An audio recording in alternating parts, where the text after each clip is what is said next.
Good morning. Our esteemed guests, speakers, and sponsors. My name is Hadi, and I'm the CEO of Agora Group, the organizer of the Healthcare Disruptors Congress. On behalf of my team and on behalf of the company, I would like to welcome you all with us today.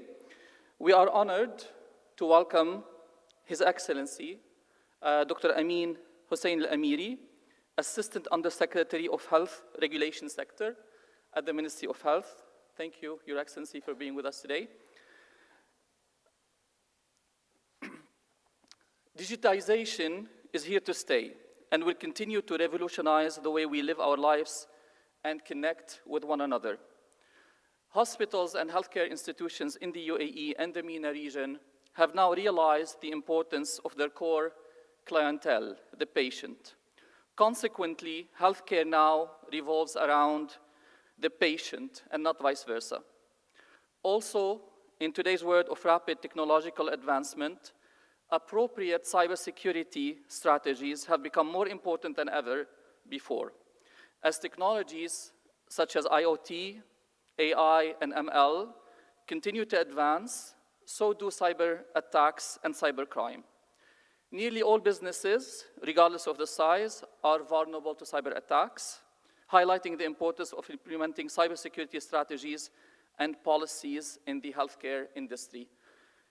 The theme of the conference and the topics that will be addressed in this conference will specifically delve into these challenges in the healthcare industry sector.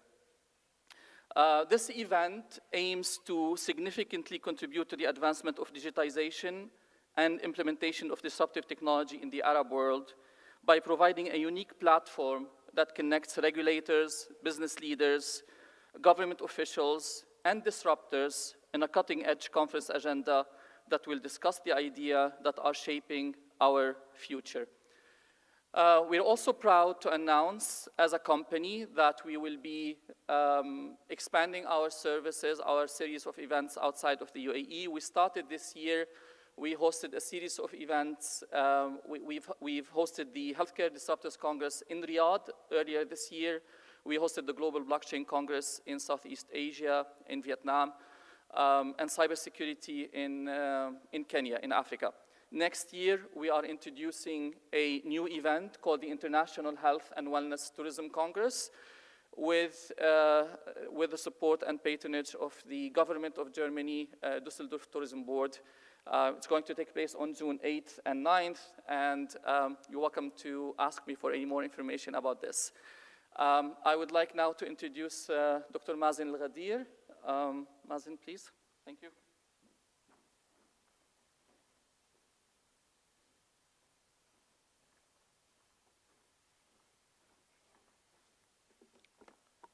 Bismillah ar-Rahman ar-Rahim. Assalamu alaikum. Good morning, ladies and gentlemen, Your Excellency. It's such an honor to actually be in front of you today as we open this wonderful ceremony and this wonderful conference, Healthcare Disruptor Congress, the 5th edition on digital transformation, customer experience, and healthcare security. I'm also honored and privileged to introduce our first, the opening keynote speaker, His Excellency Dr. Amin Hussein Al-Amiri, Assistant Undersecretary of Health Regulation Sector, Ministry of Health and Prevention. Let's put our hands together for His Excellency.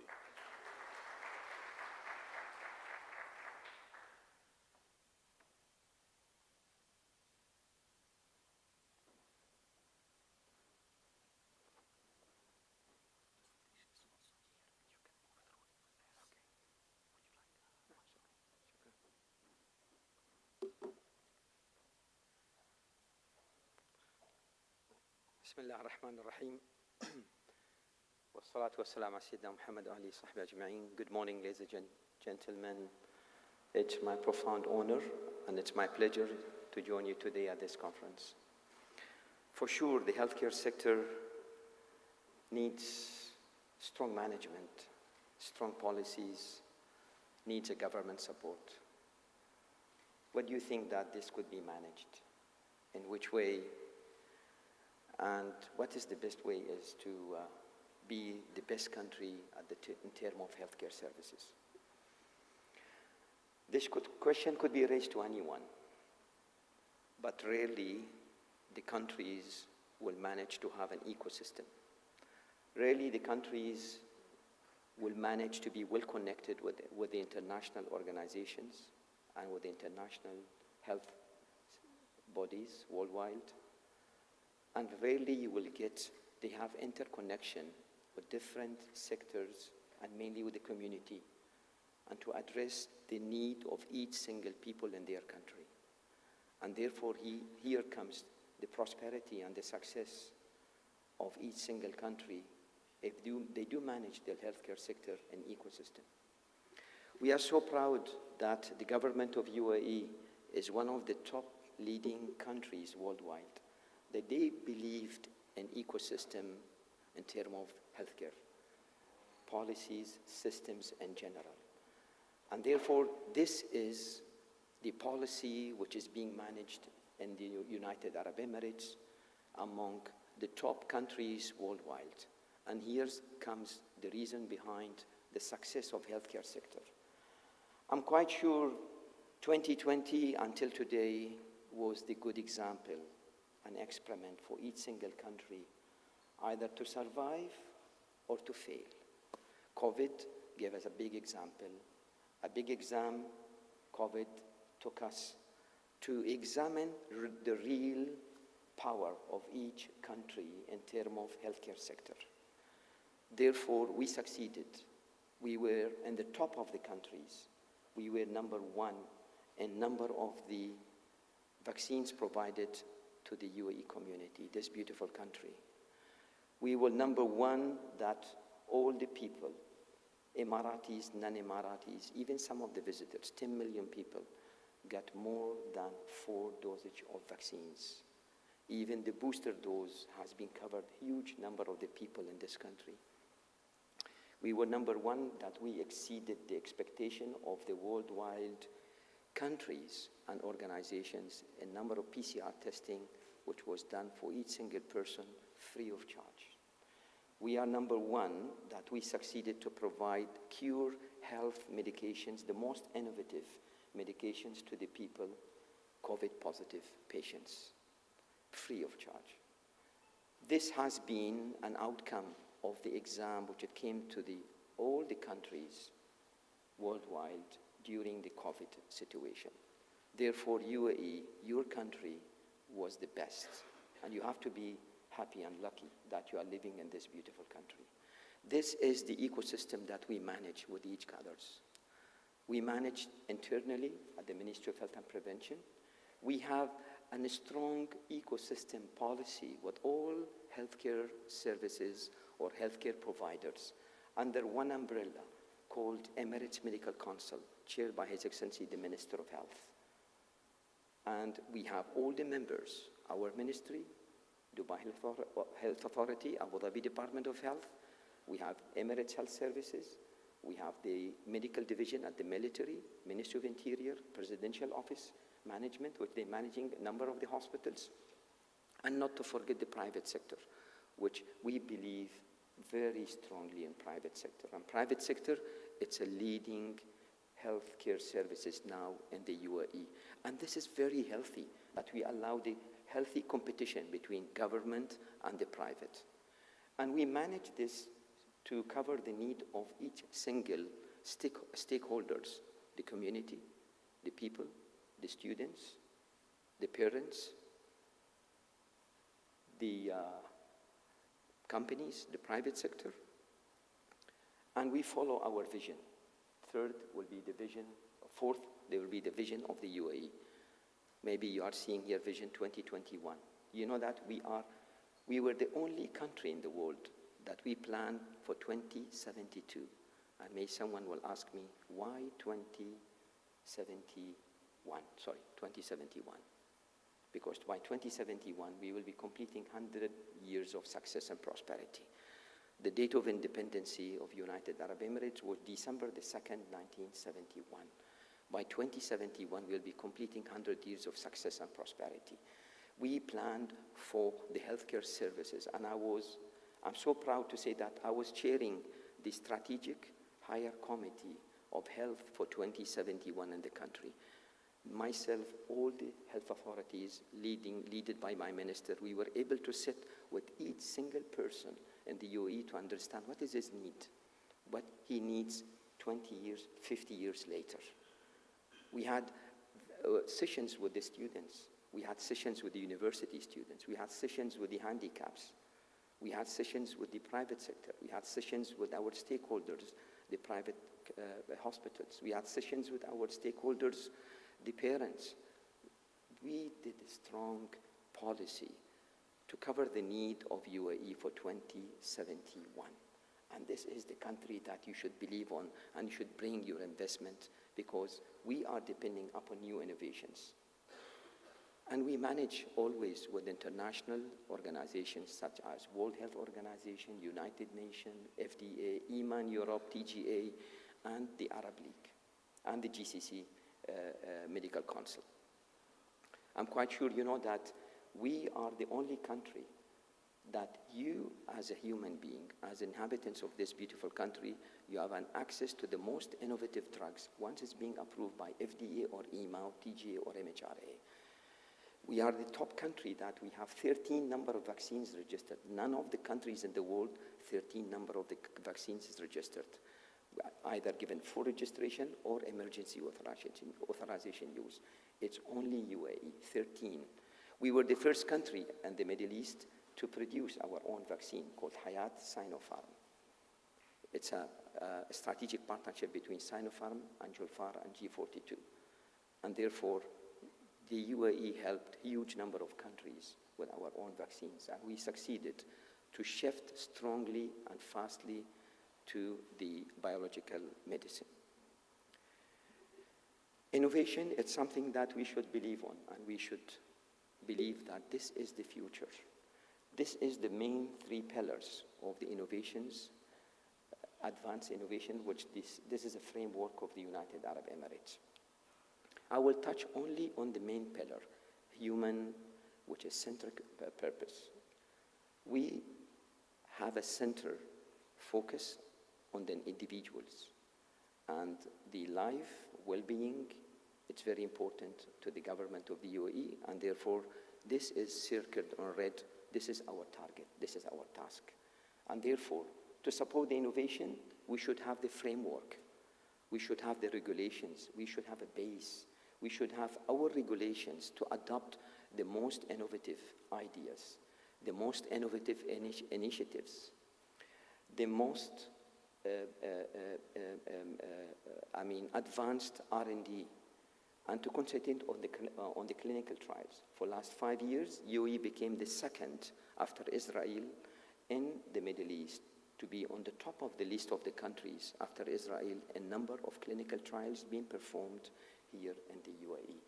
And therefore, going beyond the normal healthcare services into the most innovative initiatives, technologies, it's very important. Why it's very important? It's not only it will support your healthcare services, hospitals or health centers, but it will support your people, your stakeholders, the patients, and even the healthy people. Because today we should not concentrate only on the patients, by the way. You know why? Because our policy is predict and prevention. We should keep you healthy and not to allow you to shift from a healthy stage to a patient stage. We don't want to receive you in the hospitals to cure your illnesses and your diseases. We don't need to do that. We need to keep you healthy, and therefore here, it's circled in red, well-being. We need you to be healthy. We need to prevent you from being sick. We want to prevent you to being infected with different type of diseases. We want to predict what will be happening in the future and how to manage to have new innovations to protect your health and to enforce and support your health. And this is the vision of the United Arab Emirates. The future of innovation is going towards many strong pillars, by the way, and this is your responsibility as a health professional, as head of the pharma companies or medical devices companies, or head of the hospitals or healthcare services. Now, the new technologies concentrates on AR, artificial intelligence. The new technologies concentrates on the connectivity, data processing, and many things. And those is being used, by the way, new technologies and the things what you are using it on a every single minute basis, and you cannot get rid of it. Your Smile mobile. That smartphone, now you depend on it not only to connect with the others, but also to take care of your health and to be connected with your physician and with your hospital. And also to do a sort of measurement. The new technology is coming that we will be able to use your mobile with different applications to take care of your health, to measure different type of measurements of your health connected to the system of your hospital or your medical physician. And therefore, the need for the mobile phones has been tripled for last 48 months. And now the new technologies is not only helping the patients, but minimizing the cost. The cost of each single DNA sequencing was millions of US dollars. Now it's probably less than 100 US dollar. And also, data storage, it's something you cannot even do the proper calculation for it because it's minimal. And therefore, that's the future. The future is we should not go through the normal healthcare services, which it goes the blue line at the bottom. We should do our best to predict different type of diseases where the community moves in terms of oncology cases, viruses, genetic diseases, and the RNA and DNA techniques to make sure that how we will be able to predict different type of diseases with the people, that I will protect them, not become a patient, or to protect them, to prolong their life expectancy. Now, there are companies which they are saying the life expectancy has to be prolonged until 120, 110 years. And by the way, that is possible. It's not impossible. Impossible, it's for Tom Cruise mission. It's not for medical services. And therefore, everything is possible. If you have a vision, you work strongly on innovations, then everything is possible. And that's the future. Now, the new technologies concentrate is how to do the test. I was in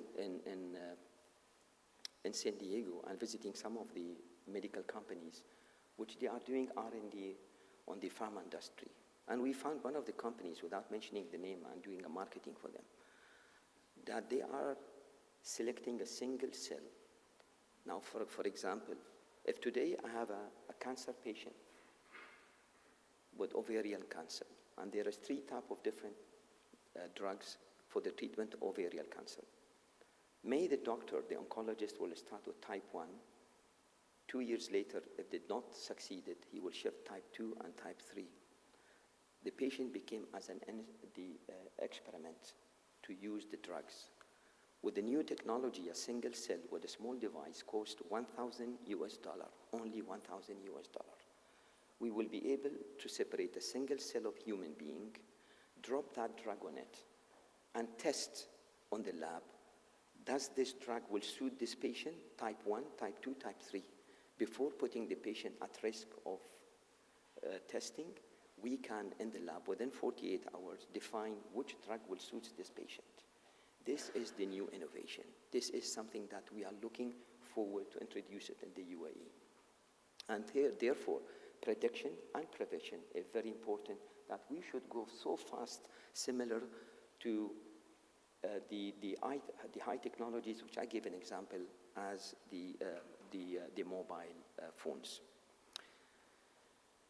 Technologies in healthcare are many, by the way.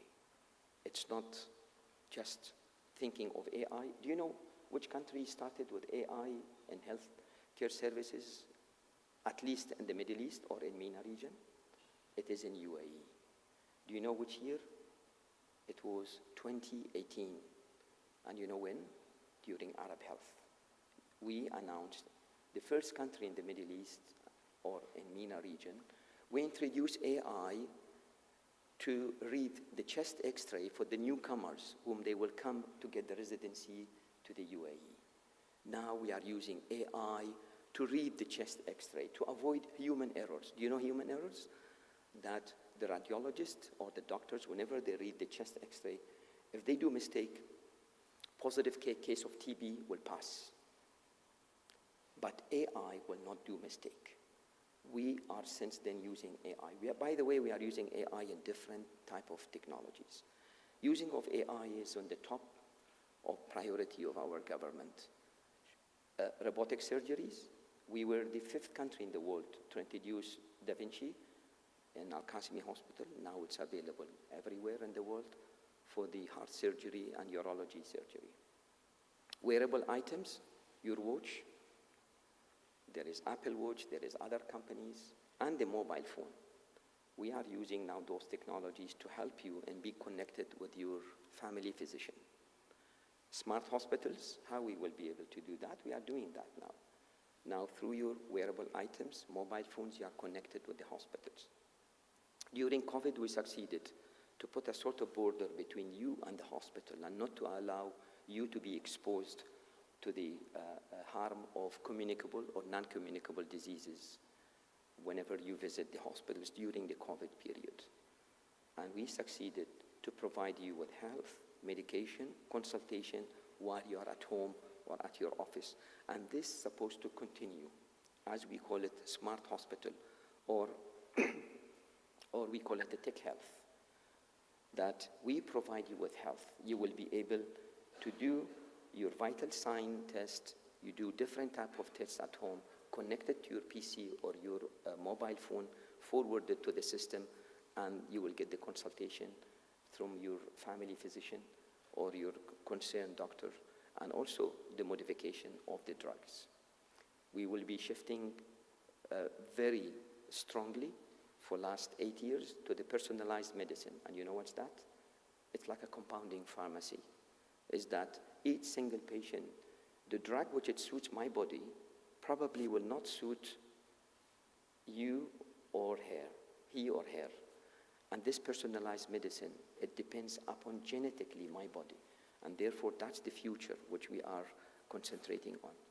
Interneting of things and also big data by using artificial intelligence. We were, again, the first country to have ICT law. You know ICT law? The protection of the technology, of data technology, and how to protect the data of the patients here in the UAE on the cloud, which is based in the UAE, and secure the data of the patients, and use the data after approval of the individuals, that they will sign the consent form to do the analysis and get the informations. Usage of the data is very important. I don't want to go much onto all the details, but I wanted just to share with you the top 6 main pillars. What we are doing at the future, we will be announcing soon by how to use the metaverse. That's a new technology in health. Today, you as a health professional, wherever you want to go, you have to give exam. They do eligibility, exam, evaluation, and then you will submit. If you will pass the exams, oral and written exam, it's done now in UAE online since more than 9 years. We're doing it all online for all health professionals. We are introducing metaverse, that you will be in the real life with the ministry, being connected to the real life. What this will help? This will help in going aligned to the shifting of the conventional therapy to the cell and gene therapy.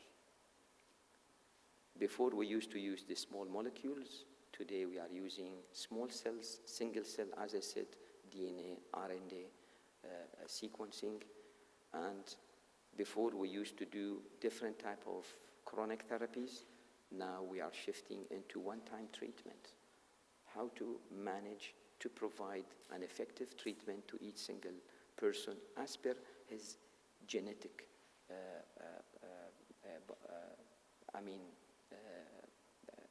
his body and his gene. And therefore, this is the new focus, a new shifting from the conventional therapy which is being provided worldwide.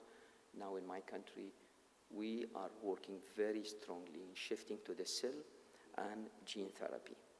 How is that? I'll give you one of the examples.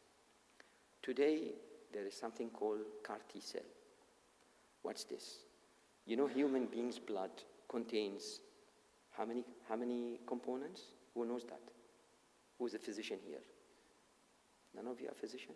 Come on. Who's a nurse? Oh, there's a physician here. Yeah. How many components of human's blood? Excellent. Thank you very much. And you know the rule of each single components.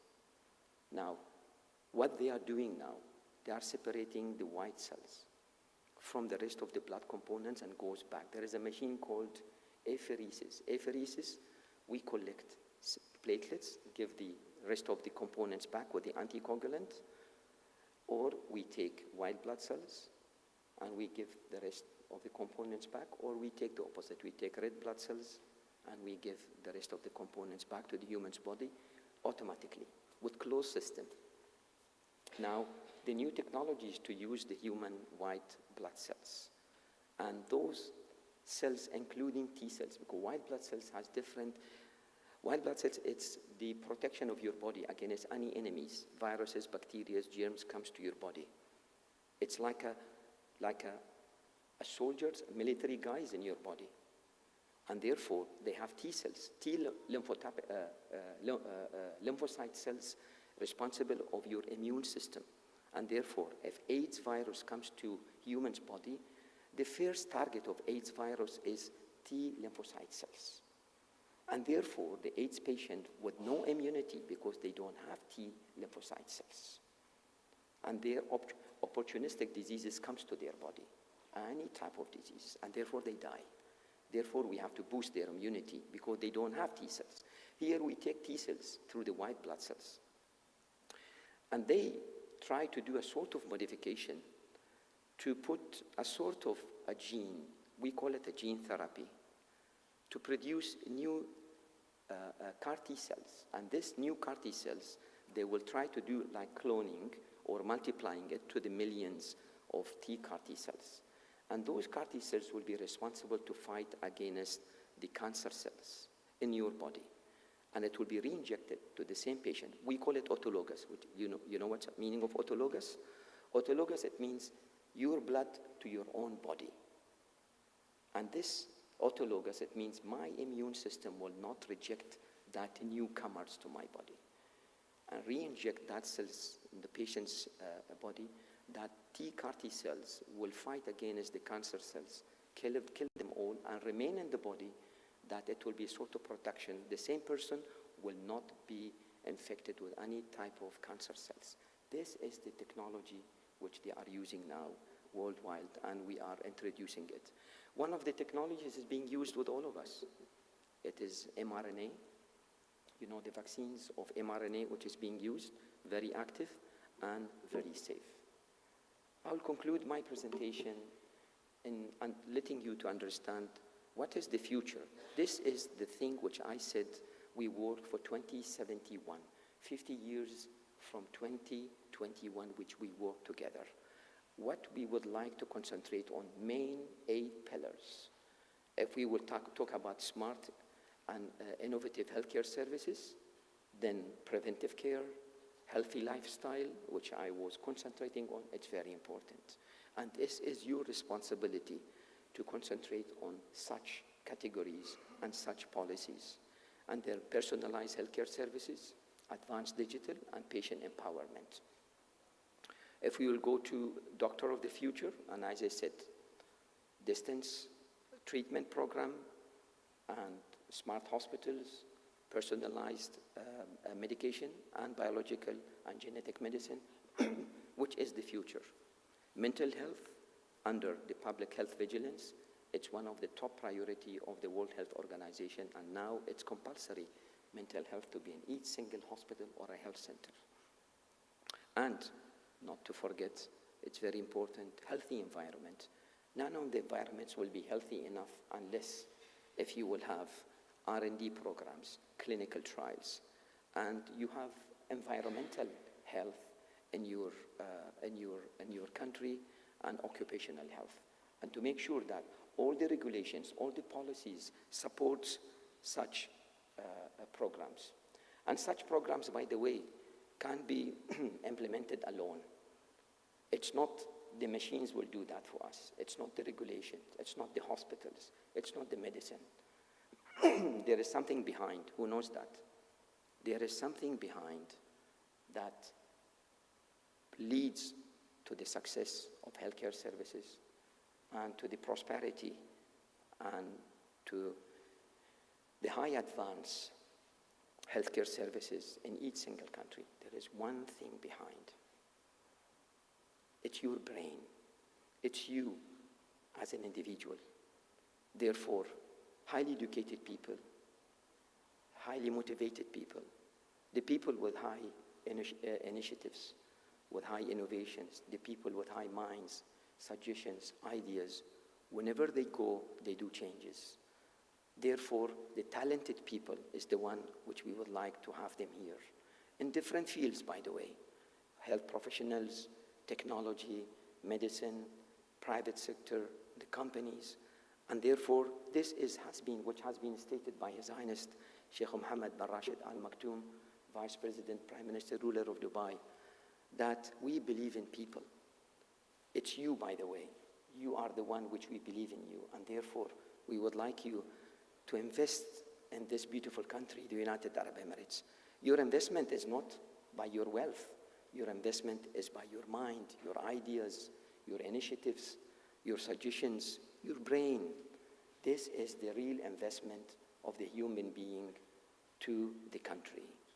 Thank you very much.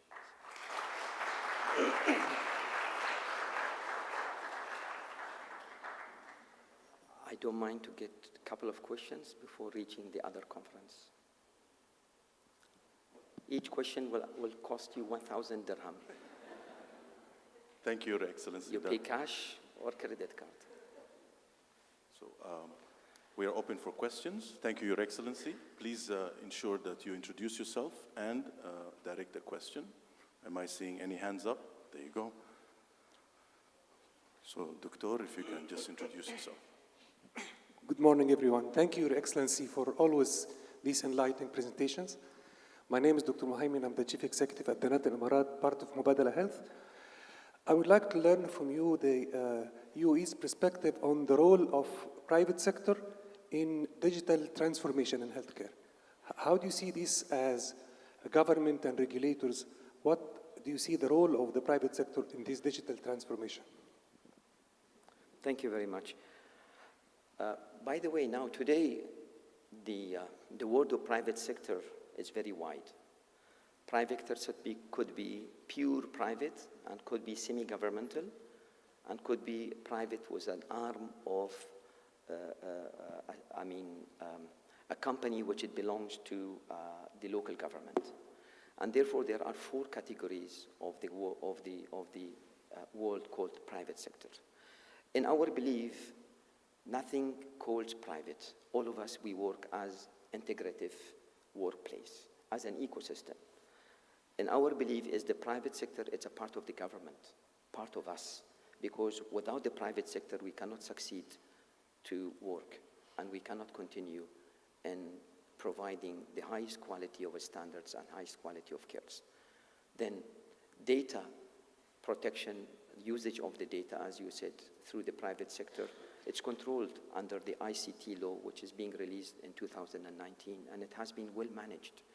And therefore, there is a belief in our government that we are a strategic, or the private sector is a strategic partner with the government.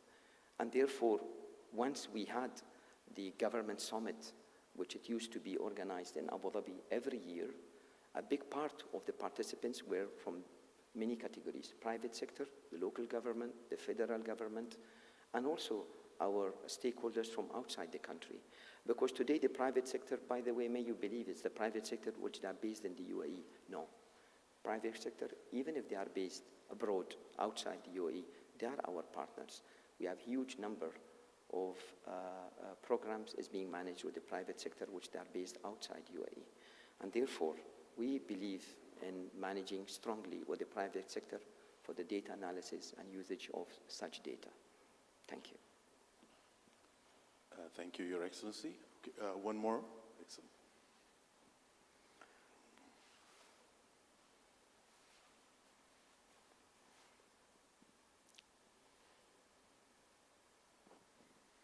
Good morning, Dr. Amiri, sir. I'm Dr. Naveen Vyas, hematopathologist at Al Qasmi Hospital with Pure Health. Being hematopathologist, I have great interest in CAR T-cell therapies. And as you have mentioned in your presentation about CAR T-cell therapies, I want to know how far we have reached as part of developing CAR T-cell therapies in the country, and how far we have reached in terms of developing in-house CAR T-cells. I have got a great interest in that part. That's why I'm asking the question. Thank you.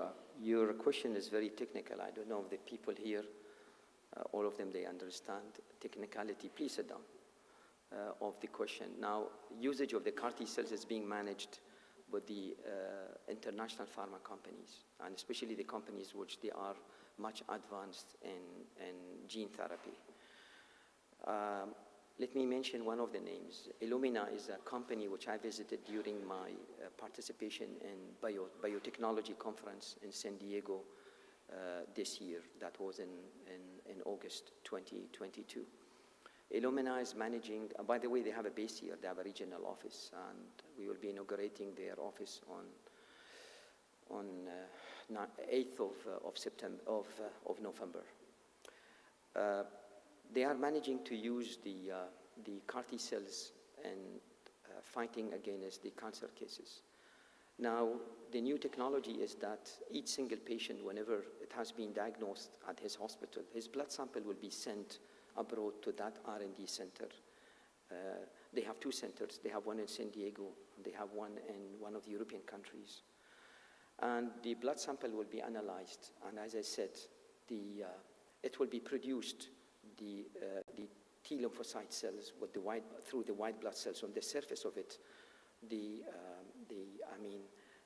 new gene will be developed, and it will be multiplied by millions, and the sample will be sent back to the same country, to the same patient.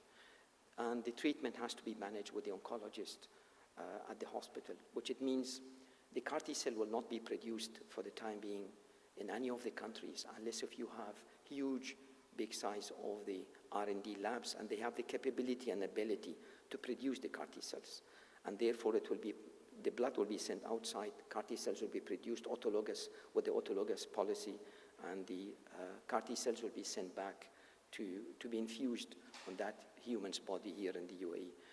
By the way, we are doing this in the UAE since a couple of years. We succeeded to introduce the biological medicine to the UAE for last 4 years, by the way. And CAR T cells is not only for the treatment of the cancer cases, but also they are trying to introduce it for different cases. And by the way, the new technology is not only for the treatment. As I said, our main concentration is prediction and prevention. Now, Illumina, what they are trying to do is that to introduce a new test. They will test your blood, and they can predict in 25 years ahead which kind of diseases you could be infected with, and how to protect you in predicting and preventing that disease. They have a new technology. By the way, I'm not marketing for them, but this is the technology which really we have to believe on, and we have to admire what the science is doing and what's the new innovation in health and in pharma industry. The new test is that the pregnant woman, we can predict the baby after pregnancy, the third or the fourth month of pregnancy. We can test the mother's blood, and we can predict if that baby will be infected with any kind of cancer cases, or he is already infected while the baby is in, and how the treatment could be provided to the baby before the delivery. That's the future, by the way. That's the innovation. Huge number of things are coming up worldwide. Maybe the things will come to you, it's unbelievable, but this is the reality. There is another thing. I visited Eli Lilly company again in San Diego. You know the time which you will produce a drug, how many months will take? Not clinical. I'm speaking about preclinical. You know what the meaning of preclinical and clinical? Preclinical, which it means the lab, and then the animals, mice and rabbits test. Then clinical, phase 1, 2, 3, 4, and the human being. And you know what's the meaning of phase 1, 2, 3, 4. I don't want to go that details. Now, to do preclinical trial, usually introduction of any new drugs, innovative drugs, months to 24 months to succeed to come up with a drug for cure of one different type of diseases. Today, there have been used huge AI facilities, 3 AI facilities in a room at this size, the 18 or 24 months minimized to just 1 week. You don't believe in this. Just 1 week, AI is the one to introduce new treatment of a disease which we used to do now 18 months. It will be done in 1 week. It's a circle. Beautiful. That's the future, by the way. This is the innovation in health and pharma. Thank you very much. Last question, because I have another pharma economic conference and I have to be there at exactly 10 o'clock. I do apologize for that. Thank you, Dr. Amiri. I just wanted to know from you the government position about protection of data and patient confidentiality. And when it comes to artificial intelligence and the telemonitoring, if there are any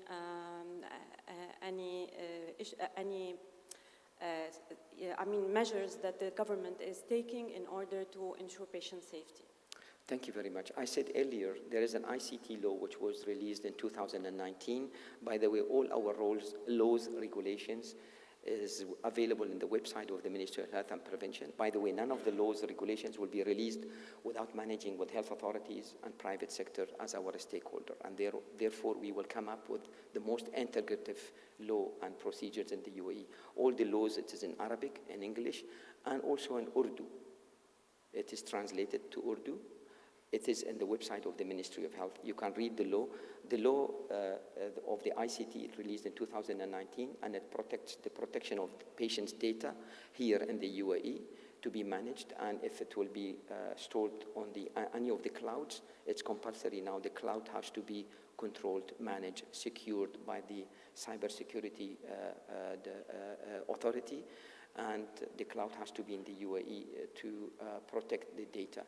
Now, data protection, it can be used for R&D, by the way. It's not protected that it will not be used. No, it will be protected, but it will be used for R&D after getting the consent form from each single patient that they allow you to use their data without names, without personal informations for the R&D to get use of the data. Big data is very important for us, and the data of the patients, their privacy and their security is well secured in the UAE. And you know that we have cybersecurity authority, which they manage with different federal and local governments to secure the data of the people, not only the patients, or the people in the UAE. Thank you very much. I was so happy to meet you in person, and we look forward to see you, inshallah, in Düsseldorf. Goodbye. Thank you.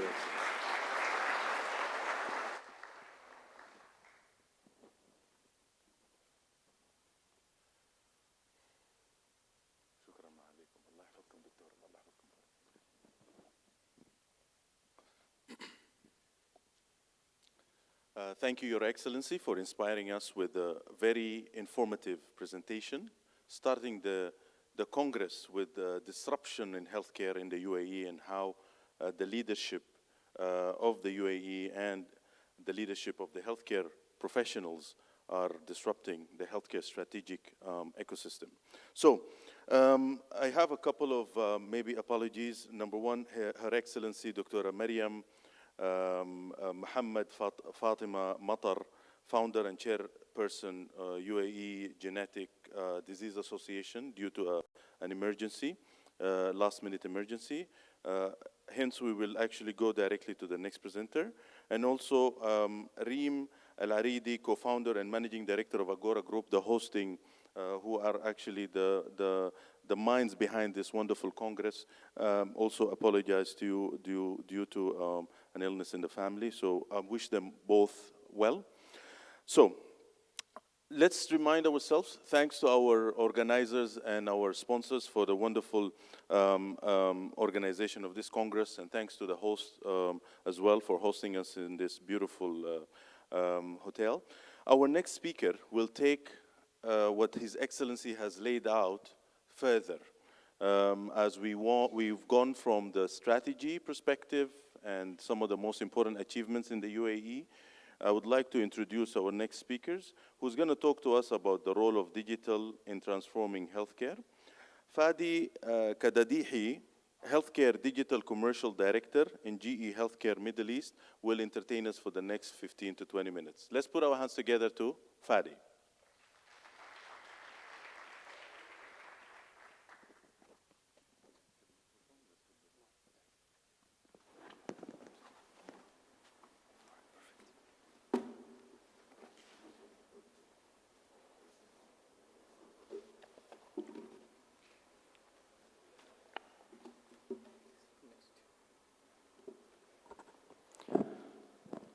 Good morning, ladies and gentlemen. So, without further ado, my name is Fadi Kadadihi, and I'm the commercial manager for GE Healthcare for the Middle East. It is good to be back after 2 years of virtual events for me, at least. It is an honor to be speaking with you here today and to share how GE perceives the digital transformation in healthcare.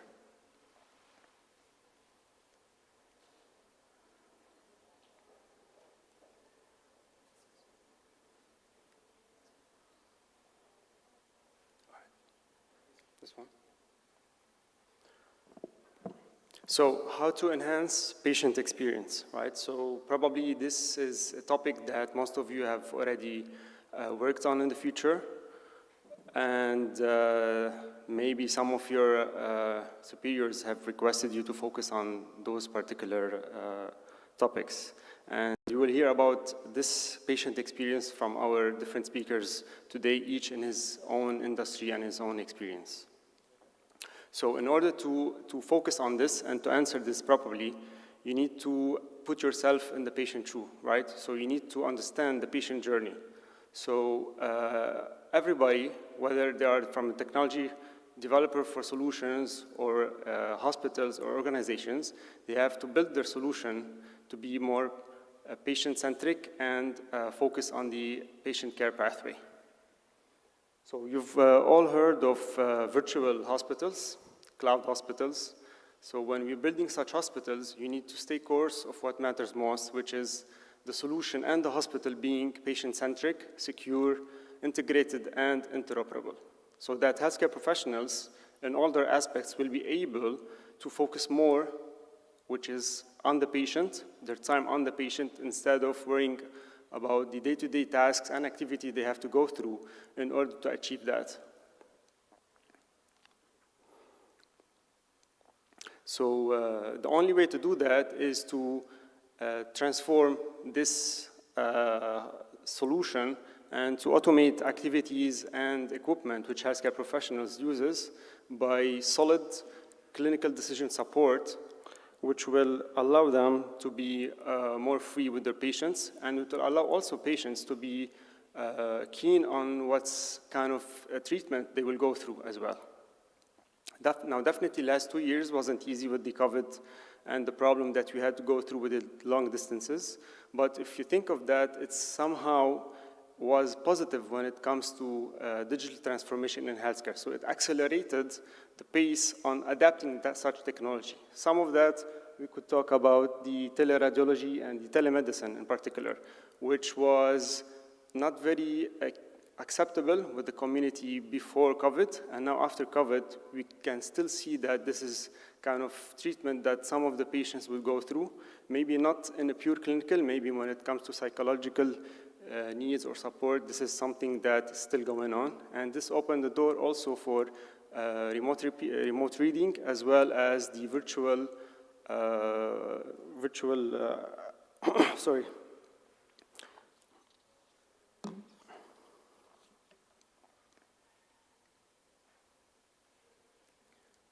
So when we talk about digital environment, we know that data is vast, it's huge, right? So we cannot improve what actually we cannot measure.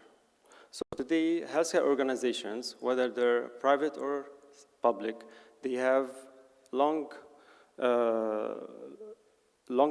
struggle to understand how to consume their online clinical data sets. So from a digital perspective, we treat the data the same way. We have the raw source of data, which we need to capture, we need to analyze, we need to rectify, and eventually we need to store somewhere. So today healthcare organizations are rich with data, but they are very poor on insights, and they have limited knowledge in clinical understanding and how to treat the data and understand their clinical data sets. So the only solution for that is to build a collaborative digital platform which covers the entire ecosystem. And this will allow us to consolidate clean and reliable data sets is the only way to drive a solid transformation forward. So looking at the chart in front of us, you will see that once the data is scanned, it will be read, diagnosed, and then a clinical decision has to be made. Eventually, a report has to be consolidated and stored somewhere. So studies have showed that around 99% of those data remains dormant.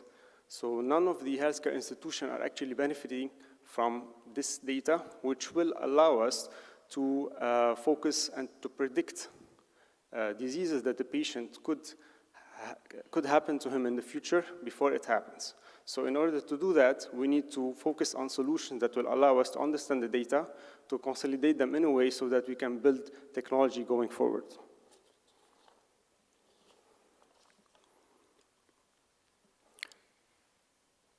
So artificial intelligence is a very big topic, and we've been hearing about this for quite some time now, and we will always keep hearing about it in the future. So when we talk about AI or artificial intelligence, our immediate thinking goes into imaging, and to be more precise, radiology and cardiology. Why is that? Simply because it's a very regulated, sorry for that. So it's a very regulated sector driven by standards like HL7, DICOM, and IHE profile. So having said that, AI will definitely be beneficial when it comes to imaging because it provides clinical decision support, it shortens the reporting turnaround time, it increases the confidence level, and the throughput. So all of those components will participate in enhancing the patient experience, which is our core value at GE. So the most question that comes into your mind, how will AI affect healthcare, and is it crucial to jump on this wave? To be honest, AI can be utilized in very different form in healthcare. In imaging, we're still on the beginning of the road, right? But if you as healthcare organization or institution, you have already adapted or you have put the guideline on how to ingest AI within your clinical needs and your work activity that you perform within your work life, then this is the right way because this is gonna become vital in the next 2 to 3 years. So allow me to tell you a short story on how we perceive AI and machine learning, knowing in fact that AI is with us, as His Excellency has spoken. We have the smart watches, we have the mobiles, we have the different applications we all use on a daily basis. So the first thing most of us do when they wake up, after they have their water, they reach out to their smart devices, right? And the way to unlock your device is to use some sort of biometric technology. And Face ID is the most common one, or the fingerprint as well. So as soon as you grab that phone and you try to unlock it, the AI mechanism that is installed on your device, right, so will capture an image of your face. So in fact, the Face ID software or application resides on your devices. They can see in 3D. So they will light up your face with around 30,000 in visible infrared. It will capture that image. It will cross-check that image with whatever is stored on your device in order to make sure that it is you actually who's unlocking that phone. So in fact, it is said that around it's not easy to to bypass that kind of technology. So 1 to 1 million is that kind of factor that it allows it to be secure. Also, if we talk about AI, we can talk about social media, right? So social media, every time you grab that phone, you go to news section, and you will see a kind of topic that resonates with you. Why is that? Simply because social media, they uses your history in order to build and reflect what resonates with you actually. The same as well for the search engine, they have their own AI and machine learning. So to summarize this, definitely AI will be used in healthcare. However, it's not here to replace physicians. This is something very important for all of us to understand. Physicians, whether they're radiologists or cardiologists, they are here because we need them. We need the human interaction as well. So AI, let's look at it as a tool which allow the physician to free their time to focus more on the patient and take away some of the clinical activities that the AI and machine learning can produce.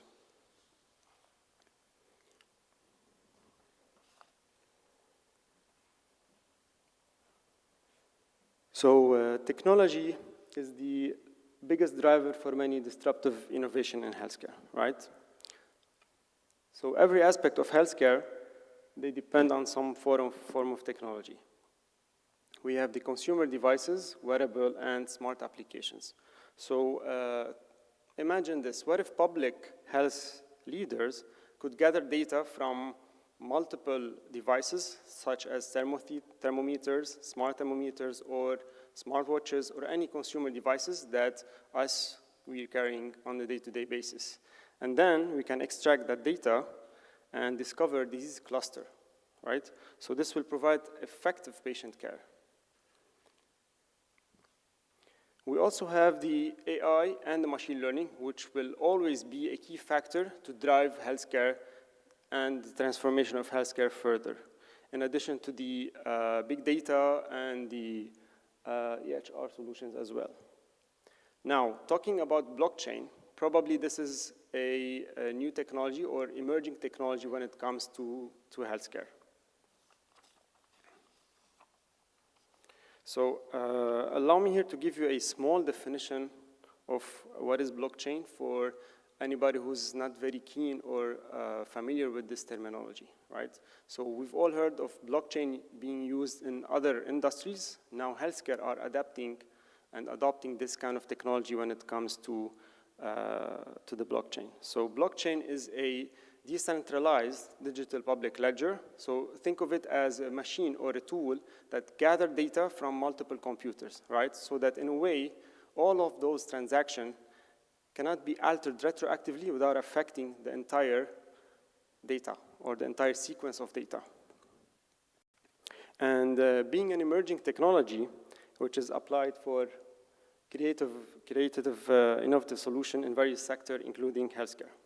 You've all heard of cyber attacks affecting hospitals all around the globe, and we will keep hearing about it, right? Every company is trying to minimize that impact, but always there is some sort of cyber attacks or cyber crimes happening around the globe in some kind of hospital. And this is basically affecting the patient data privacy. So blockchain, its main focus is to enhance security. So today, every technology leader is actually adopting blockchain in a kind of way to battle down those cyber attacks by empowering their systems with blockchain technology so that data is consolidated in a way that is not tangled. So blockchain network is used also in the healthcare to preserve data exchange within multiple hospitals, multiple institutions, and multiple referring physicians or clinicians. Blockchain can accurately identify severe mistakes and even dangerous ones when it comes to medical field. Then it can improve the performance, security, and transparency of sharing medical data in the healthcare system. So this technology is very helpful for medical institutions to gain insight and enhance the analysis of medical records.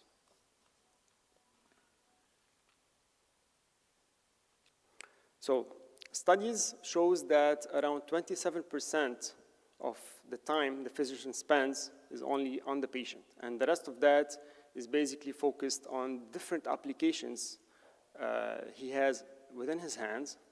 We're talking about HIS systems, we're talking about clinical solutions. So as technology provider, we have created a problem where healthcare organizations and healthcare professionals, they are worried about all those solutions, and they left a key component, which is the patient. So we have introduced hundreds of applications, hundreds of AI applications developed by hundreds of non-clinical technology providers coming to the market without clear vision or clear clinical outcomes. So as a technology leader and technology provider, we need to take a step back and to understand which AI application or which solution in itself will actually help drive the patient health in a better way in our industry. So allow me to conclude by saying that AI will definitely have a positive impact on the patient experience by providing healthcare organizations and professionals with solutions that will allow them to focus more on their patients, to minimize the turnaround or reporting turnaround time, enhancing the clinical confidence as well as throughput. Thank you. Thank you much, Fadi. Maybe we'll take one question.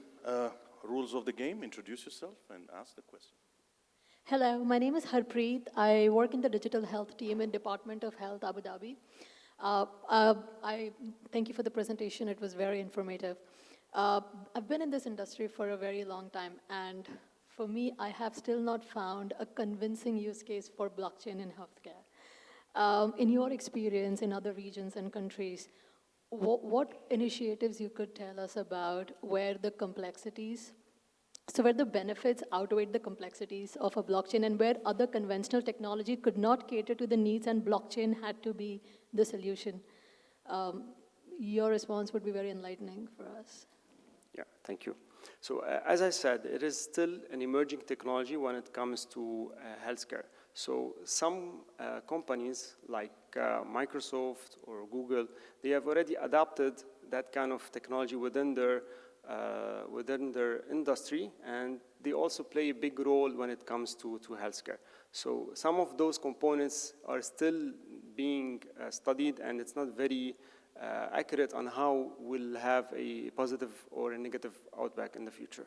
We've evaluated blockchain for multiple initiatives in DOH, but till now we have one maybe shortlisted, but nothing as convincing as forgetting conventional and using blockchain. Another very minor question, there was mentioning of orchestrated AI apps. I was wondering, why would we call it orchestrated applications for AI?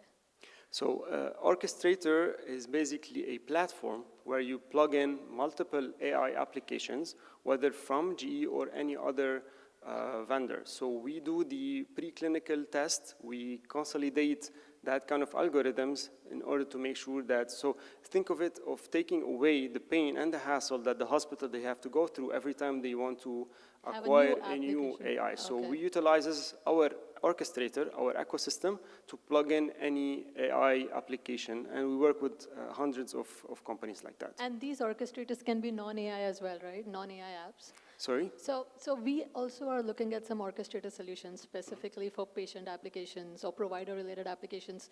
Obviously, we look at both AI and non-AI apps. So as an orchestrator, do you focus only on AI-based applications, or can it be a mixture or combination of both AI and non-AI? Our main focus is AI, but definitely we will expand our reach as well. Thank you. Thank you. Thanks. I think there was one comment. Yeah, hi. I am not an expert in healthcare by any stretch of the imagination. However, because we do a lot of events in blockchain and we've listened to a lot of use cases by some of our partners, in healthcare in particular, where blockchain is being really felt is in traceability of blood, traceability of medicine, and the supply chain, basically, just ensuring that if a product says that this is coming from there, it is actually coming from there. So that's the most blatant part of blockchain utilization right now in healthcare. Thank you. Let's put our hands together for Mr. Fadi. Much appreciated. Excellent. So I think the trends that you're seeing in the presentations are evident, right? From Metaverse, where His Excellency pointed out the importance of that. His Highness Sheikh Hamdan launched the Metaverse strategy to try and embark upon a new economy of over 30 trillion or $30 billion, if I recall the number correct. Again, trying to open up this industry for new technologies, as mentioned by Fadi, blockchain, metaverse, and whatnot. Moving on to the same rhythm, keeping up the hype before the break, we have a presentation on introducing AI 100, the future of microscopy. Dr. Reno Thirajan, Chief Medical Evangelist, SIG Tubel. I figure. Let's put our hands together for Dr. Reno. Thank you. SIG Tubel.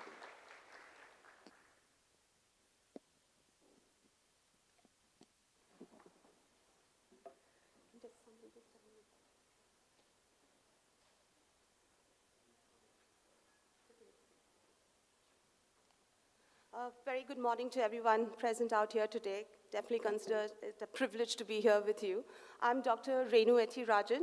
I'm basically a hemato-oncopathologist by profession, and I was working with HCG Healthcare Global, one of the leading cancer hospitals in Southeast Asia for many years, with an overall experience in hematopathology experience for about 17 years, I could say. I'm right now the Chief Medical Evangelist for SIGTuple. We are an AI-based company based out of Bangalore in India, and we are here to create a lot of solutions in pathology on an artificial intelligence-based platform.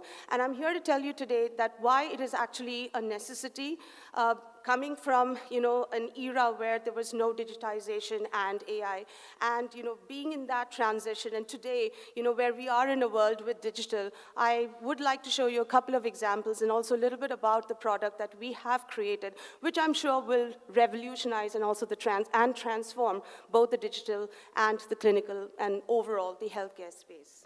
So to start with my presentation. So let me start from the very basics. So everything came from a very conventional point of view in laboratory practice. When I was a postgraduate, we started with all of our techniques manually. We were looking at things under the manual microscope. Until today, we do that in most of the laboratories. We kind of transitioned into automation where we had, analyzers, hematology analyzers, and other automated analyzers, which took over in the laboratory space. But somewhere when it came to morphological assessment of cells, even today, we depend on manual microscopy. And for that, the very first thing is that you have to be in office. You have to be in your lab with your microscope, with your slides, and that's how you interpret morphology. We are all morphologists at heart. There's been a lot of recent advances in pathology, like flow cytometry and molecular and all of that. But I think the main foundation is morphology, and it begins with that. And one of the most disadvantages of manual microscopy, let me start with that in itself, is that it's not very accessible, like I already said. Secondly, long duty hours, you're reporting from morning till evening. There's a certain amount of fatigue that you will encounter by the end of the evening. And we had this thing in the lab, the slides aren't really talking to me, and the next morning I would come with a fresh mind and I would just get the diagnosis. So those kind of disadvantages are definitely there. A certain amount of reproducibility, standardization. Now you have expertise across all levels. You have junior pathologists, intermediate level, experienced pathologists, you have senior pathologists. So a certain amount of uniformity and reproducibility does not occur when it comes to manual microscopy. And especially when you have like a hub and model, kind of a hub and spoke kind of a model where you have a reference lab and then you have these satellite labs. You may not even have pathologists in those satellite labs. So then what happens then? There is this challenge of logistically transporting all the samples to the reference lab where your expert pathologist can actually look into all of that. So the turnaround time. I think one of the most important things in laboratory practice is turnaround time. I think there are other fellow hematopathologists in the audience, and they would agree with me when I say that the gun is always on our head. When it comes to hemat practice, hemat-onc practice, it's like frozen section, which is in histopathology. You cannot wait to give a report. You cannot say, okay, I'll go and have my lunch and come back and give this report. The gun is on your head, and within 2 hours is your turnaround time when you have to get this diagnosis out. There are many times I would receive a call, even before the material used to arrive into my lab, that we need the diagnosis for this patient. And it's so important to give a visual-based evidence diagnosis, because seeing is believing. There are many times the oncologists or the clinicians would come into the lab and want to have a look at it with me in the microscope. So that's where digital actually helps. Digital helps you giving the confidence not just to the patient that they have got a reasonably standardized, accurate report. It also gives a lot of confidence to the clinician. There's a visual-based evidence attached to that, due to which we are calling a certain cell whatever that cell is, whether it's normal or abnormal, and in abnormal, is it malignant or is it benign? So we're talking about efficiency, we're talking about consistency, and of course, accessibility. Before I even move on, there's just one scenario I would like to talk about, because I think it's so important to understand deep down where I'm coming from when I'm going to tell you about the rest of the interesting features about the product. So being in the onco space, you get calls even late into the night, a certain particular patient has gone into the ER, with bleeding gums, bone pain, fever, etc. This is leukemia. But as you also know, you need to typify that leukemia, characterize the leukemia. So when I was in HCG, I was heading not just hematology, I was looking at clinical pathology, flow cytometry, a little bit of fluorescent in situ hybridization, all of that, right? So it's so important to nail down and narrow down on the diagnosis, but everything starts with morphology. It's only when you look at your peripheral blood smear or your bone marrow, can you further give instruction to say, okay, let's do flow cytometry, let's put these panels, let's look at a fluorescent in situ hybridization or whatever markers that you want to look at. Any kind of advice, it all boils down to your peripheral blood smear interpretation. And when you're not there in office, it's a nightmare. So there are many times I would actually drive down, early into the morning or after duty hours or even on a holiday just to go and look at that one particular case, because it's so important for the clinician to get the right diagnosis at the right time so that he can start the treatment and take the right decisions for the patient. It's about giving quality-driven reports to your patient. So this is what we are doing in SIGTUPLE. This is what we are up to. SIGTUPLE is here to automate the error-prone and inefficient manual microscopic review in clinical laboratories. We are here to democratize microscopy by enabling AI-assisted remote review, unhindered by geographical boundaries. For instance, sitting right here in Dubai today, I can give tele-reports to patients back in India, and which I do. I have a laptop. All I need to is connect my hotspot onto it, and there are a couple of labs, who have been sending me these cases for reporting, and all I need to do is look at the visual evidence out over there, what the AI gives. Of course, the AI gives you a report. It is backed with visual evidence for every other case, which I will show it to you out over there. You also have a microscopic view where you can zoom in, zoom out, look at all of the cells. Your brain is analyzing as you're looking at all those things. Your AI does most of the job for you, like 90% of the work. You type in your comments, you type in the report, your impression, and your report is out. Within a minute, you can sign out your report. I'm not going to go into the technicalities of what exactly happens in a lab. We all know that we get our blood samples, which go into your hematology analyzer. There are particular flags which the hematology analyzer gives you, and those are mandates that you need to do a microscopic review on those particular smears. Now, these could be anything as simple as infections, shifts to lefts and things like that. It could be cancer, it could be anything else, right? Like it could be anemias. For example, coming back from India, a lot of hemoglobinopathies all across the country, especially in certain areas like the Northeast, etc., right? And depending on the kind of anemia, the kind of blood pictures that you see in the anemia, is it hemolytic? Are there target cells present? Are there schistocytes present out over there? You kind of come to a conclusion. You want to order further tests like hemoglobin electrophoresis, or you want to do an HPLC, etc. So all of this can be so easily done because you have the visual evidence. You're putting 2 and 2 together with what the AI is actually giving to you. You type in your diagnosis, you type in your further recommendations, and shoot out your report within a minute. So these are the kind of abnormalities that our AI 100 can actually do. So you're looking at abnormalities of WBCs, abnormalities of RBCs, abnormalities in platelets, and of course, you can put all of that together, summarize your report, and give a peripheral smear report all within a minute. I would like to say that we are stain agnostic and we do not depend on any kind of automated smearing or automated staining. Any of the Romanowski stains would do. You could do a Leishman stain on it, on an MGG or a field stain. All of those would work. A reasonable amount of SOP is all what is required, which I think any of the accredited labs all across the world follow. And so that's, again, I'd like to hit upon those three elements of inaccuracy, inefficiency, and inaccessibility, which we would like to overcome with a product like ours. So this is what our device looks like. It's a very simple device. It's got an optical column right in the center of the screen here, where you can actually type in the ID of the patient. Your technician or technologist can put the things out there on this touch screen. And there is a robotic arm which will come out, and you place your slide into it.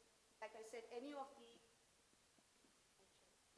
said, any of these stains would do, any of the Romanowski stains would do. So you place the slide in, the robotic arm takes the slide inside. There's an optical column attached to a camera on the top. The camera extracts the images, captures it, and puts it all on a cloud-based platform. So nothing is stored in the device. This is as simple as I told. This is all what you have in the device out over there. Once it is assigned to the patient, it is all onto the cloud. You need any kind of internet-enabled device where the case is assigned to you. You can open the particular case on that particular device on your screen, on your internet screen. It could be your laptop, your desktop, or even your mobile phone.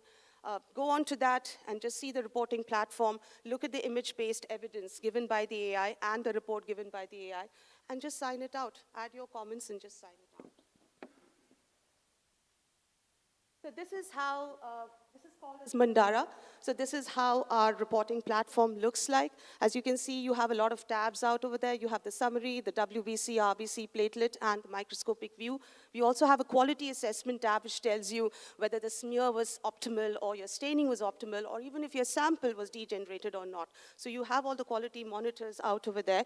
You have, so what I typically do is when I open the Mandara, which is our software platform, I go to the WBC because that's what I want to start looking into. So you have your 7-part differential, which includes your basic 5-part.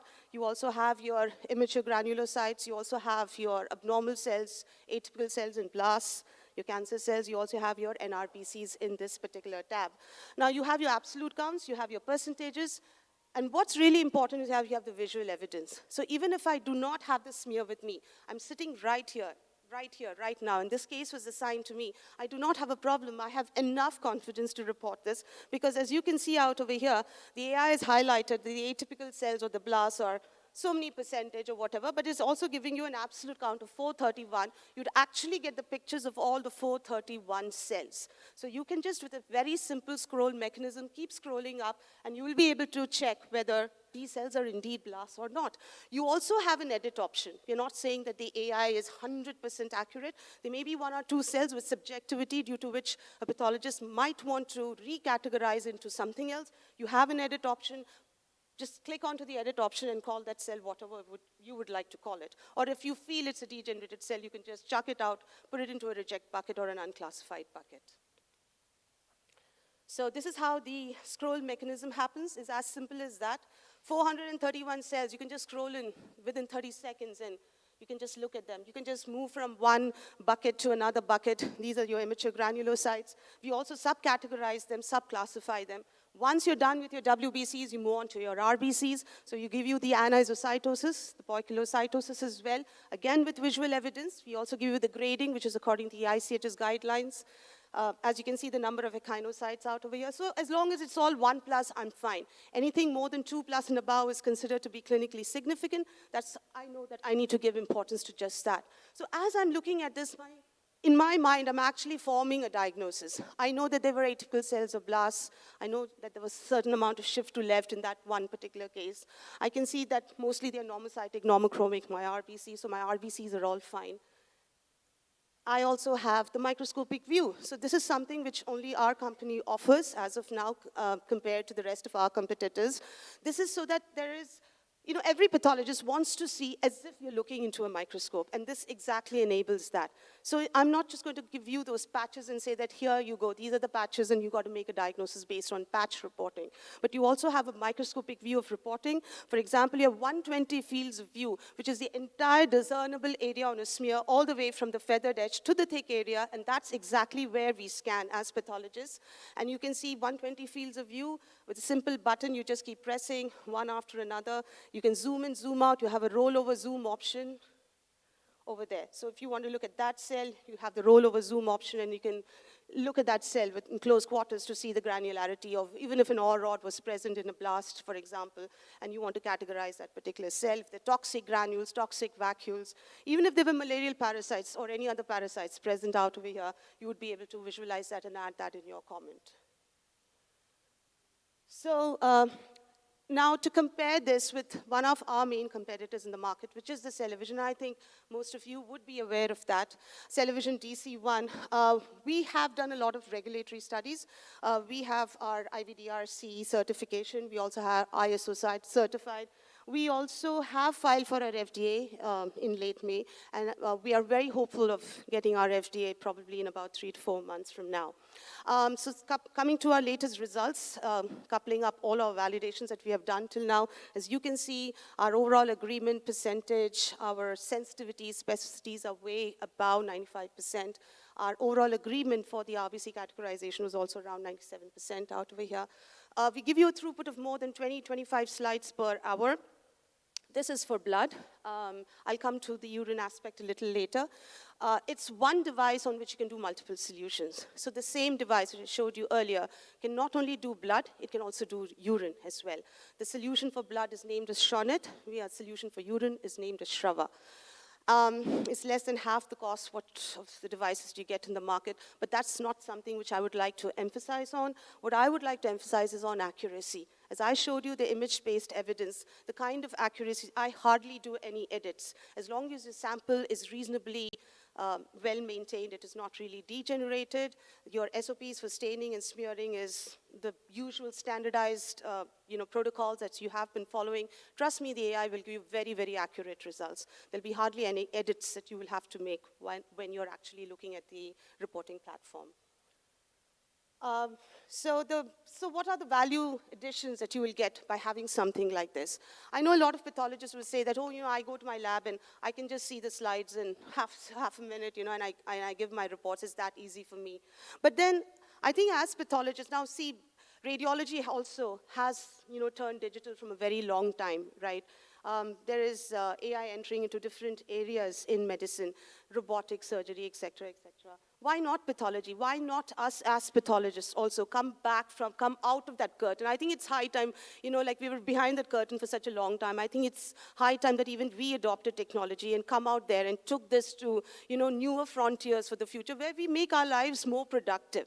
I'm not saying that this is going to replace us, but yes, it's going to make our lives more productive. The bread and butter of the lab is CBC, which is screening of the peripheral blood smear and also urine microscopy. Now, these are things, if the AI can take up, trust me, a lot of time gets saved. I mean, even though I was an oncopathologist, a lot of time used to go in doing differential counts. I mean, a technician used to do it, and I have to cross-check it, or my junior does it. I need to cross-check that again. I need to cross-check a platelet count. So our device can also give you the tentative platelet counts, which is very, very important, especially in patients on chemotherapy, repeated chemotherapies with platelet counts going down, DICs, other, even non-onco I'm talking about, So platelet count is something which is so important for a clinician to know the exact count. Now, just imagine it was a Sunday and you were at home and your technologist is giving some platelet count. You have the visual evidence sitting right in the comfort of your own home to check whether that particular count that went out from your lab was correct or not. So increasing the pathologist's efficiency, the productivity, a faster turnaround time, all of this, like I said, can be done within a minute because you have the visual evidence, a standardized quality, and also, of course, it's cost efficient because you can do multiple solutions on the same device. You can do urine and blood on the same device. You just have to choose the program and go from Shonit to Shrava.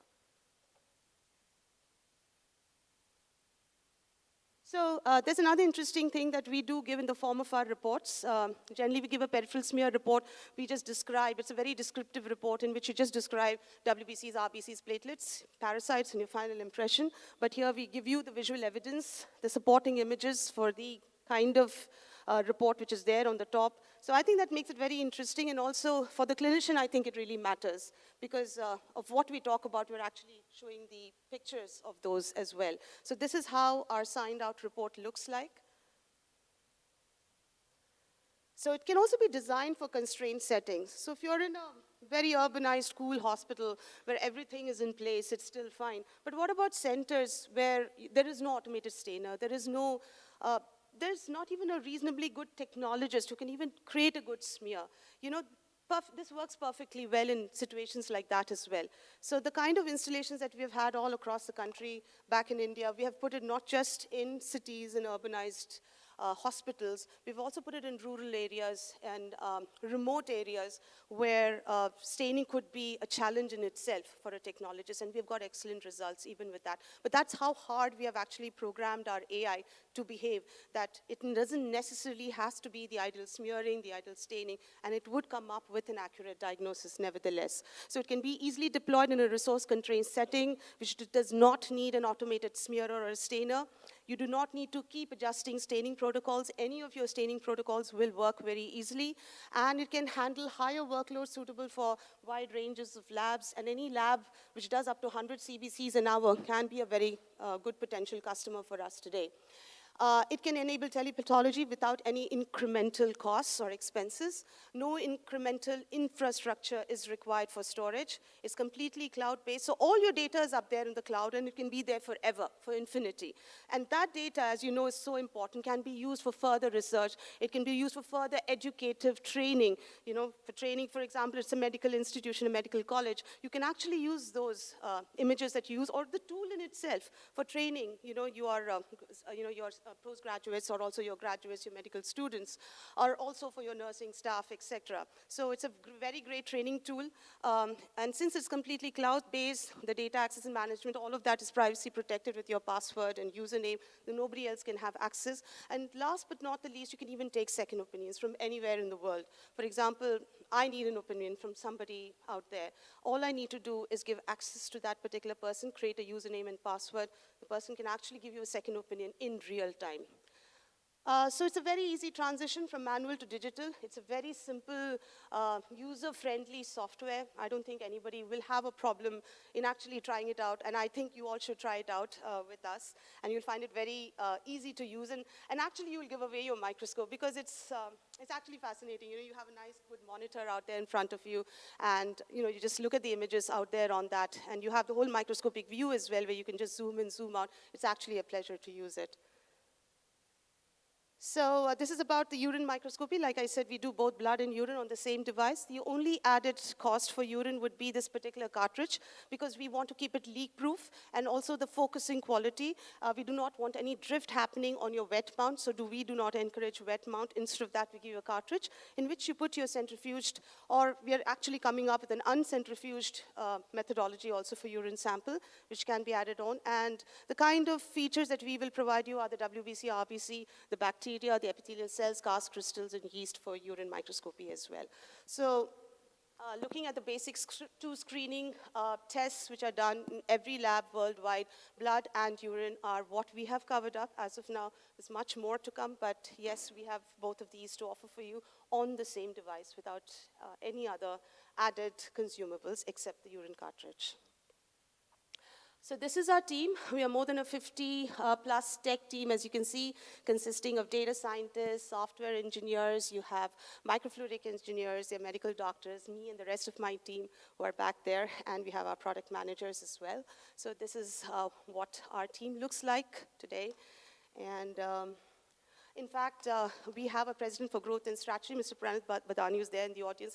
Please do feel free to reach out to him or to me. We'll be very happy to interact and assist you with any further questions or any discussions.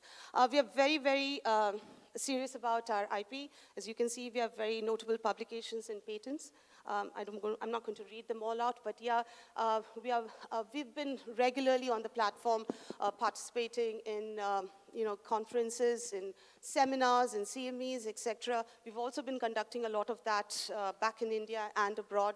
A lot of publications in both tech as well as medical journals. We've also assisted for a lot of training programs, workshops, etc. And there's definitely a lot of buzz back in India. A lot of them have already adopted it. HCG in itself has adopted a lot of these devices for the rest of their satellite centers all across India. And we're also looking, so we're ready to cater to not just hospital-based labs, we're also looking at lab chains, standalone labs, etc. Anything, wherever it fits the bill. So I would like to say that yes, digital pathology is here to stay. It is definitely the future. Coupled with AI or powered by artificial intelligence is the way forward. And I think it's all about giving that right diagnosis to the right patient at the right time so the right kind of medical decision can be taken. At the end of the day, it's not just about saving lives, it's also about giving a quality life to that patient. And I think with a tool like this, we should be able to achieve that. With this, I conclude my talk, and I would be very happy to take questions. Thank you. Excellent. One question, just by the time that the stage is set up for the next panel, but go ahead. Your name and your organization. Thank you very much. My name is Dr. Al-Anoud Al-Marzouqi. I am assistant professor from University of Sharjah. Actually, you took me back 17 years ago when I was doing those things. Now, I changed my major totally to healthcare management, but my question is it's really impressive what you showed us. Did you notice that the rate of denial from insurance was reduced after introducing this great technology? Could you just repeat that? The rate of denial, for example, denial from the insurance company. Insurance company, after introducing this technology, I'm expecting that the denial rate, they will refuse to pay the physician or pathologist for their service, will be reduced. Because those technology are very transparent, you are showing them picture, you are telling them about the actual medical necessity for paying the provider. So did you notice that the denial rate was reduced after that technology? Maybe this is a very not technical, it's managerial question, but if you are involved in the insurance claiming or something, I assume that it reduced. We might have to, really look a little more into that. Frankly, we've not really heard a lot of feedback on that particular aspect, what you're talking about, but yes, I'll definitely keep an ear open for that and maybe get back to you on that. I mean, we haven't really entered that area yet, and we haven't really received any kind of Thank you. It's cost effective. That's why I'm seeing it from that perspective. But it is really impressive. Thank you. Thank you very much. I think there is a comment here. Dr. Reno, go ahead.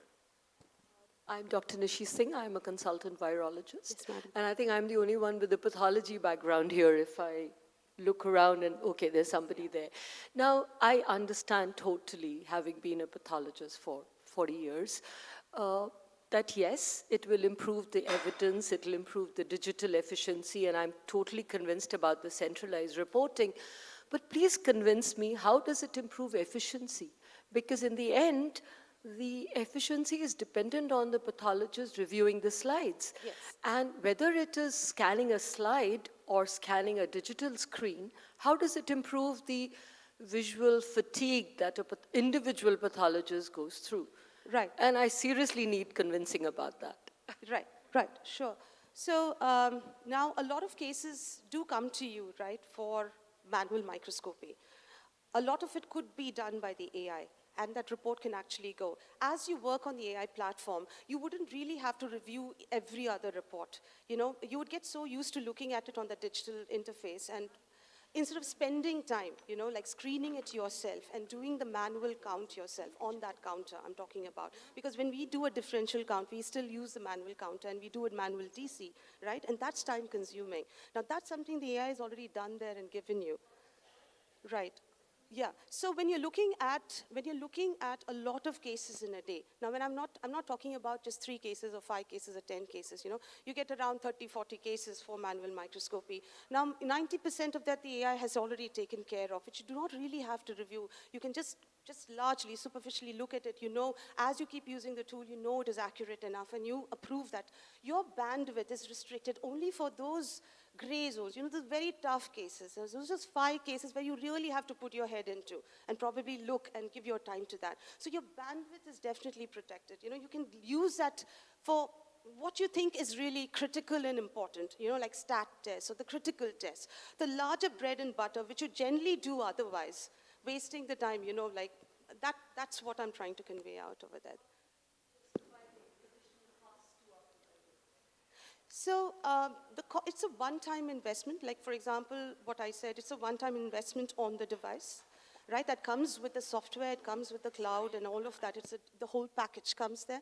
Like I said, again, you do not have to separately invest in a particular kind of a slide. Like, I'm not going to tell you you have to use you can use your own slides, your own stains. That's what you've been routinely doing into your lab. It's only the device that you're going to be investing into.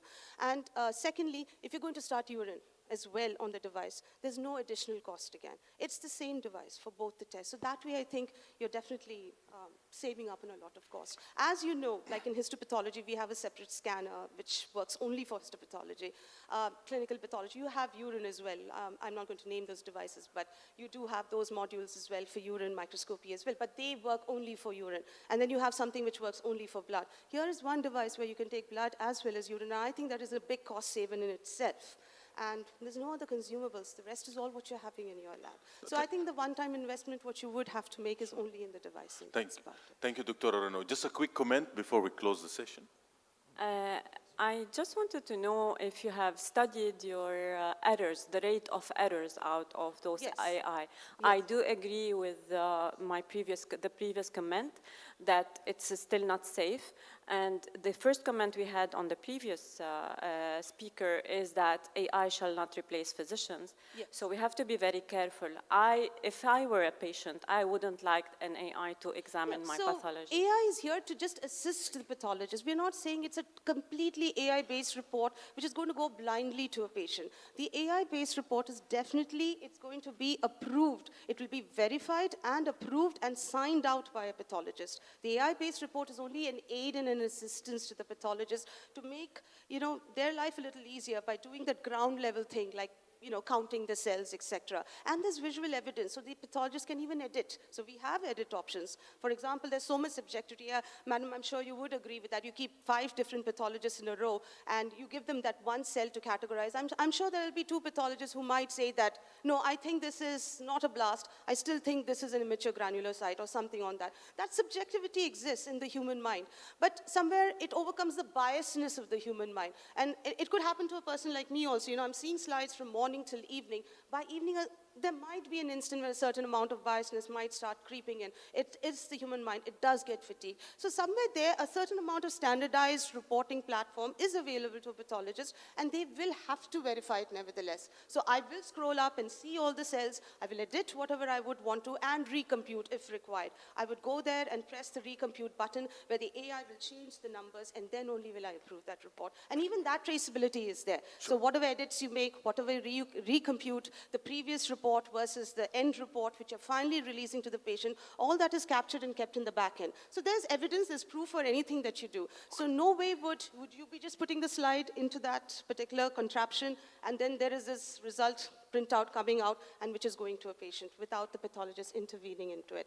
But yes, over a period of time, I think, I know that, yeah, this is a case that I can allow the AI to give. I get that confidence as and when I keep seeing those cases. So I don't even check that much, you know, I just look at it and I know, yes, this can go, this is something I really need to look at, like a CMPD, MDS bar MPDs. I mean, that's so difficult for us on manual itself. We go back and do a DC at least 5 times to make sure we've got the right percentage of blasts, or, you know, accelerated phase of CML versus chronic phase of CML, just a basophil counter here, a bit here and a bit there. So those are the cases I need to be sure that the AI is definitely accurate and not missing out. So those are the places where I would probably spend a little more time. But yes, all the cases will have to be interpreted by the pathologist, verified by the pathologist, and approved by the pathologist. So AI here is not to perform independently. It's just an additional assistance. I'm sorry, Dr. to interrupt you, but I just have to close. But thank you so much. This is exciting. Let's put our hands together for Dr. Renaud.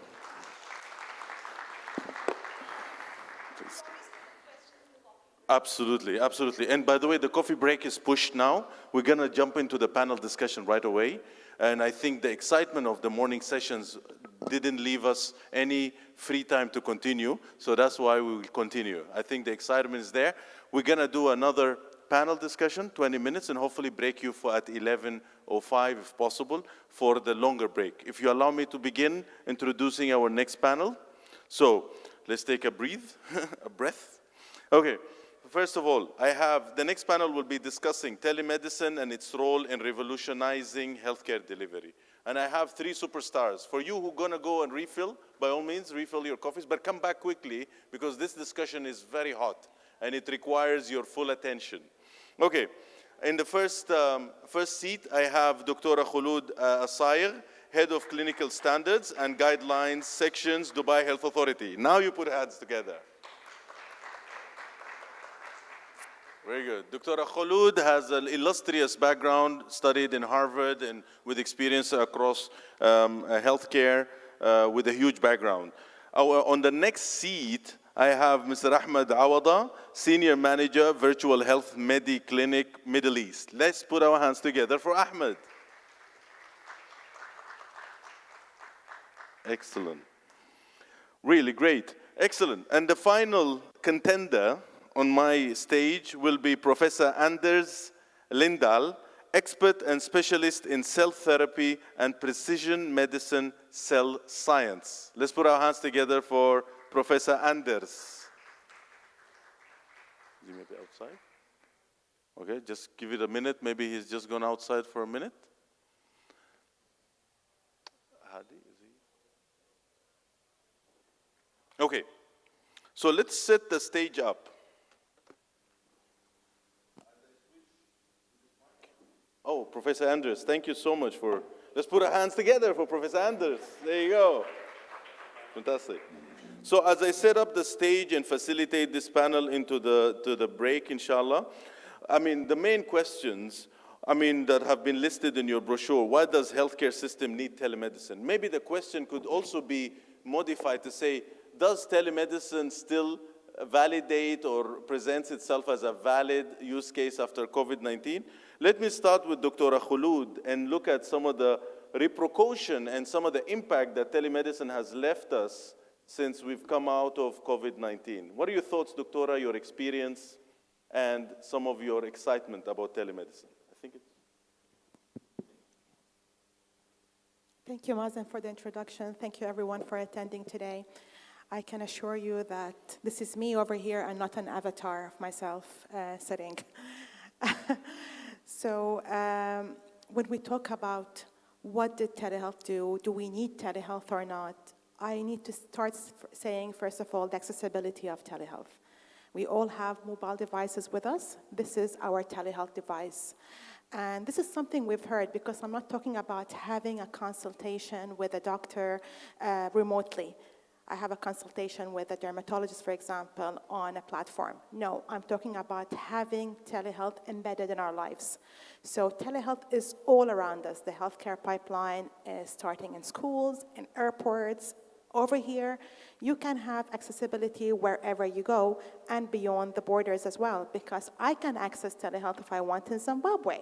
If I want that, it's available. And that reaching for the doctors out of the borders and all around us gives that concierge service that patients need. It gives that empowerment. It changes our experience as patients. And I think that's the main change why we want telehealth here, because we always want that wow factor, right? I want to hear more about telehealth. I want to know, wow, what's going on out there? Give me more of this. And this is continuously around us. Excellent, excellent. So, Ahmed, and I think Dr. Khulud has put it nicely there, that telemedicine is here to stay.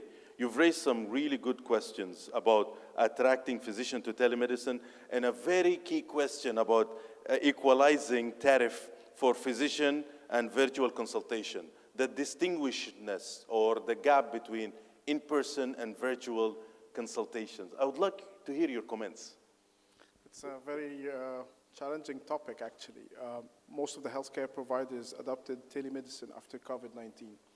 And MediClinic was very agile in adopting it. We adopted it, I think, around April 2020. And we have seen a huge peak when we implemented it. Then when we started to open the facilities after the lockdown, we saw a huge drop. Then there was a very good sustainable growth rate that started to be created till we reached now around 15,000 consultations per month.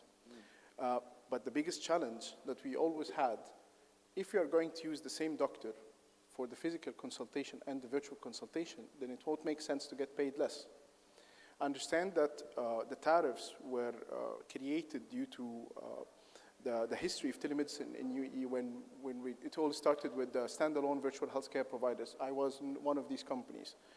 But now that the ecosystem is changing, and now that the providers are adopting telemedicine as a core service, whether it's a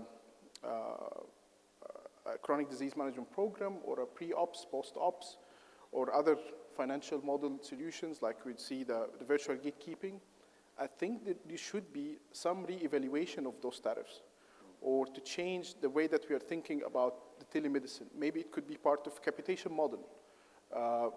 We need to explore new financial models to increase the adoption. We know for sure that the patient is very interested. I, for one, I don't have time to go to the hospital and come back. Now it's giving me access so I can talk to a doctor whenever I need. And because of the busy lifestyle that we have here in Dubai especially, you're able to take care of your health while you're at home. So I think just the models needs to be re-evaluated and the overall framework that we are using. Excellent, excellent. Thank you, Mr. Khalid. And very good reflection on what actually happened on the ground from a payment perspective. So let me come to Professor Lindahl in terms of the advantages and disadvantages, because you look after something very important. You're part of your expertise in precision medicine. How do you see telemedicine from your perspective? Yes, thank you for your question, and thank you for inviting me here. The telemedicine, I have a long history as a laboratory director. So I started before this was even AI or even was something that was people were talking about. We had actually one of our hematologists who taught a computer to analyze the blood cells, as we previously spoken. So we learned AI from the beginning. If you take precision medicine now, we have enormous amount of data, which we will provide. And I think that the precision medicine is the future, but we have to understand it. And also, you should provide the knowledge about all this data to every patient. We have Sweden. It's 1,600 kilometers from north to south. We're just 10 million people. And everybody should have the same ability for diagnosis, early diagnosis in cancer, etc. And there, with the telemedicine, we have the experts that can reach out to all the sides of the country, even to general practitioner, and help him or her in the diagnosis. So I think for precision medicine, it's a very, very complicated, a lot of data, but telemedicine will help to provide that to the whole medical community, I think. Yes, absolutely, absolutely, excellent. And Dr. Khulud, maybe we'll do one more round of questions while the audience is preparing themselves. You mentioned you're not the actual metaverse, model of yourself, right? Metaverse, as His Highness mentions, is $30 trillion worth of economy. And I corrected myself because earlier I said 30 billion. Where do you see, or what do you see, where do you see telemedicine taking us in healthcare? Thank you. So I'm just going to have a cup of coffee right now and enjoy it. But it's not the same when I have a cup of coffee and sit with every one of you and talk about something, exploring an idea, socializing. The difference between the two scenarios is the experience. And I think Metaverse would give you that hinge of patient experience. I actually experienced Metaverse myself. I've tried it out as a patient. And I went to Switzerland. And although there are limitations when it comes to Metaverse, not as much interaction as you would see in real life, face-to-face, but there is an experience with them, just like playing a game. And enhancing that patient experience gives that patient the tool of getting digitalized and the empowerment to move into self-care. And this is the gamekeeper when it comes to telehealth. We are not going up into primary care, secondary care, tertiary care, where the burden of disease is. We're actually moving down the ladder from primary care to preventive medicine, and then down the lines to self-care and self-empowerment, having that centralized care for patient, having the data, as Professor Andre says, centralized around the patient. Excellent, excellent. And that's another aspect, that telemedicine will actually unlock data, huge amount of data. And with the 5G endeavors that we're seeing, telemedicine will be something that will come into the market with force, with more force. So maybe my question to you, Mr. Ahmed, and you mentioned that as the virtual health lead, where do you see the role of IoTs being utilized there? And what do you see as a provider as well? You've seen how telemedicine is implemented from a provider perspective. The next 5 to 10 years, or even less if you like, where do you see telemedicine? That's a very complicated question. So I can't give you the full answer, but I can give you an overview. As of today, when you look at the IoTs, the patient needs to do some interactions. When he's taking the reading, some of them you need to manually enter it in apps, these digital biomarkers. But the future, I see it will be a wearable that you are wearing without doing anything. While you're watching your TV, sitting at home, we are getting a flood of data, what's happening with you. So I see that this will progress. The technology is here today, but it's not cheap. I think to make it very highly adapted, I think the companies will need to make it much cheaper than what we have today. So you can see watches, patches, and there are many companies, and that I've seen lots of pilots actually happening in the UAE. I think that the country here is very progressive in that space. But still, the price of this IoT is a challenge. Now imagine that you have this IoT getting all of this stream of data, and you merge it with the metaverse. So the doctor, while the patient is sitting in this metaverse consultation, he's able to see the flood of these data. And if you have a strong AI, it will be able to tell you what's probably happening with that patient based on the medical records that you have and solutions that we are seeing in the market like Nabida, Malafi, and how it's getting all of these data. So if the AI engine is able to pull all of these data with your current data coming through the consultation, whether it's a pre-consultation, post-consultation, you will be able to do diagnosis much faster. You will be able to manage the patient's health without being intrusive and to be interventional in his life. And I think that's where we will be heading. You will see lots of prevention, as today Dr. Amina Amiri said, lots of prevention, because if you have strong AI or expert system, Dr. Osama Al-Hassan always talks about the expert system, you will be able to know what's going to happen.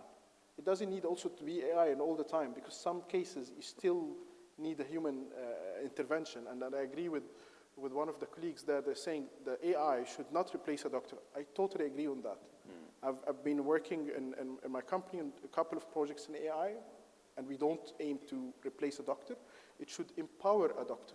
But I can tell you one thing, and I heard it recently in a couple of conferences, the doctor who's using AI will replace the doctor that doesn't use the AI in that space.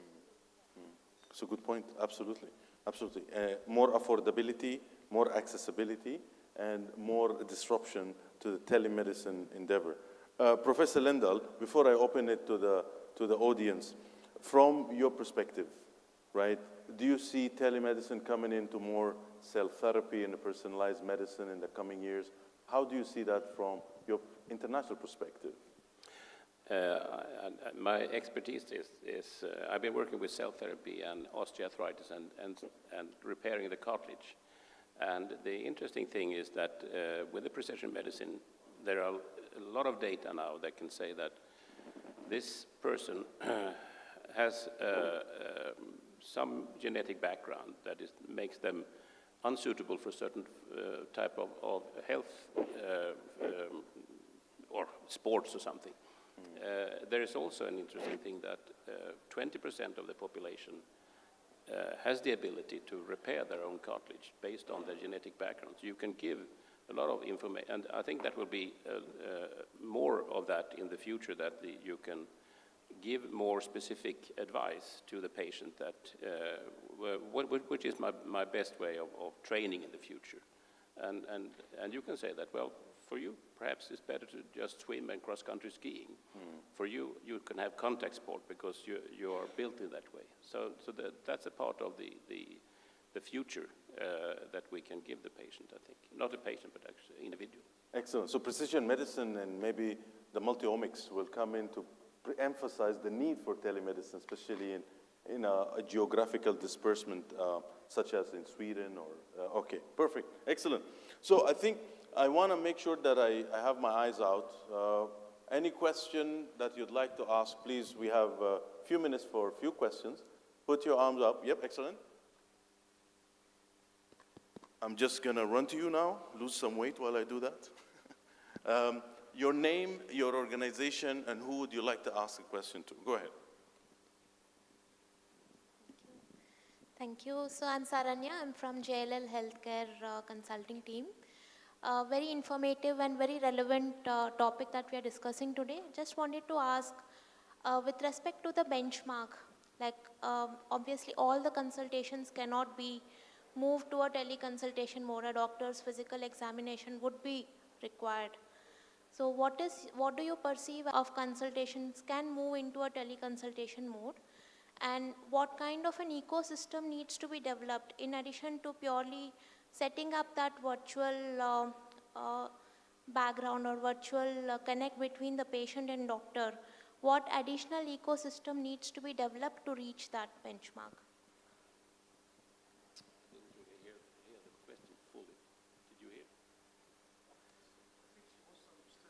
I think she wants to understand the percentage of consultations that can be managed in the virtual space versus physical space. Okay. The Swedish experience in this aspect is that we most of the healthcare is public funded. And it used to be the case that people, to get a consultation, you have to phone. You were sitting in a phone waiting for you to get an application. But in the last 10 years, we had at least 2 or 3 private companies that came out and who had, it's called virtual doctor and some other things. And I think as it is now, the consultations from those are taking 10 to 20% of the consultation time, of the patient going to the virtual doctor compared to the normal doctor. The problem that we have in Sweden is that it's also how should this virtual doctor consultation be paid? Because it's actually paid the same price as the physical, and that's a big issue actually. So the cost for the society has increased quite a lot because of there are more patients going to the doctor now because of the telemedicine. Yeah, I'm Rula Hamoud, Chief Medical Executive at Clemenceau Medical Center, Dubai. My question goes to the use of telehealth and telemedicine in emergency situations. I don't know if you have the experience. Disruption in healthcare is very new to us as physicians, and we still want to ensure the safety of our patients whenever it goes to teleconsultations. So are there any criteria that you have put into your system to select and to do the triage prior to deciding if it's okay to do telehealth on those patients or not? Did you witness any emergency situation where telehealth was harming the patient and where the patient should have come to the hospital to see effectively a physician inside a hospital? Those artificial intelligence systems are designed for people to monitor them 24/7. So what happens if those systems were not monitored, like when you use those cardiac monitoring systems? Your experience, please. Thank you for your question. I'm going to touch on both of the questions, the question earlier and this one. The focus on telehealth is mainly, at the moment, is mainly on primary care. And this is where the bulk of consultations are taking place on telehealth in terms of having consultations, for example, cases that you would see in a normal family practice. And then hopefully moving from then down to preventive measures. Future-wise, we do want to see secondary care being integrated by having hospitals at home. So having the same setting that I would normally get in a hospital provided at home, so I can able to have that personalized care at home and manage cases. Now, when it comes to urgent care and emergencies, very little has been done on telehealth in the UAE.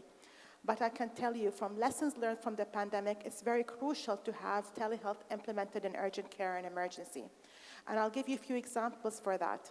During the pandemic, we had the ambulance running around the streets in Dubai, taking patients from home with COVID cases that are quite critical and not knowing what are they going to do with these patients. The paramedics are not equipped to decide whether we're going to triage this patient to be able to stay at home or move into hospital, and which hospital is going to accept that. What was lacking in the circle was having a telehealth device on the ambulance in which the patient can be assessed and triaged by a healthcare provider through a telehealth device and being able to diagnose or manage a patient. Same scenario can happen with stroke patients, for example, where minutes can count towards the time where the patient can get a stroke and being managed. The patient is being triaged through a telehealth device. And I think in Sweden, they've been using devices to, like AED kits to be released through avatars to different, through drones to different remote health facilities to save lives. So yes, it is happening. And when it comes to the red flags that you were discussing, part of our telehealth development was working on guidelines for telehealth that are available online for physicians, and we're looking to publish this internationally as well. Those telehealth guidelines start with the red flags. So therefore, the red flags would decide whether the patient is a telehealth patient or the patient needs to be transferred into a face-to-face consultation or a hospital setting. I have a comment.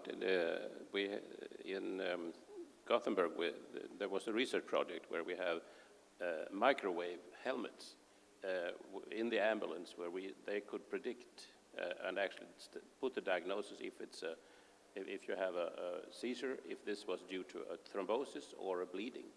And then you could put in, for instance, one of the treatments for if you have a thrombosis, you should have thrombolysis. But if you do that, if it's a bleeding, then it's fatal. And that actually shortened the time for the first treatment of the patient. And so that's one example of telemedicine from the ambulance. I think that's something that is coming more and more in the future, actually. Thank you very much. I'm Carol Wahab-Shijak. I'm a family medicine consultant, and I'm the medical director of Community Medical Center. So I am in the primary care, and I'm one of the doctors who are using telemedicine significantly. I can say that it's 50% easily of my consultations. So I have a short question for each of you, if I have the time. Okay, so quickly. First, because I'm using telemedicine, for Dr. Sayegh first, I can feel that there are few devices that might make the experience much easier, like virtual stethoscope or digital otoscope, but they're still very expensive to be used at home, like, the blood pressure machine or the oximeter. So do you think that this is going in the right direction, and would we be able to have those tools cheap enough for the patients to have at home? Very interesting, because today I might have an answer to you that will differ from tomorrow's answer. Every day I'm seeing a new device. That wow factor is unbelievable. I've seen devices using the phone to check your heart rate, your blood pressure, and your ECG by holding your device. So your actual device is the future telehealth device. I know probably a year ago when I was presenting in one of those conferences, I spoke a lot about these remote devices that we would have at home, like a mini stethoscope or a mini Doppler that we can use to self-diagnose ourselves and the healthcare provider can see online. But this is slowly changing in terms of having one device for all. And I've seen it happening using the phone itself and taking that a step ahead in the metaverse as well. Thank you so much. One more. One more question. Okay, regarding Mr. Awad, regarding the tariff, I can see that we have to make it more cost effective, but living today as doctors, we still have the same expenses and we're still spending the same time. And it is expected of us to have a lower tariff for telemedicine. So in today's space, it doesn't make sense for doctors at least. And our time, like historically, the time spent with patients has never been properly remunerated for doctors. I'll answer you on the two parts. First, does it make sense to the patient? I understand it doesn't make sense to the doctor. So I think if you're trying to go to a patient-centered model, we should really try to figure it out. So MediClinic, how did we try to figure it out? I understand that you are concerned about the time that you're spending with the patient, physical versus virtual, but because it's virtual, you can do lots of things, like gathering the patient's symptoms and his medical history before the consultation. So when you get into the teleconsultation, you have a summary of his history and what he's feeling today. And this will cut time that you usually before to speak to him over the phone or face-to-face, asking him about all of this information. That's an example of how you can be innovative to get the patient information through the virtual solutions to cut the time that you're spending in the consultation. But you need to figure it out because the patient needs it. We were shocked actually in MediClinic when we saw the sustainable growth. We were at 4,000 in April 2020. Now we are at 15,000. And with the analysis that we are looking at, organically, it will reach around 25,000 by the end of next year. And if we did some little promotion, it could reach 45,000. So we really need to figure out how we'll make the financials work. And that's what we are pushing. I wish if we have today someone from the insurance, as Dr. Khulud was saying. We were going to hammer him down. Yeah, but we need to figure it out. Now, I would like to answer the two questions on the emergency and what we manage virtually. What we manage virtually in MediClinic, it's depending on the population, the clinical pathways, and the financial model. One of the models that we are trying in our own staff, it's a virtual gatekeeping model, where all the staff should go into this channel to speak to a doctor before going for a physical consultation. There is definitely a very good exclusion criteria, like oncology, maternity, all of that, they don't need to go through the gatekeeper. And that's where we are able to manage up to 60% virtually. In other projects, we are able to manage 90%. In other projects, we are managing 10 to 20%. And it's really variable. There are some statistics internationally, American Medical Association saying 77%, but that's a totally different population than our population here. Totally different ecosystem, everything. So that's for the virtual management. It's really variable on the program, the financial model, and all of that. Now, the point about the emergency, the red flags is very important, and we have seen some cases like that. And what we have done, we referred them immediately. But the practice does not really differ from a patient coming physically to the doctor and the doctor asking him questions and the doctor realizing the red flags. You don't need to have an expert system. You have the same doctor, and you're a primary care doctor. You can tell from what the patient is saying, I'm having chest pain, I'm having that. Oh, please hang up, go to the emergency now. It's the same thing. If he came to you in the hospital with the same symptoms, you will ask him to go to the emergency, or you will move him to the emergency. So I think the practice there doesn't change. What I found very beautiful here in the market, and when we are talking to the other European countries, the virtual management guideline that Dr. Khulud spoke about, we were one of our partners from Finland, and they were shocked when they saw the complexity of these clinical pathways. I was in TrueDoc at that time when we were developing these, and what we have done, we went into nice guidelines, and we tried to see what will be the pathways for virtual management. And we did a peer review. Multiple doctors were reviewing. Then this all was shared with DHA. And DHA did amazing effort to make it a real guideline. And I think that's where we are heading today. If you have the proper clinical pathways, if you train your doctors in it, you should be all in the good hands. Excellent, excellent. But how's the experience of the patient with less time with the doctor? Has this been studied? Like we're going toward less time with the doctor. Apologies, doctor, I might just intervene. Do you want to quickly answer that, or did I interrupt you from understanding the question? Sorry, I didn't get you. Just quickly. Because in the model you were describing, okay, we're collecting data ahead of time and we have all the data. Then the time with the doctor is shorter, so this is how it's going to make more sense for the doctor. But how's the experience of the patient with less time with the doctor? So we were not allowed to test that on patients outside Mediclinic. We were given approval from DHA to test it on 700 employees in Mediclinic, and the patient satisfaction was great. The patient didn't see it as a way that you are enforcing him or anything. The way that he saw it, that he is completing this questionnaire for you to help him with his condition. And the percentage of the patients that they completed the questionnaire before the consultation was around 80-something%. So they were able to skip it. We presented a very good button everywhere that you can skip it. You don't need to go through it. You can just go and chat with the doctor. Because also with chatting, that's what we were also piloting, the doctor can chat with multiple patients at the same time. And this is a future that we have seen. We have seen it in Finland. The doctors there during the COVID pandemic, they were having 20 consultations per hour. And I asked them how. He said they are having multiple chats and they upgrade to voice and video when needed. So we tried to understand how those things work. And to be honest, it was really time efficient. But there's a challenge to that. If you're using the same doctor that is doing physical and virtual consultations, it will be hard for him to jump from this space to that space. If you're having doctors dedicated for virtual management, it's easy for them to adapt to that. And they will benefit from the minute here and 2 minutes there and 5 minutes there. But for physical is 20 minutes. Then you jump to 10 minutes. It doesn't really make sense for the combined.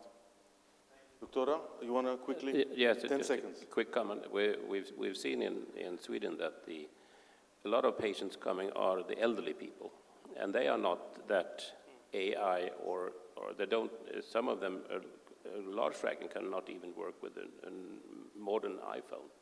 So you have to really take care of the elderly people also, because they need the personal contact, and they are not that quick sometimes, so they can answer all the questions. So I think that has to be adopted in these systems. Excellent, excellent. Thank you. Dr. Sahir, last question? Yeah, thank 10 you. seconds. Thank you. My name is Dr. Sahir Sheikh. I'm an orthopedic surgeon practicing in London, and we do have some existing models in the UK, where in the NHS, we use the telemedicine for virtual fracture clinic follow-up, and it works well.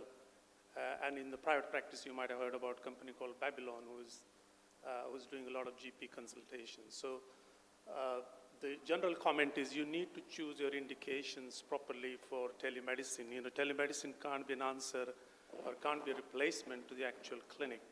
My question to the whole panel is, I think what we found in the UK is, how do you manage the information flow? You know, how do you get this information, say GP consultation coming to the specialist, because the EHR system don't talk to each other. What's your experience in Dubai? So maybe Dr. Khulud, you could start, please. One of the challenges that we have, I want to call it a challenge, but not a disadvantage, but one of the challenges we have in Dubai is procuring the right platform for the person need, and then integrating that with the EMR system and integrating it with secondary care. Because at the end of the day, we don't want any of the data to get lost, and we want that continuous care for the patient. What I would like to highlight is a lot of these platforms that we have in Dubai, or in the UAE in particular, are provider-based, making it easy for providers. What we need to focus on is making it easier for the patient and not the provider. The focus should be on the patient, because we don't want the patient during the transition of care to fall in between those cracks. We want that continuity of care. So I think the way forward in terms of facing this challenge, which I believe is a worldwide challenge, not only in the UAE, is having the care centralized around the patient, giving that individualized care, having a participation action from the patient, so working with the patient, not to the patient, having a population-focused service, which means that instead of having a service that might work well in other parts of the world, I have to tailor it to make sure it works well for my population. And then the most important thing is having a structure in which data is secured, safe, and there is trust and transparency in the governance. Excellent. Yeah. Any final comments? No, nothing from my Good. side. No. Professor? Okay, thank you so much. Let's put our hands together for our wonderful panel and you guys for the audience. So we'll start our meetings one-to-one. You wanna? Yeah, I'll hand over to Hadi before we break. Thank you very much. It was a really amazing panel. Thank you. We're going to break right now. So for those who have one-on-one meetings scheduled with the sponsors, the one-on-one meeting room is located at the back of the conference room. Please make sure that you attend your meetings. Some of you, if you don't have meetings and you wish to speak to one of our sponsors, please speak to one of my teams, and they will be able to connect you with the person that you want to speak to. For those who don't have anything else to do, we're breaking right now for some networking sessions, coffee break. And then after that, we're going to be serving lunch here in the foyer as well. And we will be back in the conference room at 2 p.m. Thank you.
Okay.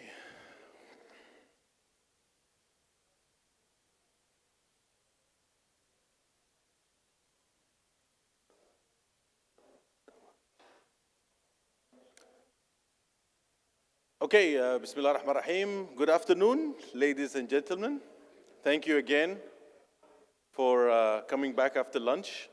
We have an intensive program of panel discussions, and we have another session of meetings that comes out at around 2:45 p.m. So our afternoon session will begin with a panel discussion. After the lunch, I hope you already had your lunch breaks and you're well fed. Excellent. So now food for our minds. We have one panel discussion followed with one-to-one meetings for 60 minutes, from which then we're going to go into a coffee break and then conclude the evening with two wonderful, intensive panel discussions. So let's get the blood rolling. Our panel discussion now is on digital transformation and healthcare security and privacy, and you know how important that is. But we're going to veer off a little bit and also expand the discussion scope. I have the pleasure and the privilege to host four amazing panelists. Let me start with Dr. Marie Kim James, Director of Nursing, Saha Kidney Care. Let's put our hands together for Dr. Maria. You can step in. Excellent. Next on my hit list is Dr. Hinda Daggag, Corporate Genetic Project Head, Abu Dhabi Health Services Company, Saha. Let's put our hands together for Dr. Hinda. Now I'm coming to the heavyweights, right? So the heavyweights, I have Vineeth Burush Otaman, CHCIO, Group CIO, Aster DM Healthcare. Let's put our hands together for Vineeth. The heavyweights, huh? Okay. And then last but not least, I have Dr. Usama Al-Hassan, Specialist at Health Informatics and Smart Health Department, Dubai Health Authority. Let's put our hands together. He's still networking, I presume. So, oh yeah, there you go, Doctor. Fantastic. So I think, I'll take a seat as well.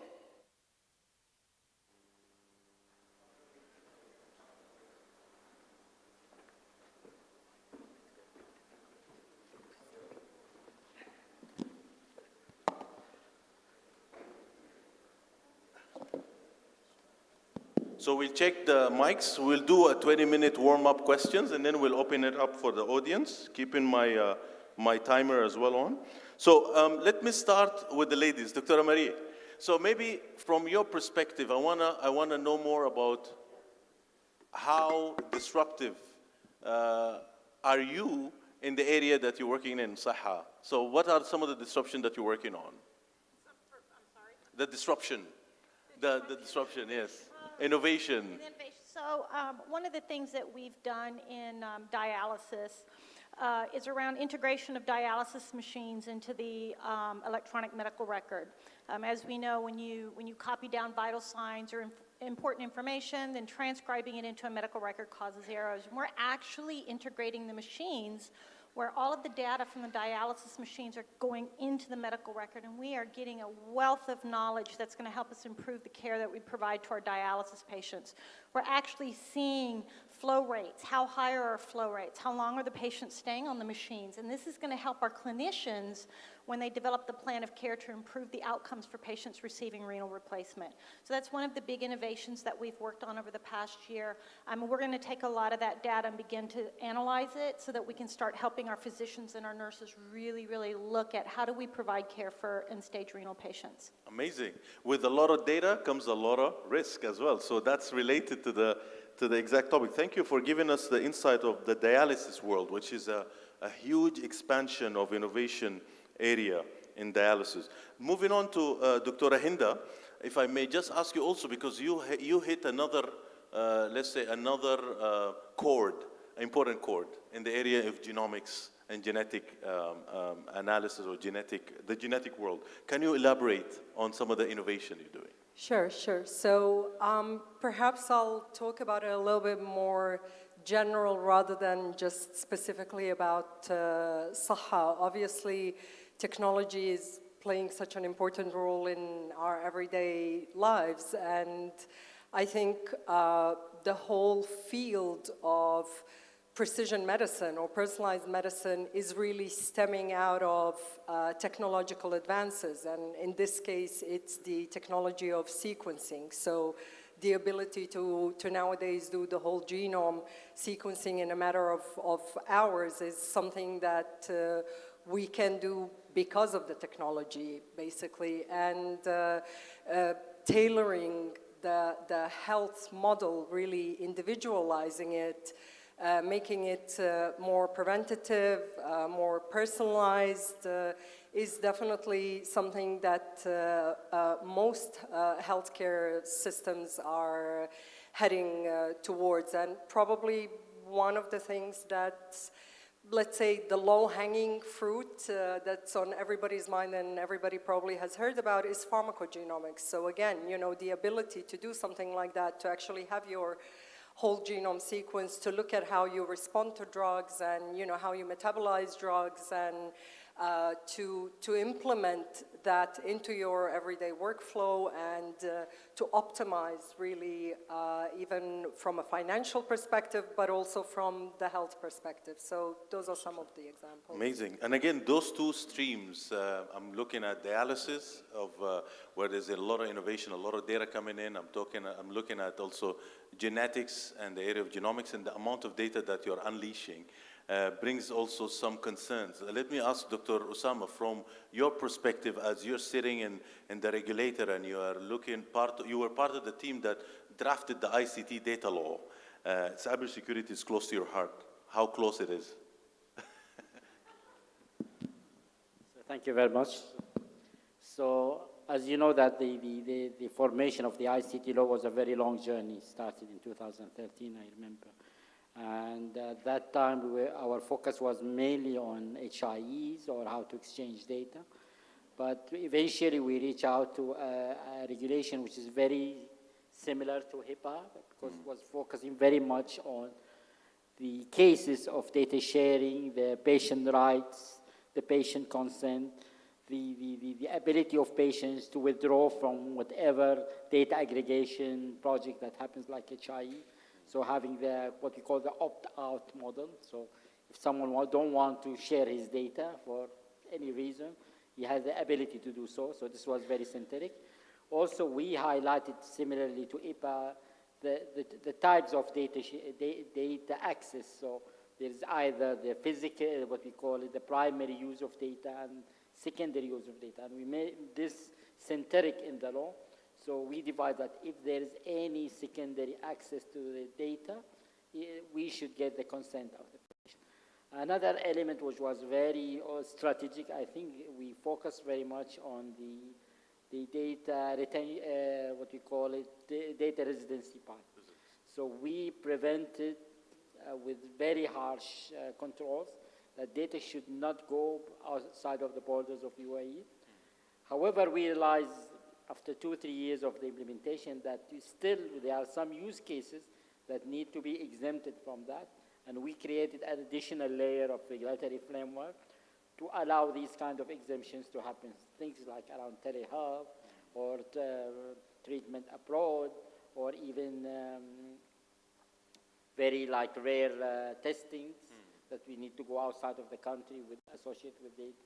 So now we are seeing these use cases happening, but the general stream, that data should stay in the country, and based on that, a lot of investments came to the country to ensure that we have the required infrastructure and the cloud infrastructure. We're seeing AWS coming, Azure is already there, Oracle is on the way. So that's really played a role in even for the prosperity of the healthcare ecosystem. Absolutely. Thank you so much. And I think this is naturally flowing to you, Mr. Vineeth, because as one of the big players in the private sector, you're opening up the doors of metaverse as well. You've just heard concepts from Dr. Maria about dialysis and the importance of innovation in dialysis, the amount of data that gets unlocked. Dr. Hinda also added to that from genomics and genetics. And now comes the regulator, voiced out by Dr. Osama, saying, listen, data is, we're going to open up all these vectors and verticals of innovation. How is Aster, the mammoth of innovation as well, responding to that? Thank you. So yes, the best thing that happens, I believe, because we present across 7 different countries, the most important thing that I see in this part of the world is when you have the regulators and the private sectors working so well, so closely. And there's no other place in the world that I've worked, have seen most of the time the regulators and the government driving these kind of transformation. I believe that's the biggest thing, even what we saw in GITEX. So anyway, the scale at which the government and the public sector comes in and drive things is exemplary. You don't see it anywhere. Why I'm mentioning that is when you make putting down regulations and all these rules is one thing, but also like Dr. Sama just said, looking at the sensitivity of it and looking at the same time the flexibility to change it and work with private sector is huge. So we as a responsible private sector players work with the government and the regulators and continue to work with them on enhancing this. So for me, going ahead and abiding by the regulators is definitely is right there. There's no compromise on it. But at the same time, ensuring that my patient is taken care of. We look at all the aspects of ensuring that while we safeguard all this, we're not creating any inconvenience to the patient is paramount. So I say it's very easy to be safe. You can shut the door and windows and sit inside and be always safe. But that's not what healthcare is about. Healthcare is about sharing that required data with the doctors and the care providers and doing everything possible to ensure that the patient is taken care of. So my answer to that is yes, we are doing everything to ensure that we have the right balance and as a responsible player, abide by all the rules, but at the same time, ensure the patient is right at the center. Absolutely, absolutely. Well said and well responded. So maybe I'm very excited to go back to you, Dr. Maria, because kidney care is one area of huge innovation. I've met with a number of people like Davita and some of the home hemodialysis innovators. What is your thoughts? Where are we going with kidney care? I think for kidney care with the innovation, you also have to look at what is the best outcome for patients with renal disease, and the number one option is transplant. How do we integrate the technology into improving transplant and availability? And that's something that the UAE has done an amazing job over the last few years with changes in legislature, looking at deceased donors and the number of lives they can save. And this is where the technology helps us. How do we share information amongst different healthcare facilities throughout the UAE to make sure potential donors and their families have the resources they need, and we share the information with hospitals, with patients who need organs. That's the trend you need to look at when you're looking at renal replacement. We want to look at hemodialysis as the last resort treatment, not the first line treatment. We need to look at transplant as number one. And peritoneal dialysis is another one, and that is another place where you look at innovation. How do we share information? How do we make sure that the patient's needs, most PD patients are at home. How do they integrate into the healthcare system to make sure that their needs while they're at home are met? Can they access a healthcare provider when they need it? And this comes in telehealth and all of those innovations that you're looking at. When you're looking at areas that are rural, like Al Dhafra, how do you reach those patients that are in the farthest reaches and have the least access to care? So when you look at renal, I think you can look at it from a whole systems perspective and starting at the top about what are the best treatment options for your patients so they get the best outcome. Excellent, excellent. And I like the word sharing, and you also use the number of words like giving the information to the right people across the country. So maybe to you, Dr. Hinda, because again, the area of genetics and consent management and data accumulation, what are some of the challenges you face on your day-to-day job, if I would like to call it that way? Well, I mean, first of all, we need to understand that in order for precision medicine to really come to life, we need to have a huge data collection. So we need to have access to a lot of data, and it needs to be good quality data. And usually this data would come from not just the electronic medical records, because we need to go actually further than that. So usually it's through biobanks. A perfect example of that is a UK biobank, and how the UK biobank has linked to Genomics England to be able to produce all of these wonderful outcomes that came from the population-based sequencing, because it's not just about applying the technology and doing the sequencing itself. It's about all the phenotype that can be linked to that genotype so that you can really have the full picture. But when you do collect all the different types of data, that also puts the patient or the participant, let's say, it leaves them exposed, or it puts them in risk that this data could be shared with other parties. So how do you maintain the data privacy, the data anonymity? How do you ensure that your participants and your patients understand what they are signing up for? What are they exposing themselves to? So I think we need to definitely pay more attention and work a bit more on informed consent and providing enough information, to these people so that they actually know what are they participating in and what are they going to be getting in return. And this can be done on the level of that project or of that healthcare facility, but it needs to be done on the level of the regulators. Obviously, we need the policies in place, we need the guidelines, clinical guidelines in place, and I think most importantly, we need the genomic and the digital literacy. Does the population actually have enough knowledge? Are they educated enough in terms of genomics and precision medicine space? So we need to build that foundation right. Absolutely excellent. Genomic literacy, informed consent, these are really important aspects. And then the concept of bringing in this huge platform, biobanks, into the advent of precision medicine. So Dr. Osama, if I take those concepts from Dr. Hinda and apply that to where Nabil is taking us, the health information exchange, or as you've spelled it out, the network architecture for integrated Dubai health, okay? So what are some of the risks that you foresee when we are trying to implement the ICT data law? Is there gaps that still need to be improved upon when it comes to the implementation of the data healthcare law? Well, I think that the main question that we have, and we've been asked this question many times, does the ICT law apply to genomics data? And our answer is no.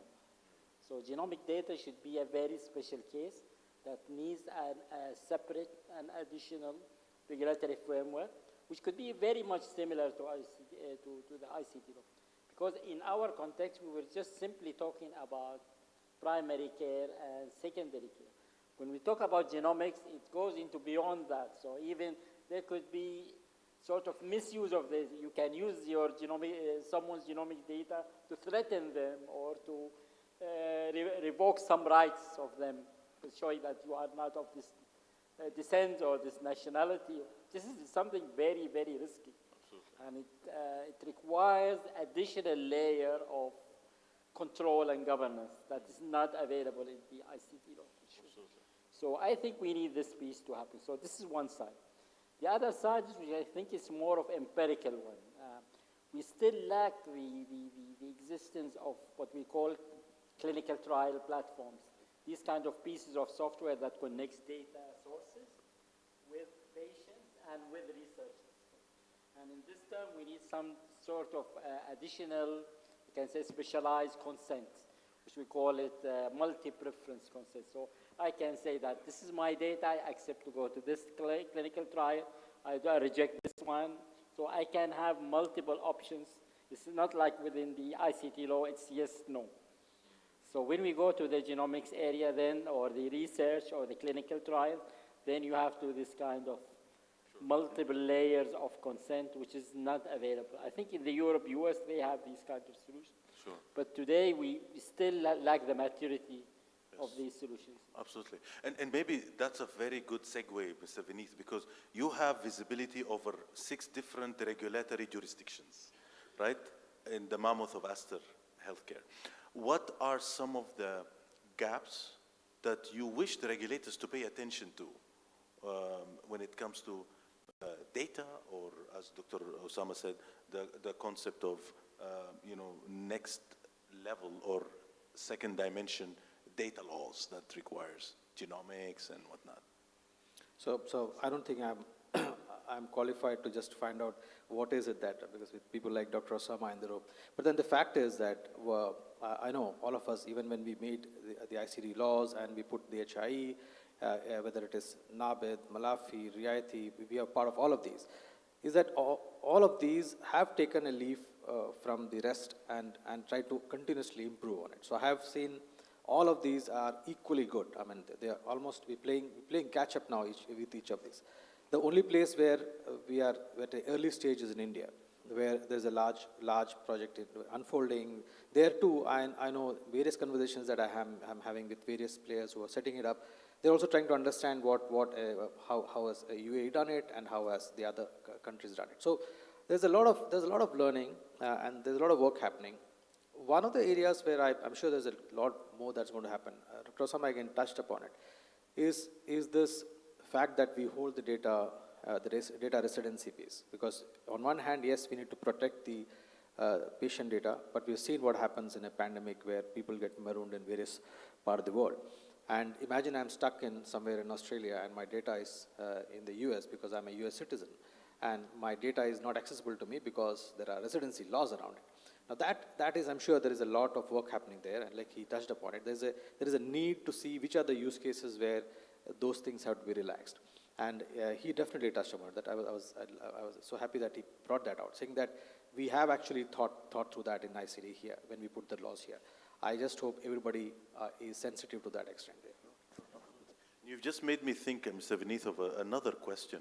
Maybe I'll just go back to Dr. Osama, because that concept of biobank, the incidence of cybersecurity threats on that. Do we have the skill set in the UAE to build a strong cybersecurity function? Currently, we don't have it, but it's not that difficult to build it. It needs just a strategy, just kind of like a long-term plan on building some sort of apprenticeship, mentorship, try to bring the right people who can really give the knowledge and train our people. But I think within 2-5 years, we can manage it. Excellent. So I just want to make sure that I'm mindful of the audience as well, because we've crossed the 20-minute mark. Maybe a question to Dr. Hinda as I walk the floor.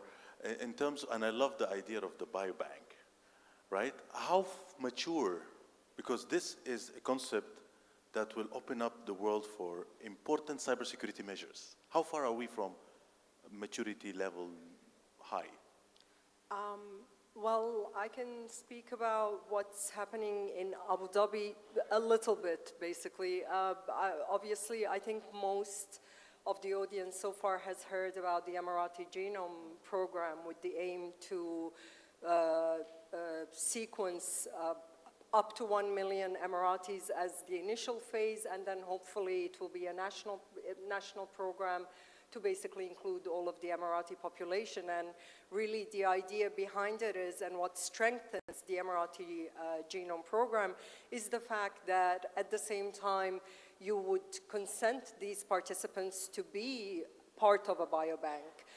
You know, let's call it an Emirati biobank or Emirati Genome Biobank, and based on my understanding, this is, if it's not already on the ground, then it is definitely in the pipeline. G42 is the company that is really responsible, or the technical, let's say, arm of the Emirati Genome Program, and I believe that they are building the infrastructure or already have something in place. So it's really, it's very reassuring, and it's very positive to know that in the UAE, we are following the steps, and it is already happening.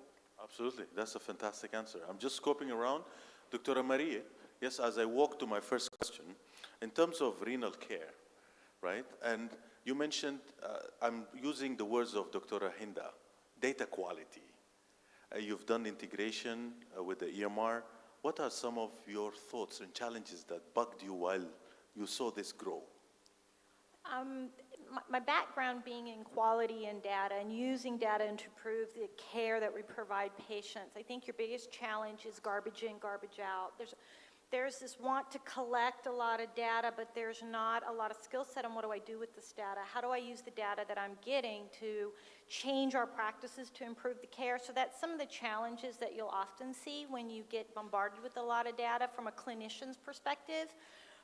Particularly nursing or allied health, is what do I do with all of this data? How do I use the data to bring my patient into the fold so that they can start becoming active participants in their care?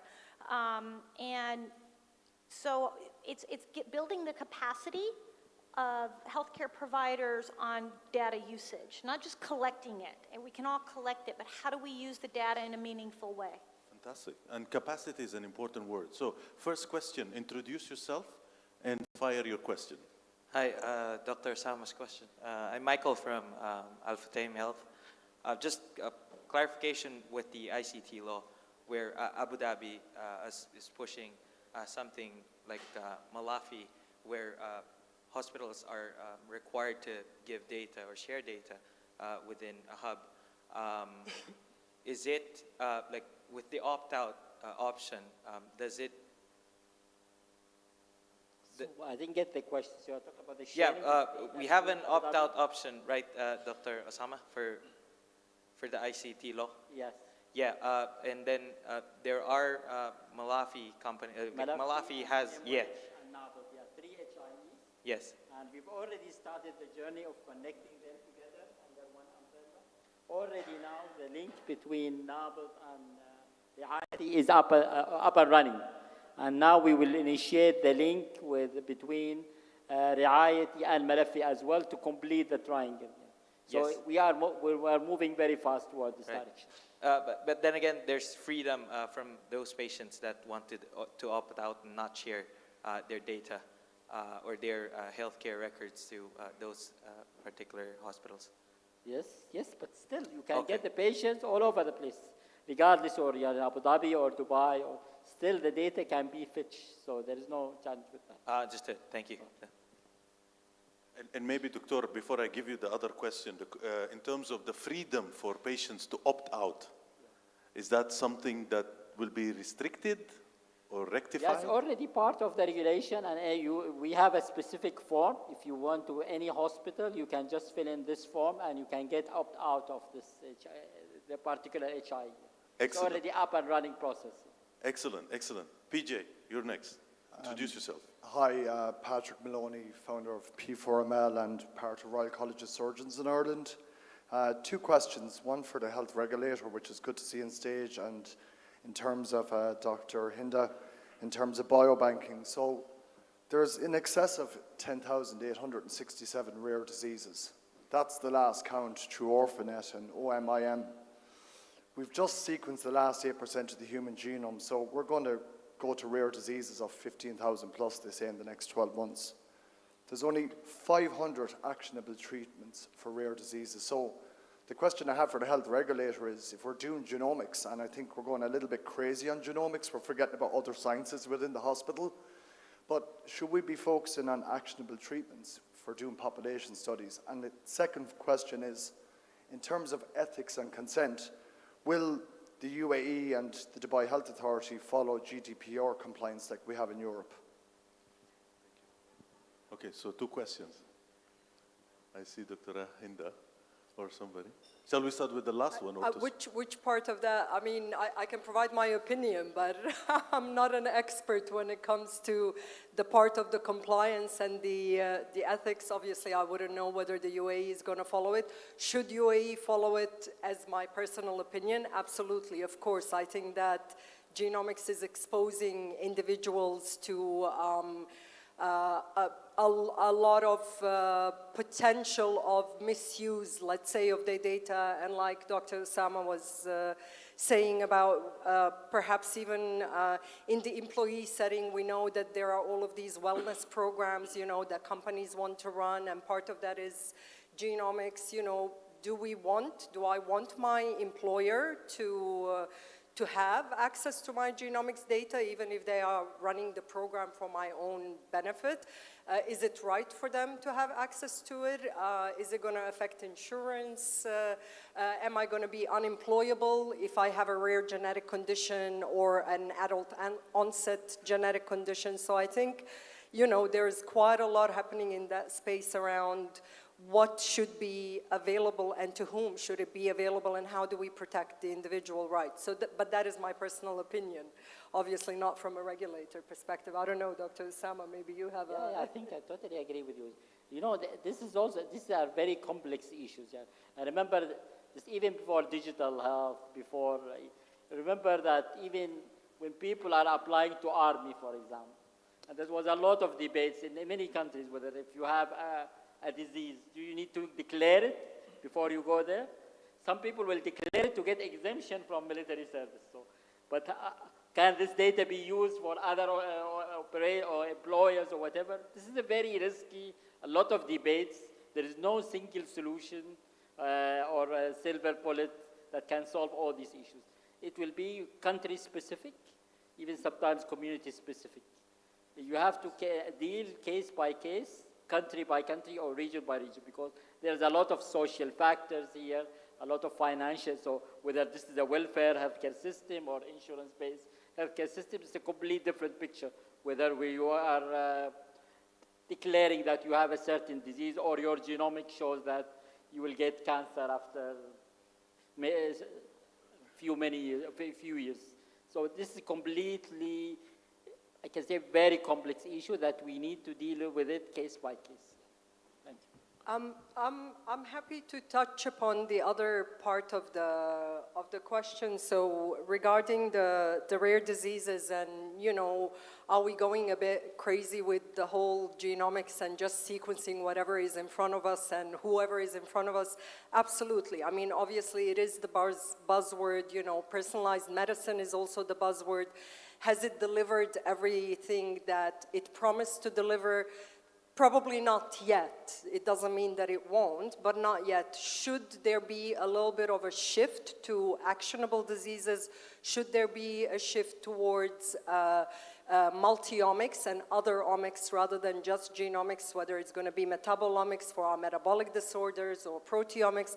Yes, of course, there should. And I think we tend to sometimes forget that side of things, that the multi-omics should come together, that it is not just about, sequencing an individual and having the whole genome in front of you if there's not much you can do about it. But also within the precision medicine space, we need to kind of acknowledge and give credit to the fact that gene therapy is moving in the right direction. What we can do these days with CRISPR technology and how we can fix, let's say, treat perhaps certain genetic conditions is something that's definitely very positive. But yes, we should look at other omics also rather than just genomics. Yeah, this is Massimo Cannizzo, CEO of Jellify, Innovation in Healthcare. I have a question regarding the culture. I think that there is no doubt that if we have security and privacy technology to manage, for example, financial data or military data, we can find a way to be secure and manage privacy in the healthcare. So no doubts, technology is okay. Now is the law, but the law, the history is teaching that the law is following the ethics, and the ethics is following the culture.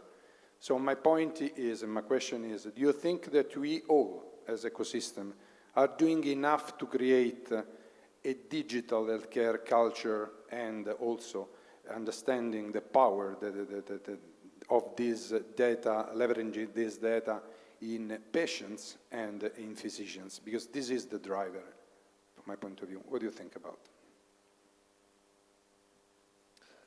I was just looking at who wants to go with. Yes, so no doubt that it's culture plays a big role, and how you define, whether it is organization, whether it is whether it is an economy or an ecosystem, anybody. So, like I said, technology is great, but if you are not able to drive that culture and that awareness, we all know that in any time when we have an incident or when we have some breach, we always realize that a good majority of the incidents were driven by awareness and lack of awareness, or with the insider threats and people from within. So yes, there is a lot of work required to be done, and let me tell you, I don't think there is any silver bullet for this, but as we sit now, and at this point in time, the education and what you tell people to drive, the importance of ensuring that data is safe, your data and your organization data or your patient data, all that will continuously evolve. And it also depends upon who you're speaking to. If you're speaking to a new gen, maybe your sons and daughters, that's a different communication. When we talk to somebody senior, it's a different communication. It has to change, and your conversation and your dialogue has to change from each kind of people. And another thing that's very common in the health system is that when we are, most of our key stakeholders are at an age bracket which is very different. And your patients and some of your young folks that are joining are different. There's a big difference in the age and the way they look at things. So there's a lot of work. There's a lot of work required to be done. Is all that I can say. I know it's a long way to go before we can. I don't think we'll ever crack it, but we have to keep trying. Doctor. Excellent. Okay. We're good. Excellent. Thank you. That's a great question. Dr. Sahir. Thank you. Fascinating conversation about the data. I live in London, and as my friend from Ireland was saying, we are heavily regulated by GDPR when it comes to data. So we can't think anything outside of GDPR. I have a different take on this data ethics and consent policy. Right now, my Apple Watch is recording my heart rate and everything, and I don't have any control on that data. I don't know who's using that data. So in terms of genomics and lifestyle illnesses, wouldn't it be possible going forward for the patients to sell their own data for some financial value? Do you think that that could happen, especially for countries who are outside GDPR? Say like India, if I have my own data, I should be able to sell it to a pharma or research company. What are your thoughts? I know this is a little radical thinking. It is a good business model. I think that this concept is already there, implemented in many applications now. They were talking about small data. So you collect your own data, you have control with it. You save it somewhere like in a blockchain or whatever mechanism, and there will be, you'll be able to shop for a clinical trial that you want to participate in, and you will get rewarded for that. So the concept, especially in Europe or US, is already there. Here we are still testing this with regard to startup. They are trying to play with it, utilizing technologies, as I said, like blockchain.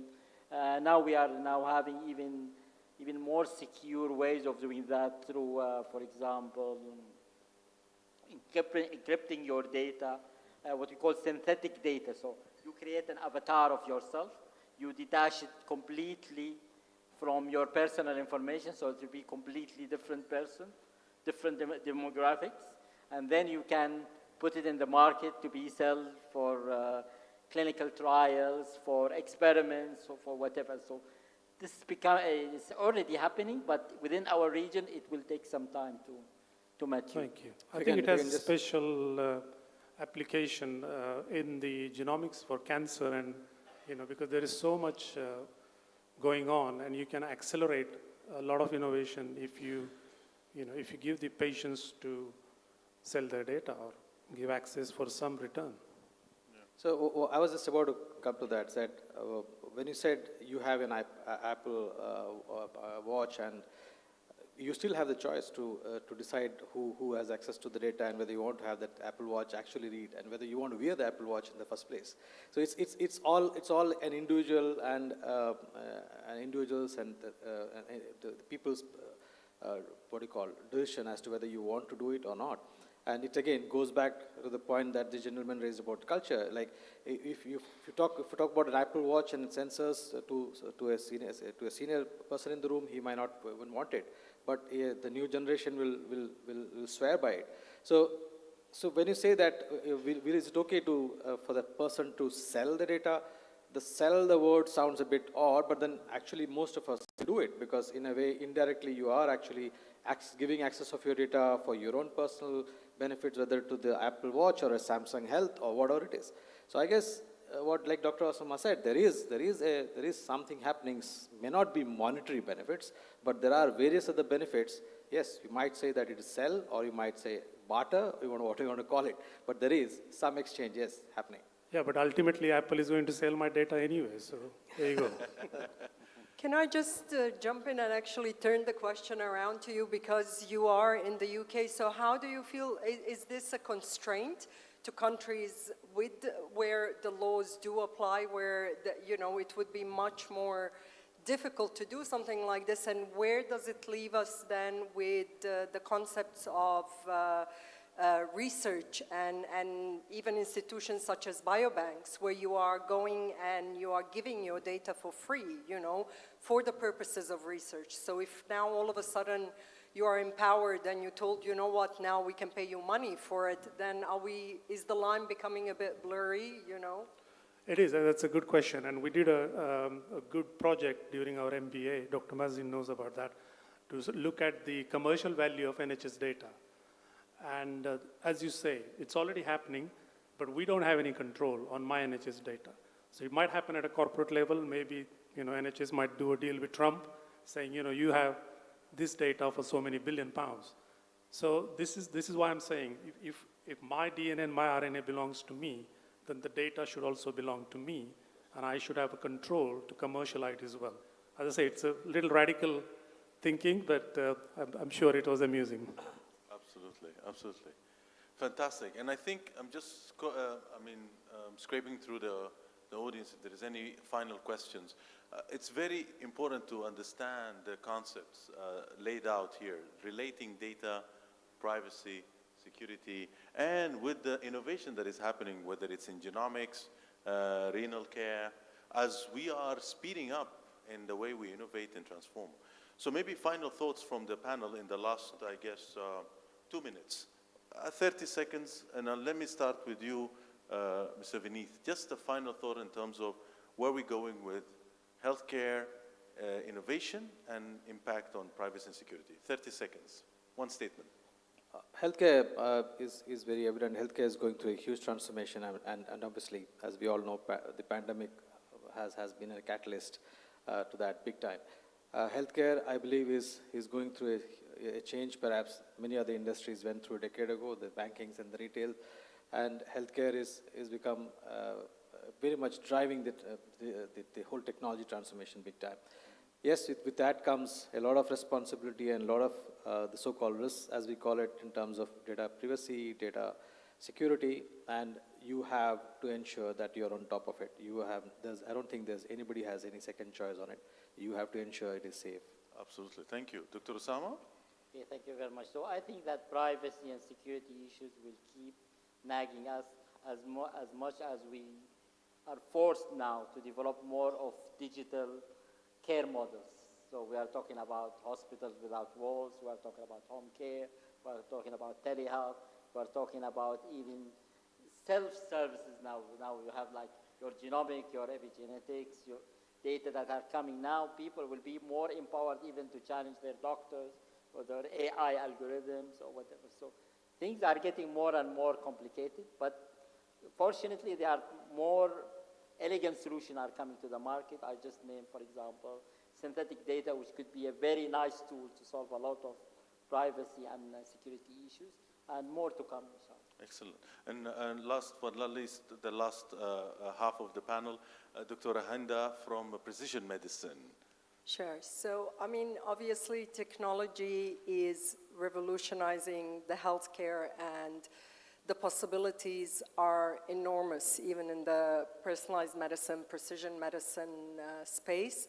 However, we need to build the foundations right. We need to have the infrastructure. We need to be ready for the amount of data that is going to be basically thrown at us from all of these huge population-based sequencing initiatives such as the Emirati Genome Program. Our electronic medical health records need to be ready for it, you know, the data storage. So the infrastructure is so important. People are very important. You need to have the right people in the right places, and you need to provide the digital literacy, the genomic literacy, so that we really understand, you know, what we are getting into. But there is a huge potential, and, you know, let's watch this space. Excellent. And Dr. Marie from Renal Care? Yeah, we really, the opportunity to use data, to use genomics, to look at how we can improve the life of patients overall in the future, predictive models, can we predict patients, future healthcare, how can we use the data that we're getting to improve healthcare in the future so that maybe we can help improve the life of patients. Excellent, excellent. I'm very impressed with closing on 1 minute. Excellent. So I really want to thank the panel. Let's put our hands together for our panelists. Thank you.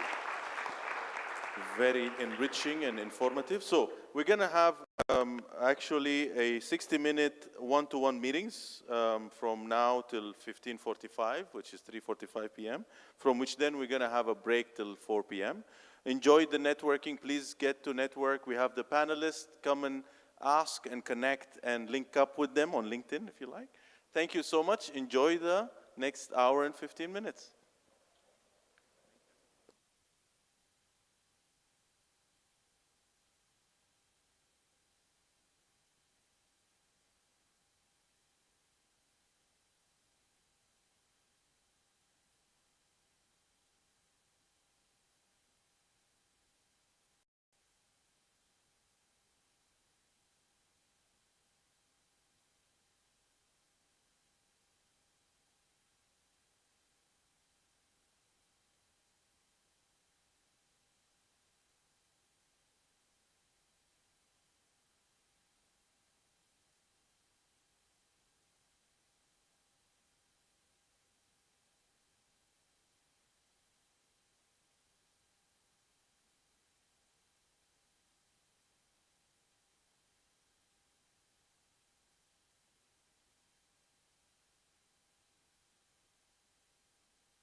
Good afternoon, everyone.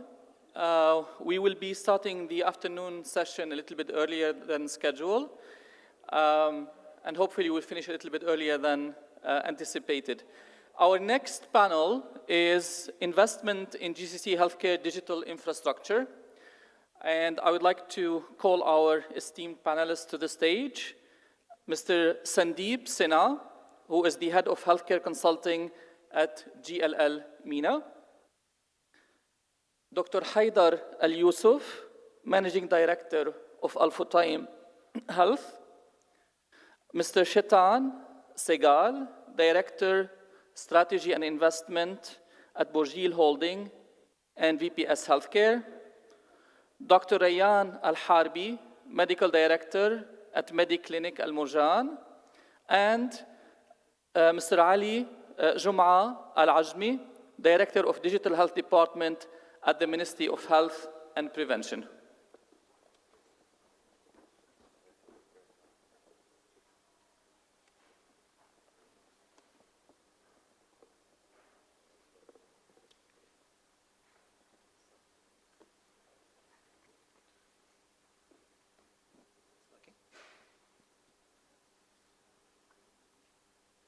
Good afternoon, everyone. Thanks for having a long delay and waiting, I would say. And I just want to, I'm sure you guys know Dr. Rayyan. He's basically head of the Mediclinic, Saudi Arabia, and Dr. Haider. And I'm sure you guys know him. Chetan is from the Bourjil Holding, and Mr. Ali from the Ministry of Health and Prevention. So the objective of our discussion is primarily, I just want to set the agenda of our discussion is primarily in the investment in the digital healthcare infrastructure. It's quite an interesting subject. I think this particular subject can go from basic IT infrastructure to the long-term strategic investment. And I think with the current scenario where we have just now recovered from COVID, I think IT infrastructure, I'm sure you would have all realized that not only healthcare, across the sector, I think it has played a major role in terms of reaching out to all kinds of service model, and a healthcare, which is one of the primary subject in terms of when it comes to the care. It has really helped. It has really helped a lot. So I would be just running a brief conversation talk, and I want to make it more interactive. And I would like to start with Dr. Haider. And why I want to start with Dr. Haider is he's one of the visionary who has actually thought about this subject long time. And now he's representing the corporate side of it, which is the Al-Futtaim Healthcare. And I would request Dr. Haider to just give us a brief about how the journey has been, so, especially when it comes to the digital healthcare infrastructure, Dr. Haider. So if you may just give us your brief about how you have seen the digital healthcare infrastructure in UAE in the various sectors and how it is getting implemented now, it's coming to the corporate sector. Thank you very much, Sandeep. I think for me, whenever we thought digital, we got the rewards. So I think that has always been a good story. And maybe I take us a little bit back in history for those of you who were in Dubai and in the health sector, in the private health sector space in Dubai prior to 2012. And if you remember, all claims were submitted through fax, sent from the provider into the insurance company by fax. Someone sits in, puts in few things, faxes it, someone else on the other end tries to code it somehow and then put it into some sort of system, and nothing nowhere makes sense. And a lot of people just working on fax and paperwork. And for us at that point in time in Dubai, we wanted to transform that infrastructure even before moving in with mandatory health insurance. For those of you who remember that date, the mandatory health insurance law was announced in Dubai on the 24th of November 2013.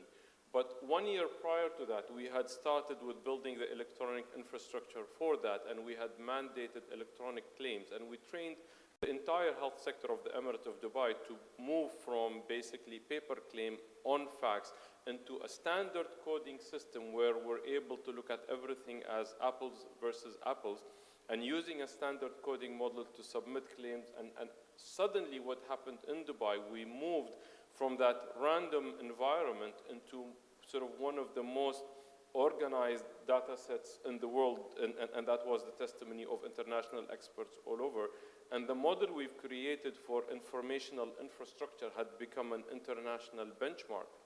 And I remember when I left the DHA around 2017, end of 17, in that year, we actually had 90 million transactions go in the system that represented every single transaction that took place in healthcare in the Emirate of Dubai, submitted from a provider into an insurance company. It was 90 million individual transactions that gave us a huge amount of data to take decisions. So we knew exactly how many diabetics were in Dubai. We knew exactly how their HbA1c was doing. We knew what percentage was controlled, what percentage wasn't, and we immediately could diagnose and take policy decisions based on evidence because we were early starters with that digital infrastructure and technical infrastructure for health information. Now, on the provider side, my journey has been, and even prior to COVID, we came in and we've designed an ecosystem of healthcare that is almost a seamless integration between the physical and digital environment. And I remember we had our smart technology ready and our telehealth infrastructure ready,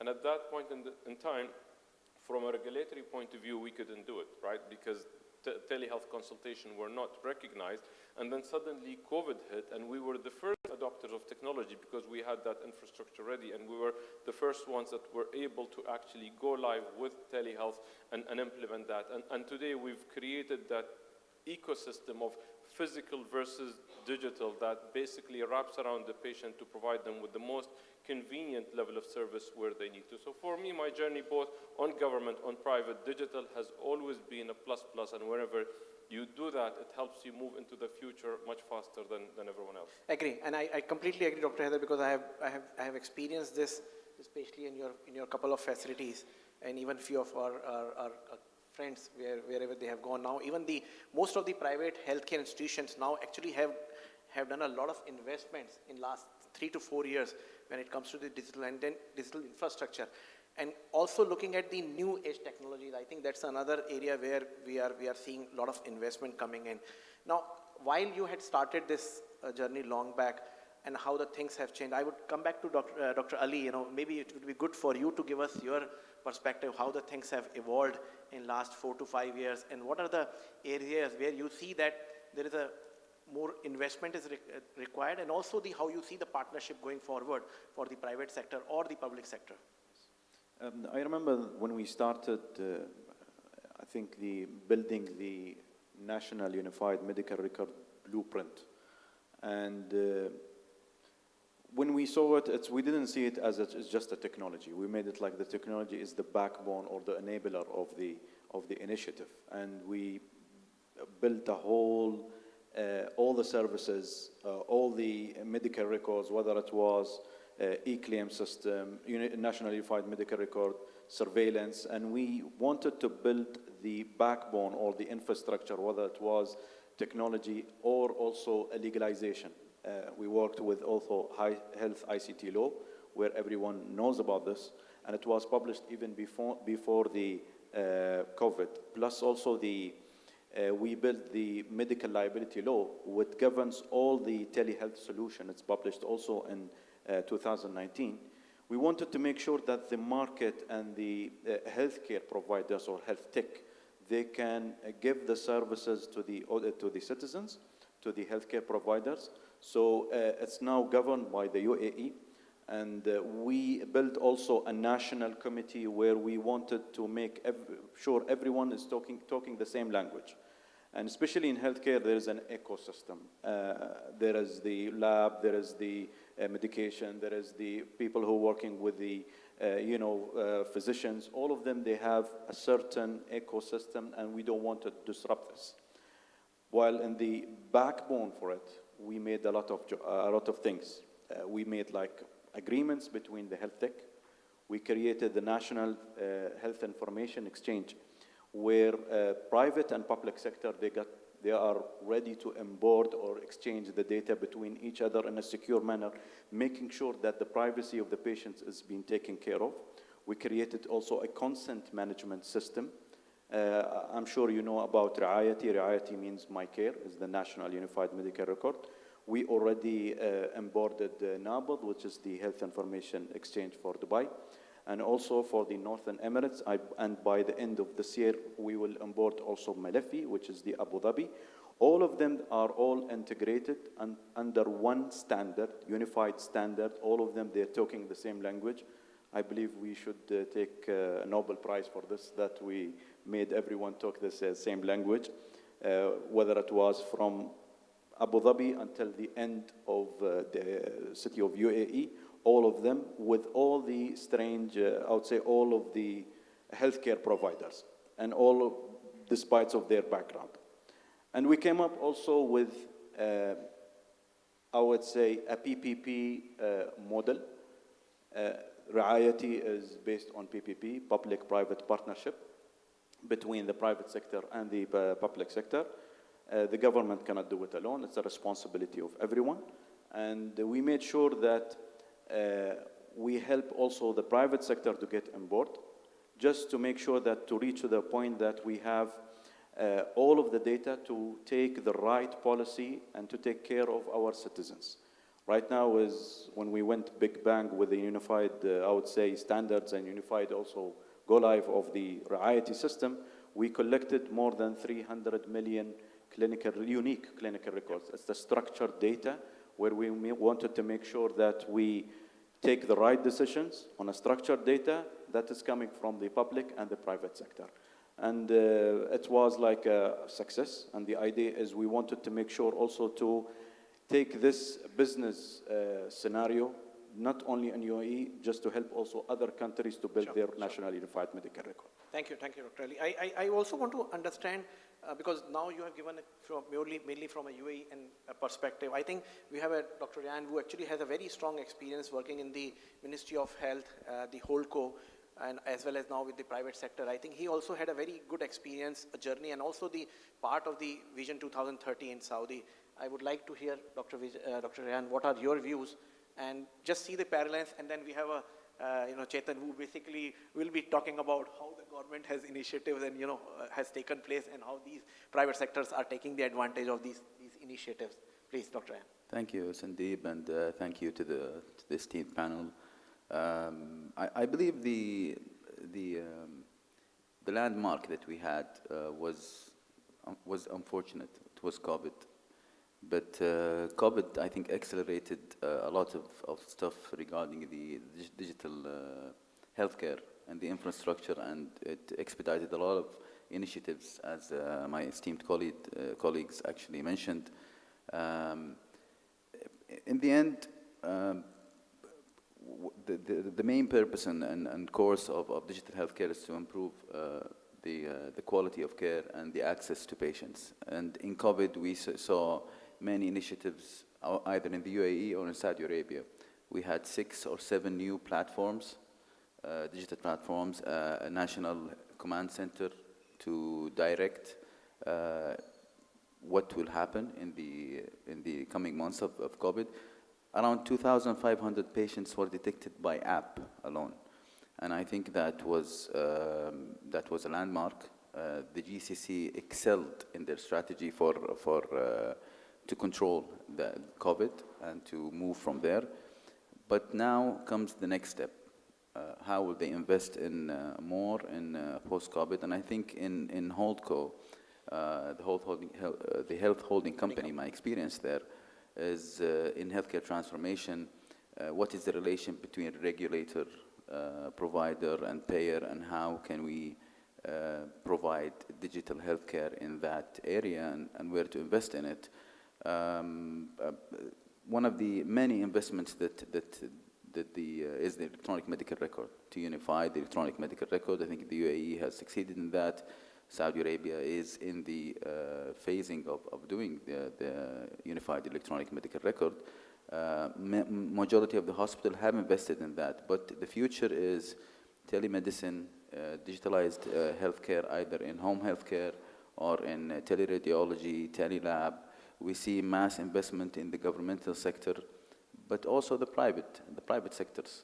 There's mass competition there between different networks, and that is the area that people are meditating to.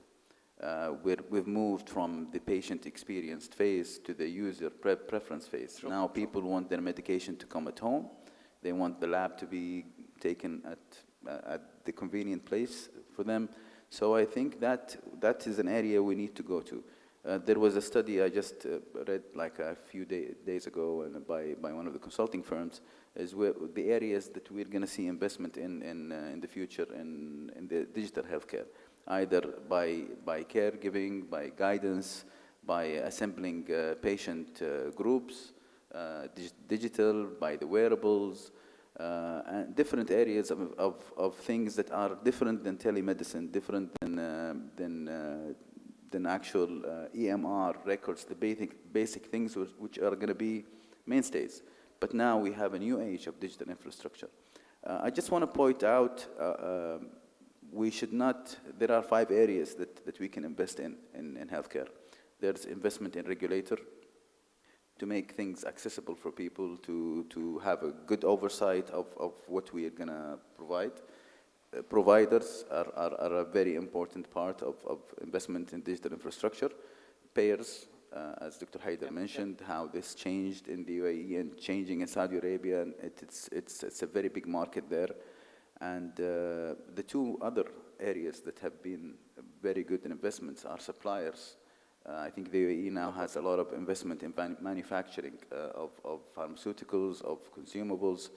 And the last one is the area that's kind of a blue ocean, which is facilitators, either through IT, through providing home healthcare, providing deliveries to different patients, and technology for monitoring patients. Yep. I think these areas are very important in the future of the GCC regarding investment in healthcare, and we will see bounds and leaps of improvement throughout the next 10 years. By the way, the investment in Saudi Arabia improved 40%. It's around 66 billion. Al-Mashriq Bank did the study with Frost and Sullivan. The investment is going to be 66 billion until 2030 in healthcare. And I think that is a very, very big number that people can exploit the areas that's going to improve the patient quality. Thank you, Dr. Ryan. And I completely agree, I can also relate it the way UAE, especially Dubai and Abu Dhabi, they have taken a lead in terms of creating, and I think Abu Dhabi last week they announced about the entire EHR common platform, which is like it's going to be transform the entire healthcare access. Because a lot of things which we as a patient, as a customer, which we struggle is the patient health record, duplication of the diagnostics, medication, waste of medication. I think all those things definitely going to be controlled, and it is definitely going to help the overall economy of the country. Because healthcare expenditure is growing, whereas the healthcare insurance cost is also growing. So I think all those things will happen, will get measured. Now, I have a very important question to Chetan, because the Burjeel has recently done a very successful IPO. And oversubscribed, and good job by Chetan and his team. But purely from a digital healthcare infrastructure, I think they have created a very clear-cut strategy around it, and they have been investing a lot in this space. I've been closely monitoring their digital healthcare infrastructure aspect. I would like to hear more from Chetan, please. Thanks, Sandeep. So I think Burjeel Holding, as a network of a large network of 16 hospitals, 14 assets, and 2 medical centers operating across UAE, Oman, digital was always a very important part of the focus for the group. So we were always investing into digital, and as was mentioned, integrating the back end, having centralized processings, etc. But what we really saw was, as was mentioned, COVID really opened the eyes and accelerated a lot of digital journey that we were envisaging, right? So, and very soon, over the last 2 years, we realized the only way for healthcare delivery to exist in the future is omni-channel. While hospitals will continue to operate for treatments, you need to have a right blend or mix between digital as well as the physical delivery, right? And these are all very important, both from a clinical outcome perspective, both from customer ease perspective, as well as reduction on cost perspective, because a lot of these digital tools help you reduce the cost as you keep the patients out. So from our digital strategy perspective, we look at from a 3 lens perspective, right? So first is the patient perspective. So a lot of our initiatives are focused around getting ease of comfort to the patients. So things around, as was mentioned, online diagnostics, digital pharmacies, providing services at home, telemedicine. So these are a lot of focus areas where it's been focused around providing access to new patients as well as providing them comfort. The second very important focus is clinical outcomes, right? So, and there's a lot of innovation that's come in from a digital perspective, which is enhancing the clinical outcomes. Things like AI in radiology, AI in diagnostics. There's a lot of augmented reality based software that's available in terms of enhancing the experience for the patients, where they can, if they're going to advanced rehab, they would know what kind of exercises to do, or they're going to a radiation program, they know what to expect out of it. So there's a lot of these tools available which enhances the patient experience as well as quality of the clinical outcomes. And a very important element to that is also the use of data for research purposes, right? So we are sitting here in an economy which is one of the most diverse economies in the world with the most diverse population. And this data enables us to do research and participate in some of the international clinical research and enhance the quality of the outcomes, right? And obviously, I think the third element is from operational efficiency perspective, paperless, seamless flow of data, etc. So we really categorize all our digital investments into these three categories. And with COVID happening, it's been an eye-opener, and it's accelerated a lot of investments coming into all these three categories. Great. Thank you, Chetan. I think it's very clear-cut strategy being laid out by Burjeel. I have a question to Dr. Heather. I think Al-Futtaim is a part of the healthcare initiatives. I think you guys have also been quite aggressive on the healthcare infrastructure development. So one of the key initiatives which I heard about your digital clinic, so maybe it would be good for you to share, what experience you guys have, the clinical doc, I think some. Sure, absolutely.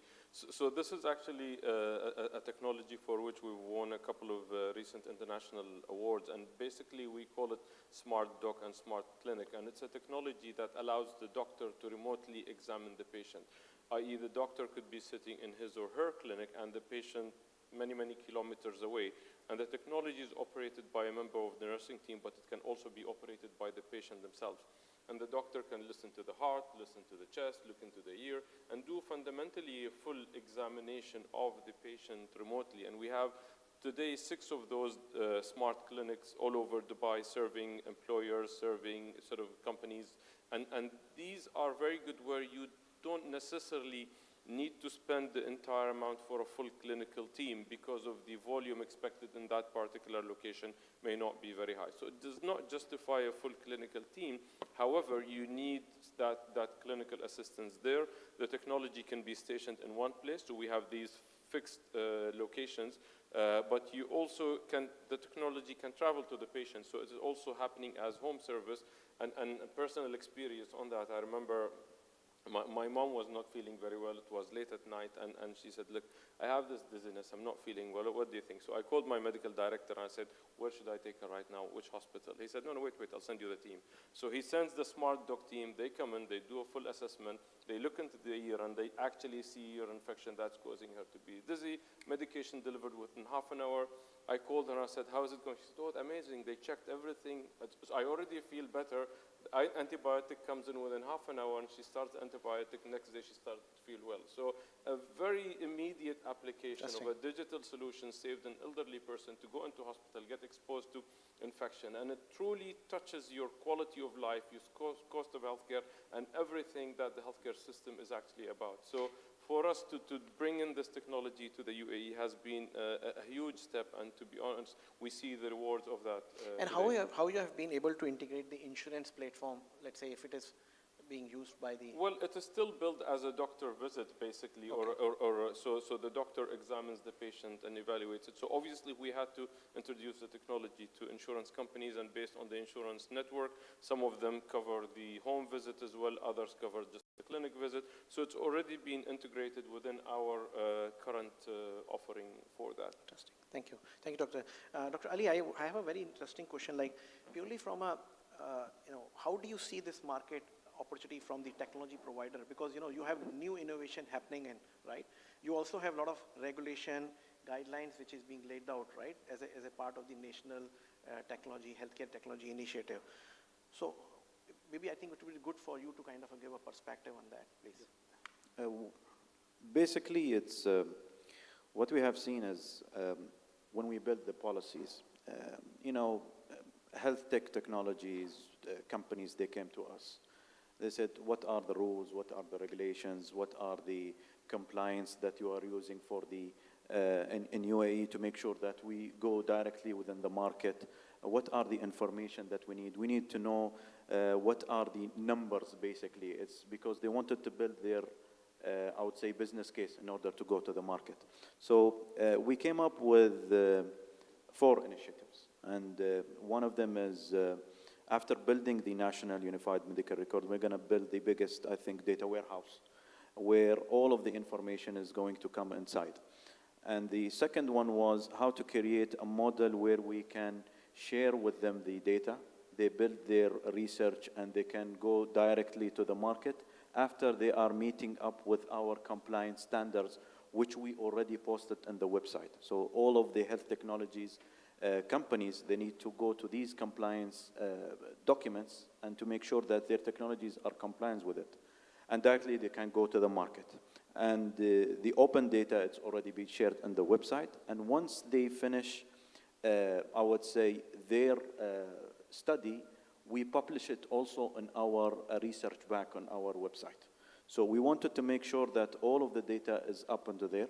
Not only the one who benefit from the research, he get the data, even anyone who's visiting the MOHAP website, they can see the numbers and they can go to into the market. What I see in the future, I think there is another policy, it's going to come soon. The health tech, the big companies are already onboarded within the National Unified Medical Record.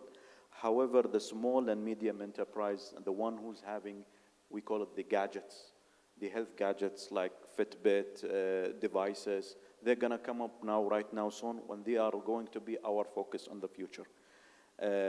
Once they meet up with our compliance documents, they can inject directly within the market and sell it to the audience. So I can see that in the future, home care is going to come, telemedicine, it's already by law, it's already there, and teleconsultation, with all the terminologies of whether it was teleconsultation, whether it was teleprescribe, it's by law within Ministry of Health, it's published on the website. And we can see also the small clinical trials are going to be, and the pandemics are going to be faced using the telemedicine. That's going to be interesting. Thank you. And Dr. Yan, I think you guys are launching your hospital, right? I think in the next few months you are launching your hospital, Al Murjan Mediclinic. So what are the areas which you are looking at purely from a technological advancement point of view, which you are very careful and then planning, because this will be one of the Mediclinic key entry in Saudi? Well, we're very fortunate that we have it's a marriage between Mediclinic and the Murjan company in Jeddah. And Mediclinic, they have vast expertise. I think you had one of the senior managers in digital healthcare as a speaker in the morning. The vast experience they have internationally with digital and IT solutions in healthcare, and the local resources that Al Murjan provides from an expert point of view in healthcare and outside healthcare. One of our sister companies, Oasis, is providing the digital infrastructure for the hospital. But we see IT or technology or digital healthcare as from 2 points of view. First of all, from a provider point of view, it will help improve the quality, and it will help improve the accessibility and the experience for the patient, and that is essential for us. And the other part is to monitor cost and profit from the business point of view. It will help assist creating opportunities and decreasing cost for the hospital. It's a linchpin, the hospital, for us to expand in the Western region in Saudi Arabia and the whole country. That's why we have already a digital plan in place. Either it is a full paperless hospital from an electronic point of view, home healthcare and telemedicine, at least strategy for the time being going forward. And the plan, of course, is integrated care system, to have multiple clinics, to share in the population health of Jeddah and in Saudi Arabia, because in the end, we want to be a part of the solution. We're not there just for competition and for a business point of view. Quality is the mainstay. Of course, having a command and control center is to monitor KPIs from a national point of view, from a hospital point of view, and also facilitation, digital healthcare to facilitate because that's the goal, is to help the clinician provides better care for the patient. So having clinical pathways digitalized, having dictation systems, providing e-prescriptions, all of those have the same goal, which in the end, improving the quality of the patient, and in the end, having a cost-profit, improvement on the business, so it can expand and can be a healthy business to help provide better healthcare for the people of Jeddah. Thank you. Thank you. I am sorry we are running late.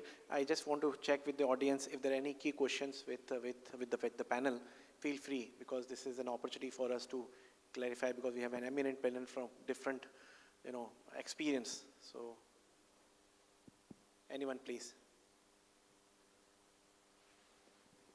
Hi, thank you very much. I have a question. I'm not sure whether it's Dr. Ali, Dr. Haider, maybe both of you. So it's just from the perspective of talking about the unified medical health record and, having Malafi and what exists in Dubai, and now that unification that's going to happen. So Malafi, I believe just at GITEX, they announced the portal, the health portal, as an app, basically on the phone. So what happens when you are unifying now all the records? Does that mean that there will be one app, basically, provided for all the individuals? And if I can kind of relate that question also to the insurance element, obviously from my background, I'm talking more from a perspective of genomics and precision medicine, and even something as simple as genetic testing.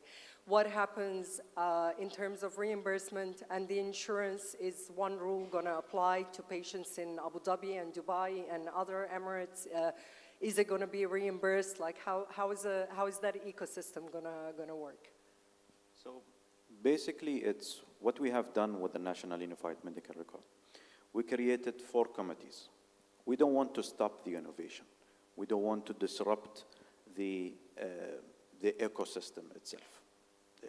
As in terms of, it doesn't disrupt it in a negative manner, but at the same time, we wanted to make sure that all of them are all interlinked. So we have a standard committee, and we had also a technology committee, along with it also a financial and operational committee. And it's a national committee where everyone is from Abu Dhabi, Dubai, and we have also one representative from the private sector. We wanted to make sure that we unify the standard. So I will give you an example. Someone who's working with the insurance, they're talking in a CPT code. When you go to the physicians, they're talking ICD codes. When you go to the lab, they're using LOINC. And when you go to a different, I would say, all of these ecosystem, we gather together, we agreed on one document. So what you can see now in Malafi, Nabad, and Abu Dhabi, and Rayati, all of them, they are agreeing on the standards. There is something behind the scene, behind in the infrastructure. It's been built, they are sharing the data. So we wanted to make sure whatever technology is going to come, the data ecosystem is not going to be disrupted. All of the information is being exchanged. There is an agreement between the 3 entities, and also from the private sector, we give them a data sharing agreement where they sign data sharing agreement, and then they get onboarded. Right now we have more than 450 facilities, and the aim is to reach 3,000 facilities are going to be onboarded. Plus, from this unified standard, once we gone live, we collected more than 300 million structured data from different perspectives, whether it was coming from the lab, coming from the insurance, it's coming from all of them and also unified structured data. This will help in building AI, metaverse, or what's going to come in the future, because the data is structured. So the aim of it is whatever solution is going to come, whether it was application or gadgets or something, It's using the same infrastructure and the same standard. I hope I answered your question. I can pick up the piece on the precision medicine and the genetic testing from a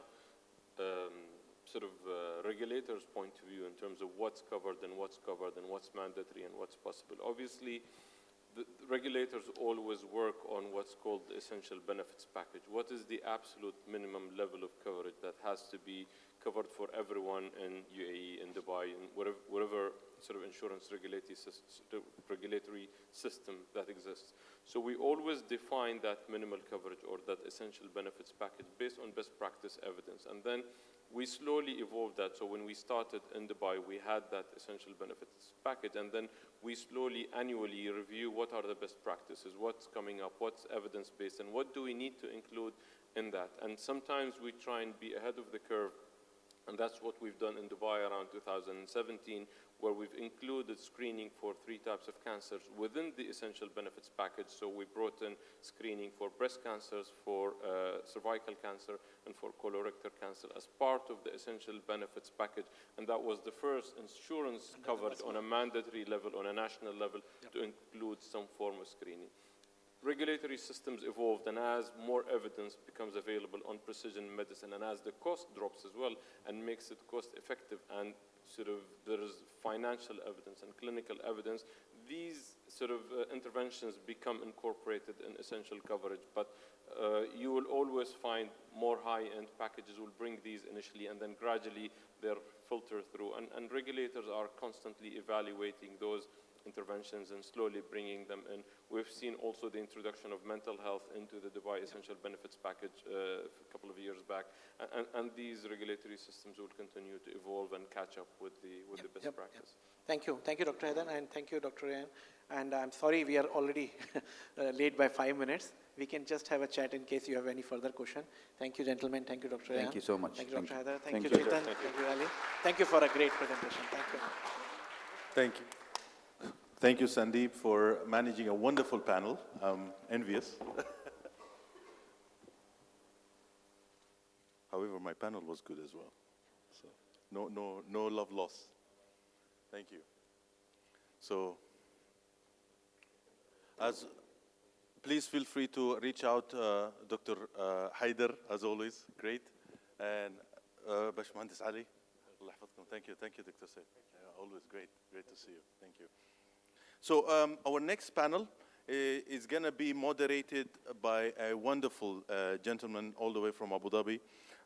He's going to talk, I'm not revealing the name yet, even though it's going to be taking a very important aspect. And thank you for staying around, because this is a very critical topic, customer experience. So my wonderful panelist, our panel moderator, Professor Nasser Amash. He's a professor of medicine, Mayo Clinic, and is currently serving as the Chief Executive Officer of Sheikh Shakhbout Medical City. Let's put our hands together for Professor Nasser.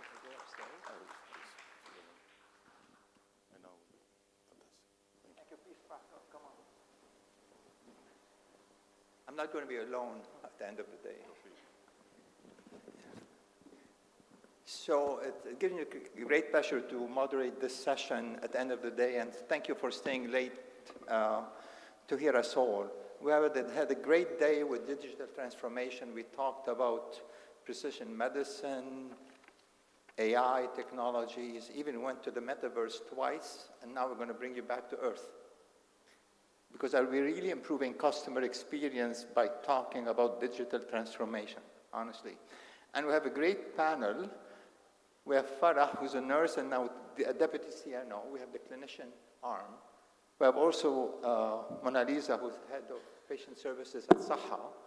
And we have the executives on this side of the aisle, with Ahmed as the chief operating officer and CIO for American Hospital of Dubai, and Ala as the CEO of Health and Medical Services. So we have a great panel to talk about patient experience and patient satisfaction.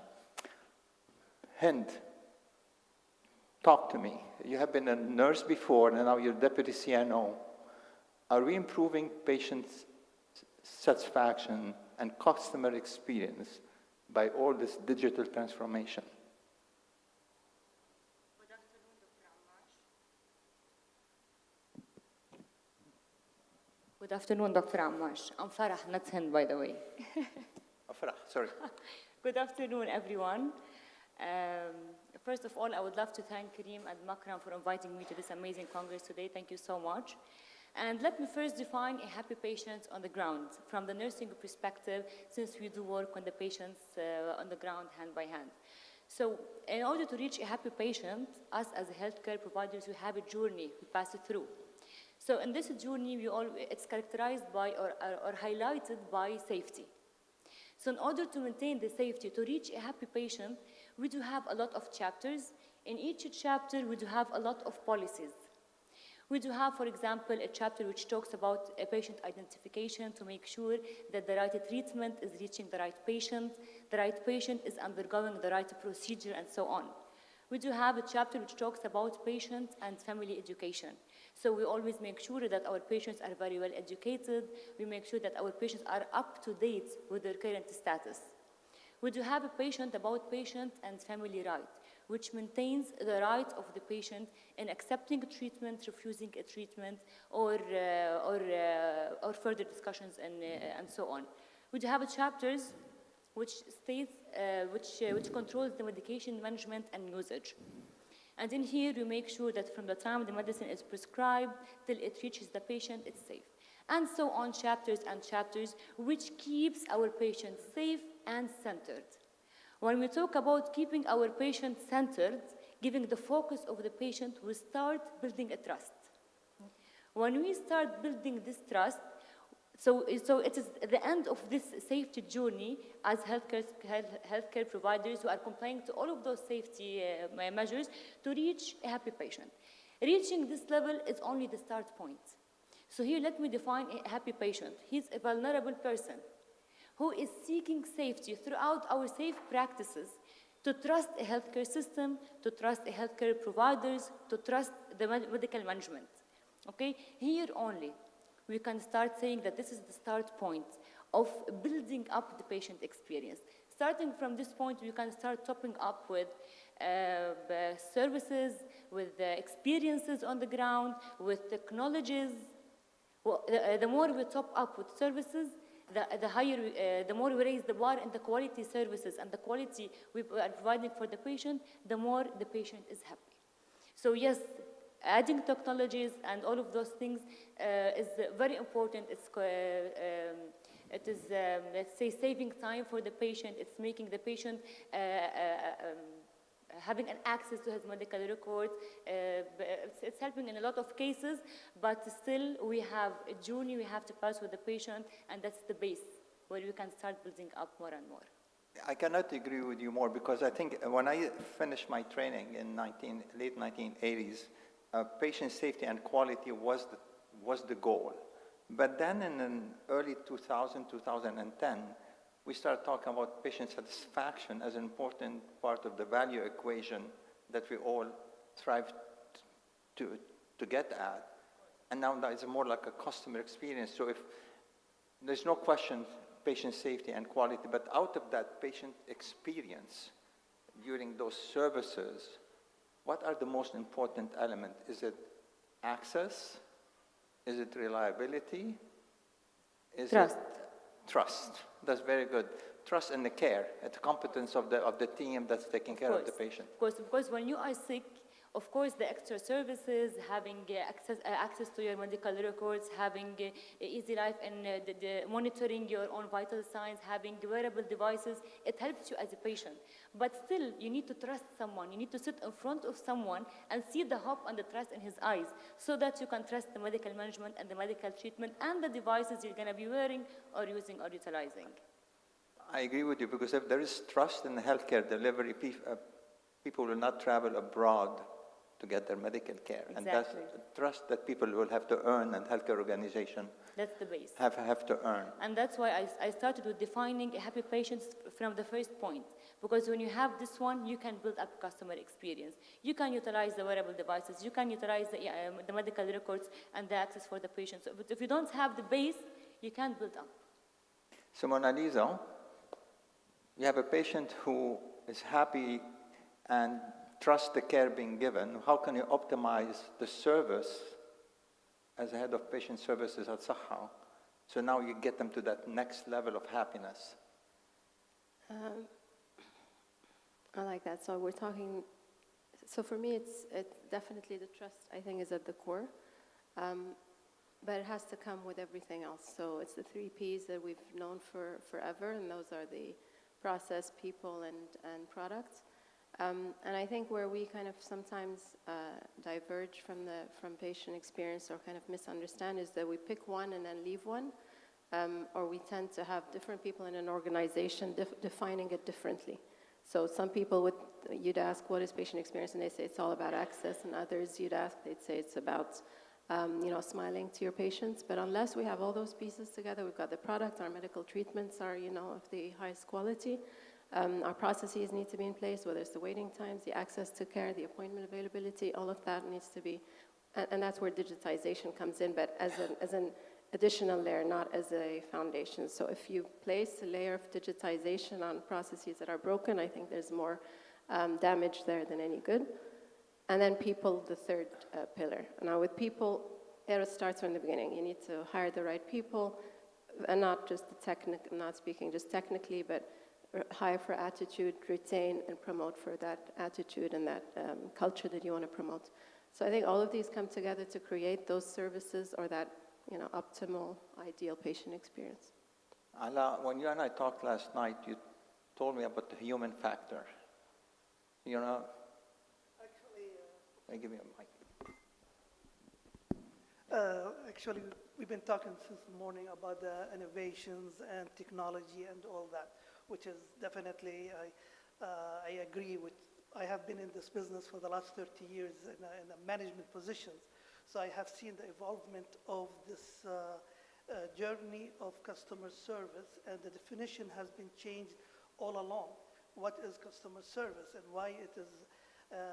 In the beginning, about 1990, customer service was, in the US, we wanted the patient came in, take care of him, smile, give him the best treatment, thank you. We need this today as well. There is a part that should not change with all the innovation. Customer service is a journey.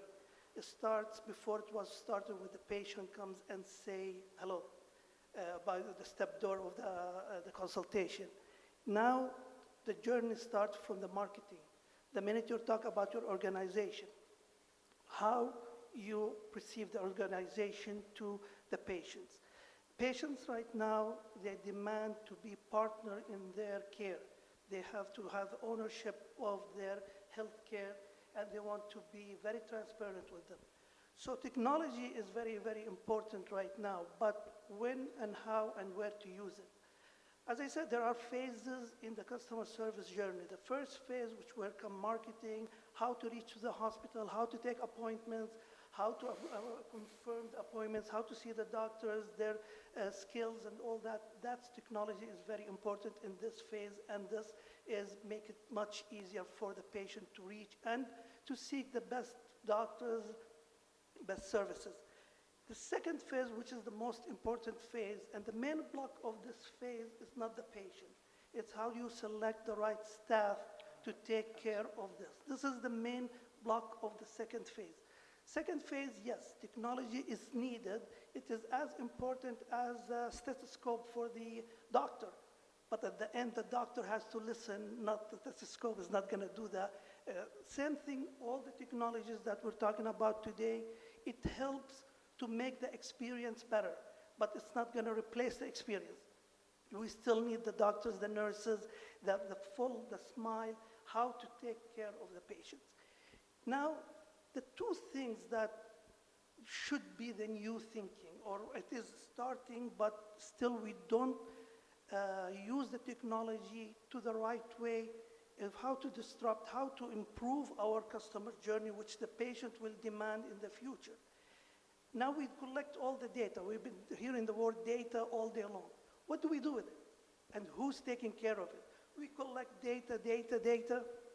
At the end of the day, the patient, all they want to get better and leave. They don't care what you do with your data. How do you analyze it and who will take care of it? Patient comes, they might be happy, they might leave not happy. One of the things right now which is practiced, it's called customer service recovery program. You need a program to see where the patients are going and how an unhappy patient who you make his life better, they become loyal patients. So a program like this to take care of the patient is a very important. And you can use all your gadgets and digitization. The last point, which is to me right now, it is the first point, what happens after the patient leaves? Right now, maximum what we do is we send SMS, we say, thank you for visiting. Some organization went above and they said, you know, how you doing? There is more to it. Taking care of the patient after his leave should be the priority number one from now on. When you have a program for the patient after they leave, you can cut the stay in the hospital. Now you have a program where you monitor the patient where they leave. With the DRG and everything else, it's become very important for us, the patient, to leave. Patients don't want to stay 4 or 5 days, they want to go home. So what programs organizations are building right now for the patient after the service? Aftercare. It's like, you know, when you buy a car. What is important to you, the after service. It is very So important. it's a whole journey. It is a whole journey but from now the in journey, it is the start of converting a patient from a regular patient to a loyal patient. and this is where digital That's the second part where digital can come. And I saw one of the presentation today, they were talking about how you build a program for the patients after they leave. Collect the data to monitor, and that's where all the monitors and the information can come to the patient. One, you need to cut down from the admission time, plus you want to cut down of the readmission, because the complete journey has to be from start to end. As long as there's reimbursement for those services as well, right? True. Ahmad, you have the IT hat, and in addition to operations, how you are going to introduce that technology. For example, I mean, all of us struggle with no-shows, right? In the hospitals. Could be up to 50% with certain demographics. What do you do at the American Hospital in Dubai? So the definition of patient engagement is really dependent on the institution itself and its guiding principles. So when you talk about a healthcare system that is government-based, or it is a nationalized healthcare system, or is a private institution, each one defining the patient experience or engagement is different. So, and the constant thing between all three is that the patient requirements and expectations is ever changing. And the landscape is actually changing quite a bit. And the patient that you're trying to cater for as a higher end healthcare facility is very sophisticated. And their expectations are, from a digital perspective, is far beyond what we have now, quite honestly.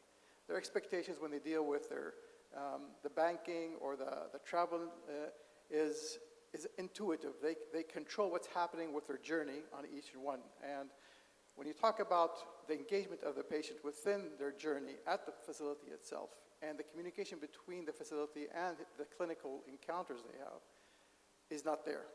It is a journey that we have to build end to end. And I'm not talking about only clinical, it's your back office, and making sure that people performing these processes are aligned with what these systems are providing. Now, when we talk about no-shows, walk-ins, quite honestly, you know, I was privileged to work in 3 different types of institutions, and the culture aspect of it causes a lot of these issues. I mean, you have, well, honestly, the Westerns are a lot more structured, they come on time. Then you have the other, I'd say other nationalities, they're not as timely, and the entitlement of us have to see them is something you have to deal with. And what we're lacking is real-time communication with those individuals during that encounter time. What I see missing in a lot of what we do here from a digitization perspective, we design systems from the time the patient comes all the way to the end. Now, there's a lot of work that needs to be done from a wait times, from care times, from an encounter times, and really having real-time notices or notifications to the patient and the healthcare facility where the bottlenecks are, and intervene right away to smooth the whole journey. But what happens to the patient? It'll be nice for them to know about these things. intervene with the patient, tell them, okay, you're late. Should we go ahead and cancel? Can we go ahead and double book? We need to look at trends. What we're doing right now is we look at patients that have multiple no-shows and late coming in, and we typically try to double book on top of those.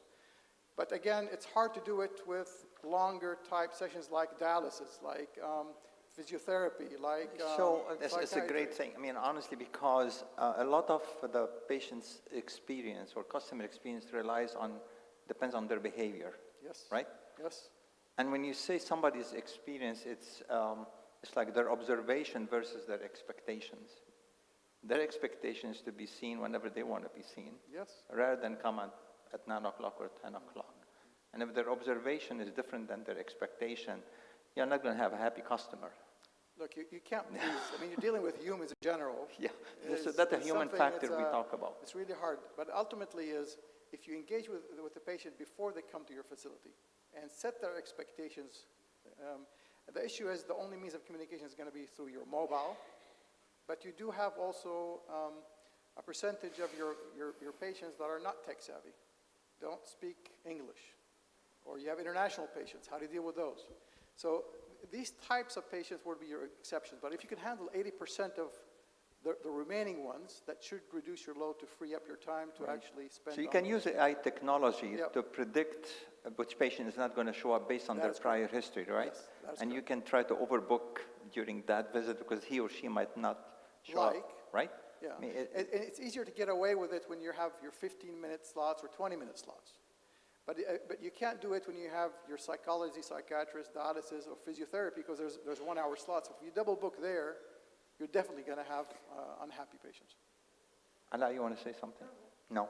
Okay. I mean, I want to. For me, it also depends on the culture of the organization itself. When we started our journey at SSMC, I made the bold movement with the Office of Patient Experience. Said, okay, from now on, patient experience is a responsibility for all 32,000 staff at SSMC. So we start training people on empathy, because for me that's an essential element of how you connect with the customer. And here the customers, our patients, their family members, as well as the rest of the staff as our customers. How important is that power of connection with the patients when we're delivering healthcare? Farah, you're a nurse.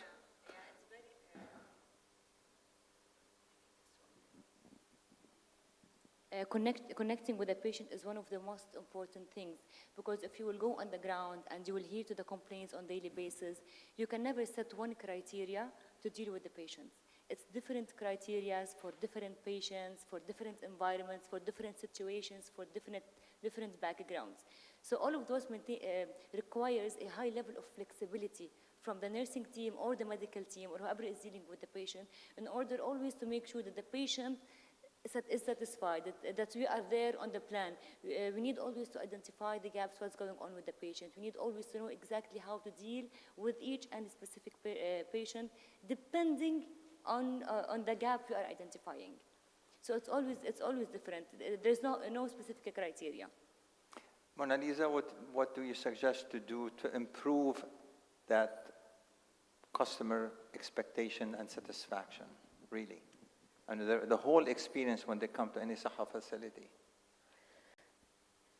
To improve, I mean, I look at things differently now than I probably did 10 or 20 years ago. I think to improve customer experience now, I look at it as an effort that starts all the way at the top with the CEO, with the board.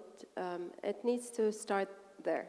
There needs to be buy-in, strong backing for anything called patient experience.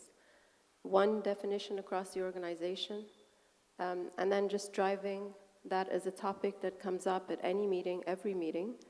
Just as often as we hear about quality and financial returns, this needs to be at the table.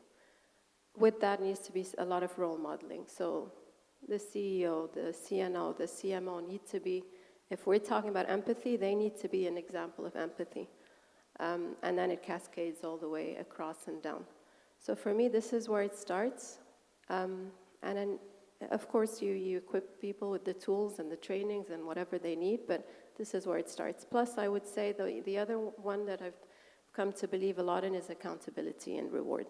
So if we're rewarding the right behaviors and holding people accountable, I think that's where it comes down to. I mean, today, even, I'm sure everyone here today will agree that it's a very important discipline, patient experience, but we're still not holding people accountable to it. When you look at performance scorecards and appraisals, you may not find experience or attitude or some of these factors that we're trying to promote.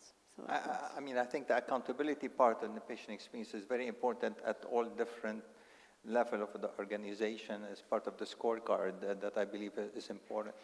One of the things I realized since I moved here 2.5 years ago is we can do a lot better with communication, which is a key satisfier or dissatisfier for our patients and family members.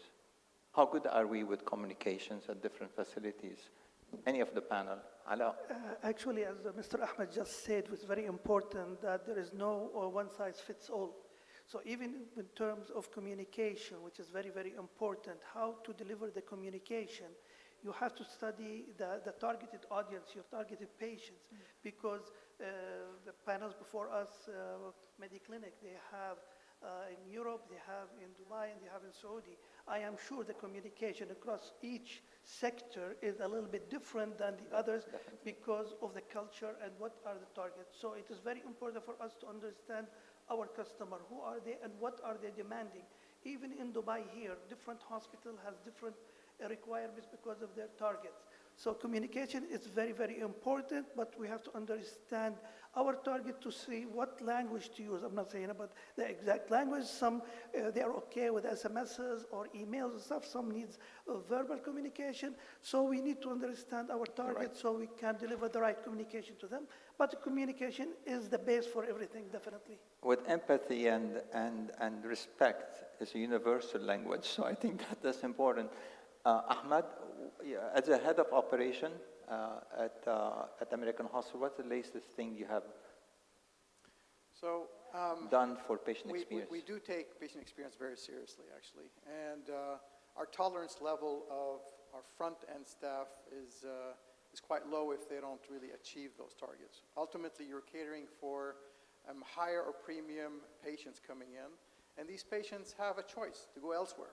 And so if you don't really meet that expectations, whether from a front office, from a nursing perspective, or even physician's perspective, people want to spend time with the physician. They want the physician to talk to their patients. They don't want to be sitting in front of a PC and typing in, and that's really the whole predicament of using EMRs and how can we do, and that's always been my issue is how do you make it really usable in such a way that it does not become as intrusive to the patient and the physician.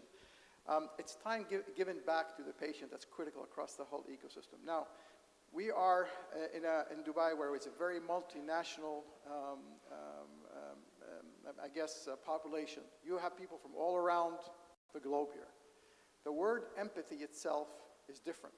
When you're dealing with a Middle Eastern versus dealing with a Western, dealing with an Asian, each one looks at empathy in a different way. So when you talk about training these people, you know, there's no Germans here, but Germans are very black and white. You know, if they talk to a Middle Eastern, they feel it as an offensive thing. So you got to bring in a Middle Eastern to talk to this person to actually, dampen the whole discussion. So it's not about only how do you train your people, is where their background is, and really how do you deal with the different nationalities. This is really maybe an issue that is not available in the US because you're dealing with one common, population type. But it's quite unique here that you do need to really adjust how you deal with these patients. And there's no question. I mean, we have 52 nationalities working at SSMC and training them on empathy in the way we see empathy and showing that you care about patients, not the same thing because everybody's trained in a different way. I want to open it up to the audience. Anybody wants to share an experience, their own experience or questions? Go ahead.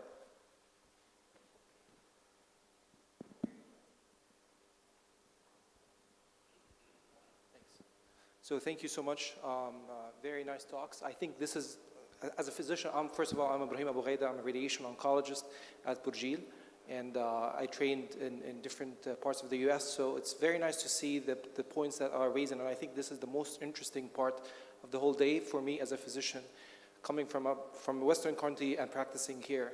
I completely agree with Mr. Ahmed's comments about the cultural differences and between the different patient population I've seen. But let me just tell you my personal experience and what problems I face as a radiation oncologist dealing with cancer patients and cancer patients' families in the UAE. Again, because family is a very important part of patient experience in this part of the world. So one of the things that I've noticed that, as was mentioned, patients really do need to have a kind of a 24/7 care, even when they're at home. So I really like the idea of having, home gadgets and to monitor those and kind of predict toxicities from chemoradiation, etc.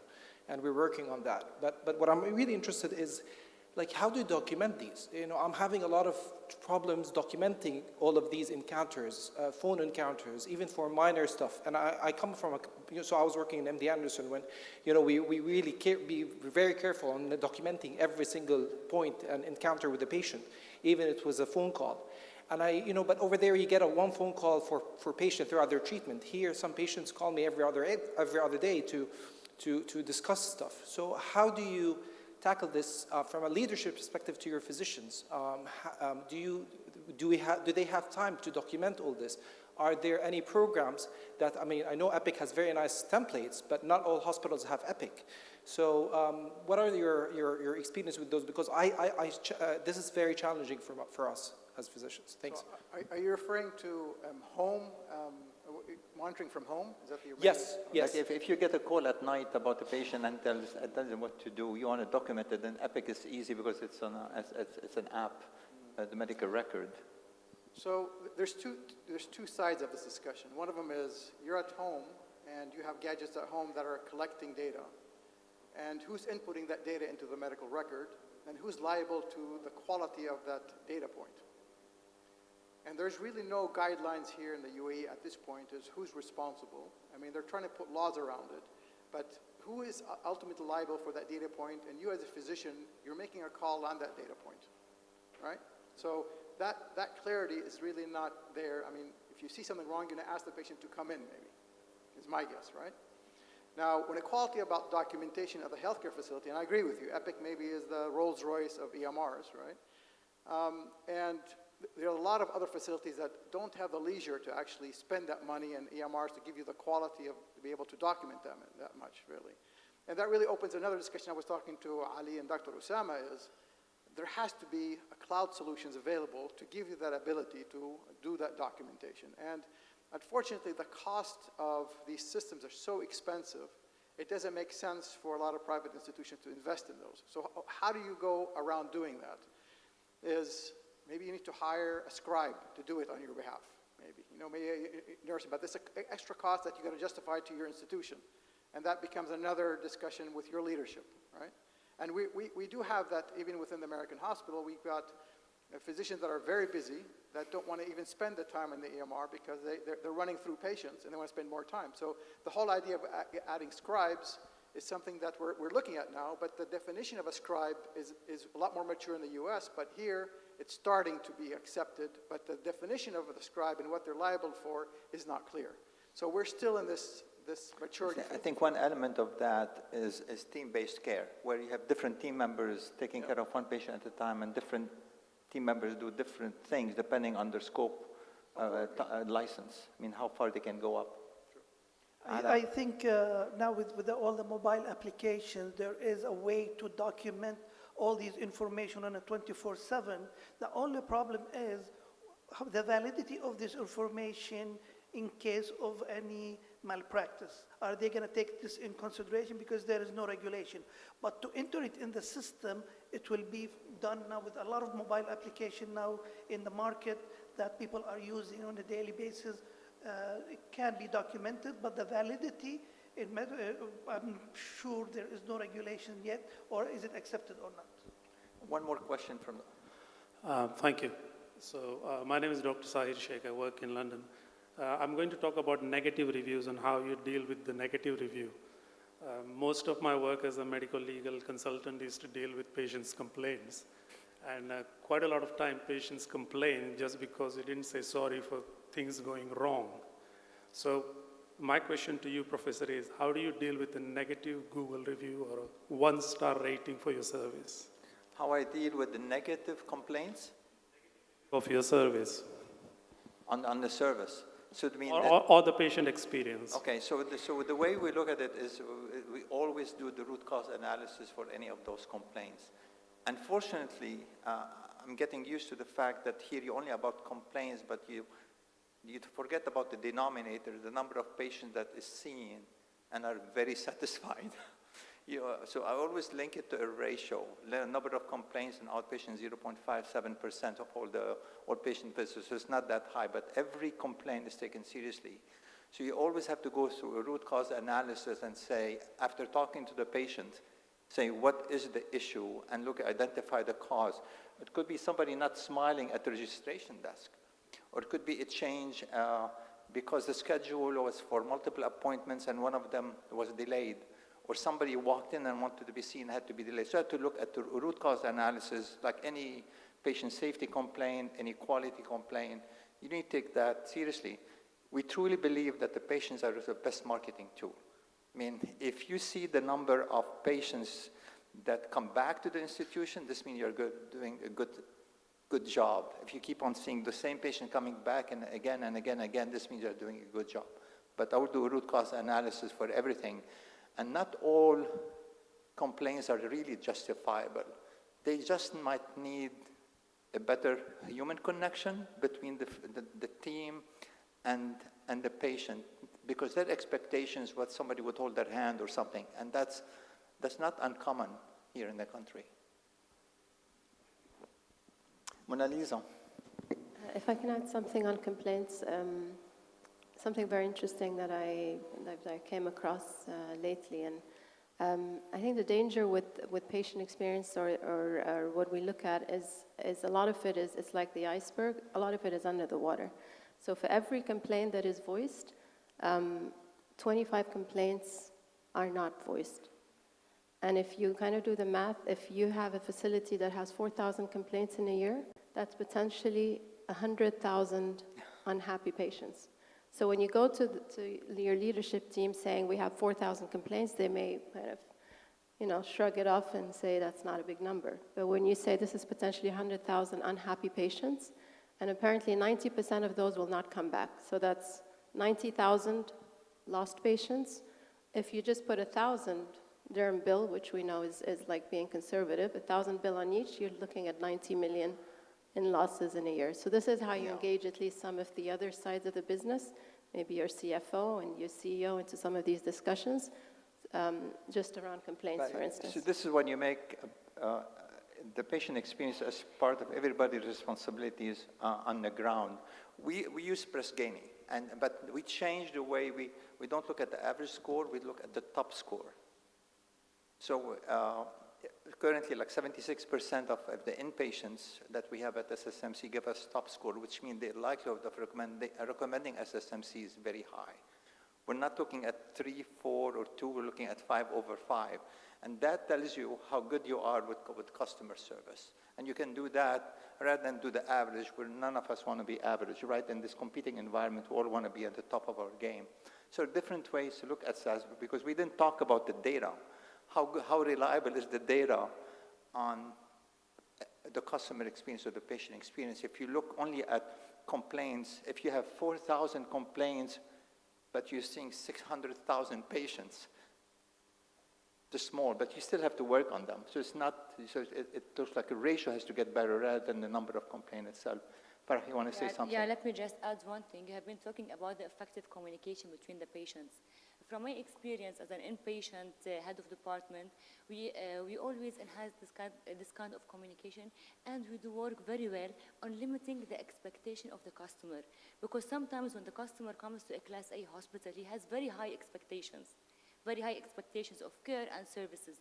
So by the effective communication, by making the patient understand very well the responsibilities on him At the same time, our care as well, it reduces a lot of very small complaints, which could ruin a lot of hard work a full multidisciplinary team is doing on the ground.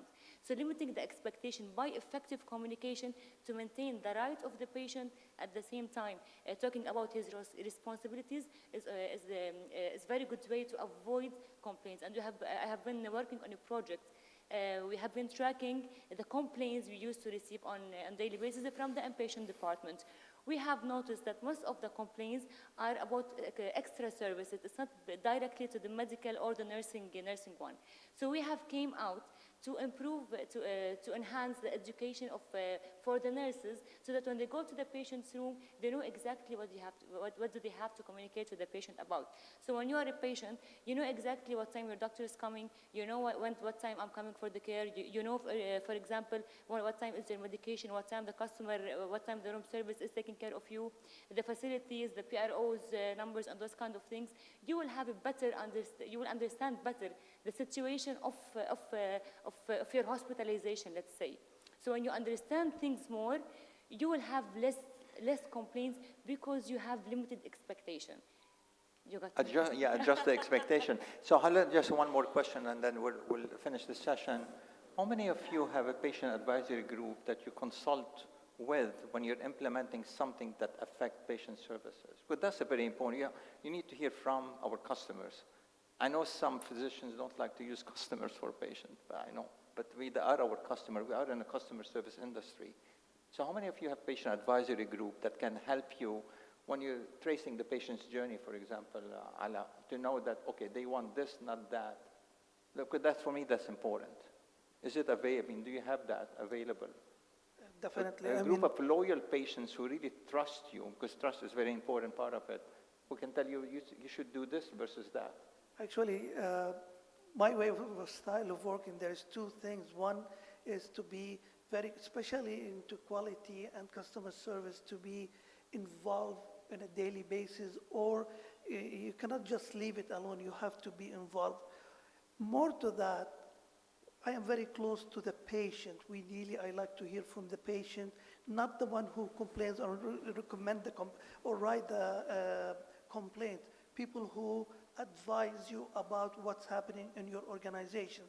And these are very important people because they're not complaining, they are actually constructive criticism, and this is very important, the feedback within what we receive from complaints, as well as what we hear. We have to collect all those and work on them, because people might, the worst patient, I say, the one who faced a bad experience and not complain about it, because we will never know about it. We would like to hear it, so we need to discuss with patients. We need to see what they're saying, and also to be close to the community to understand how you're doing. It's very important. I mean, as part of community engagement is in fact to listen to our customers, to other patients. Any other questions from the audience before we end the session? No. Farah, thank you, and sorry for mistaking your name earlier. Mona Lisa, thank you, Ahmad and Ala, and have a wonderful evening, everybody.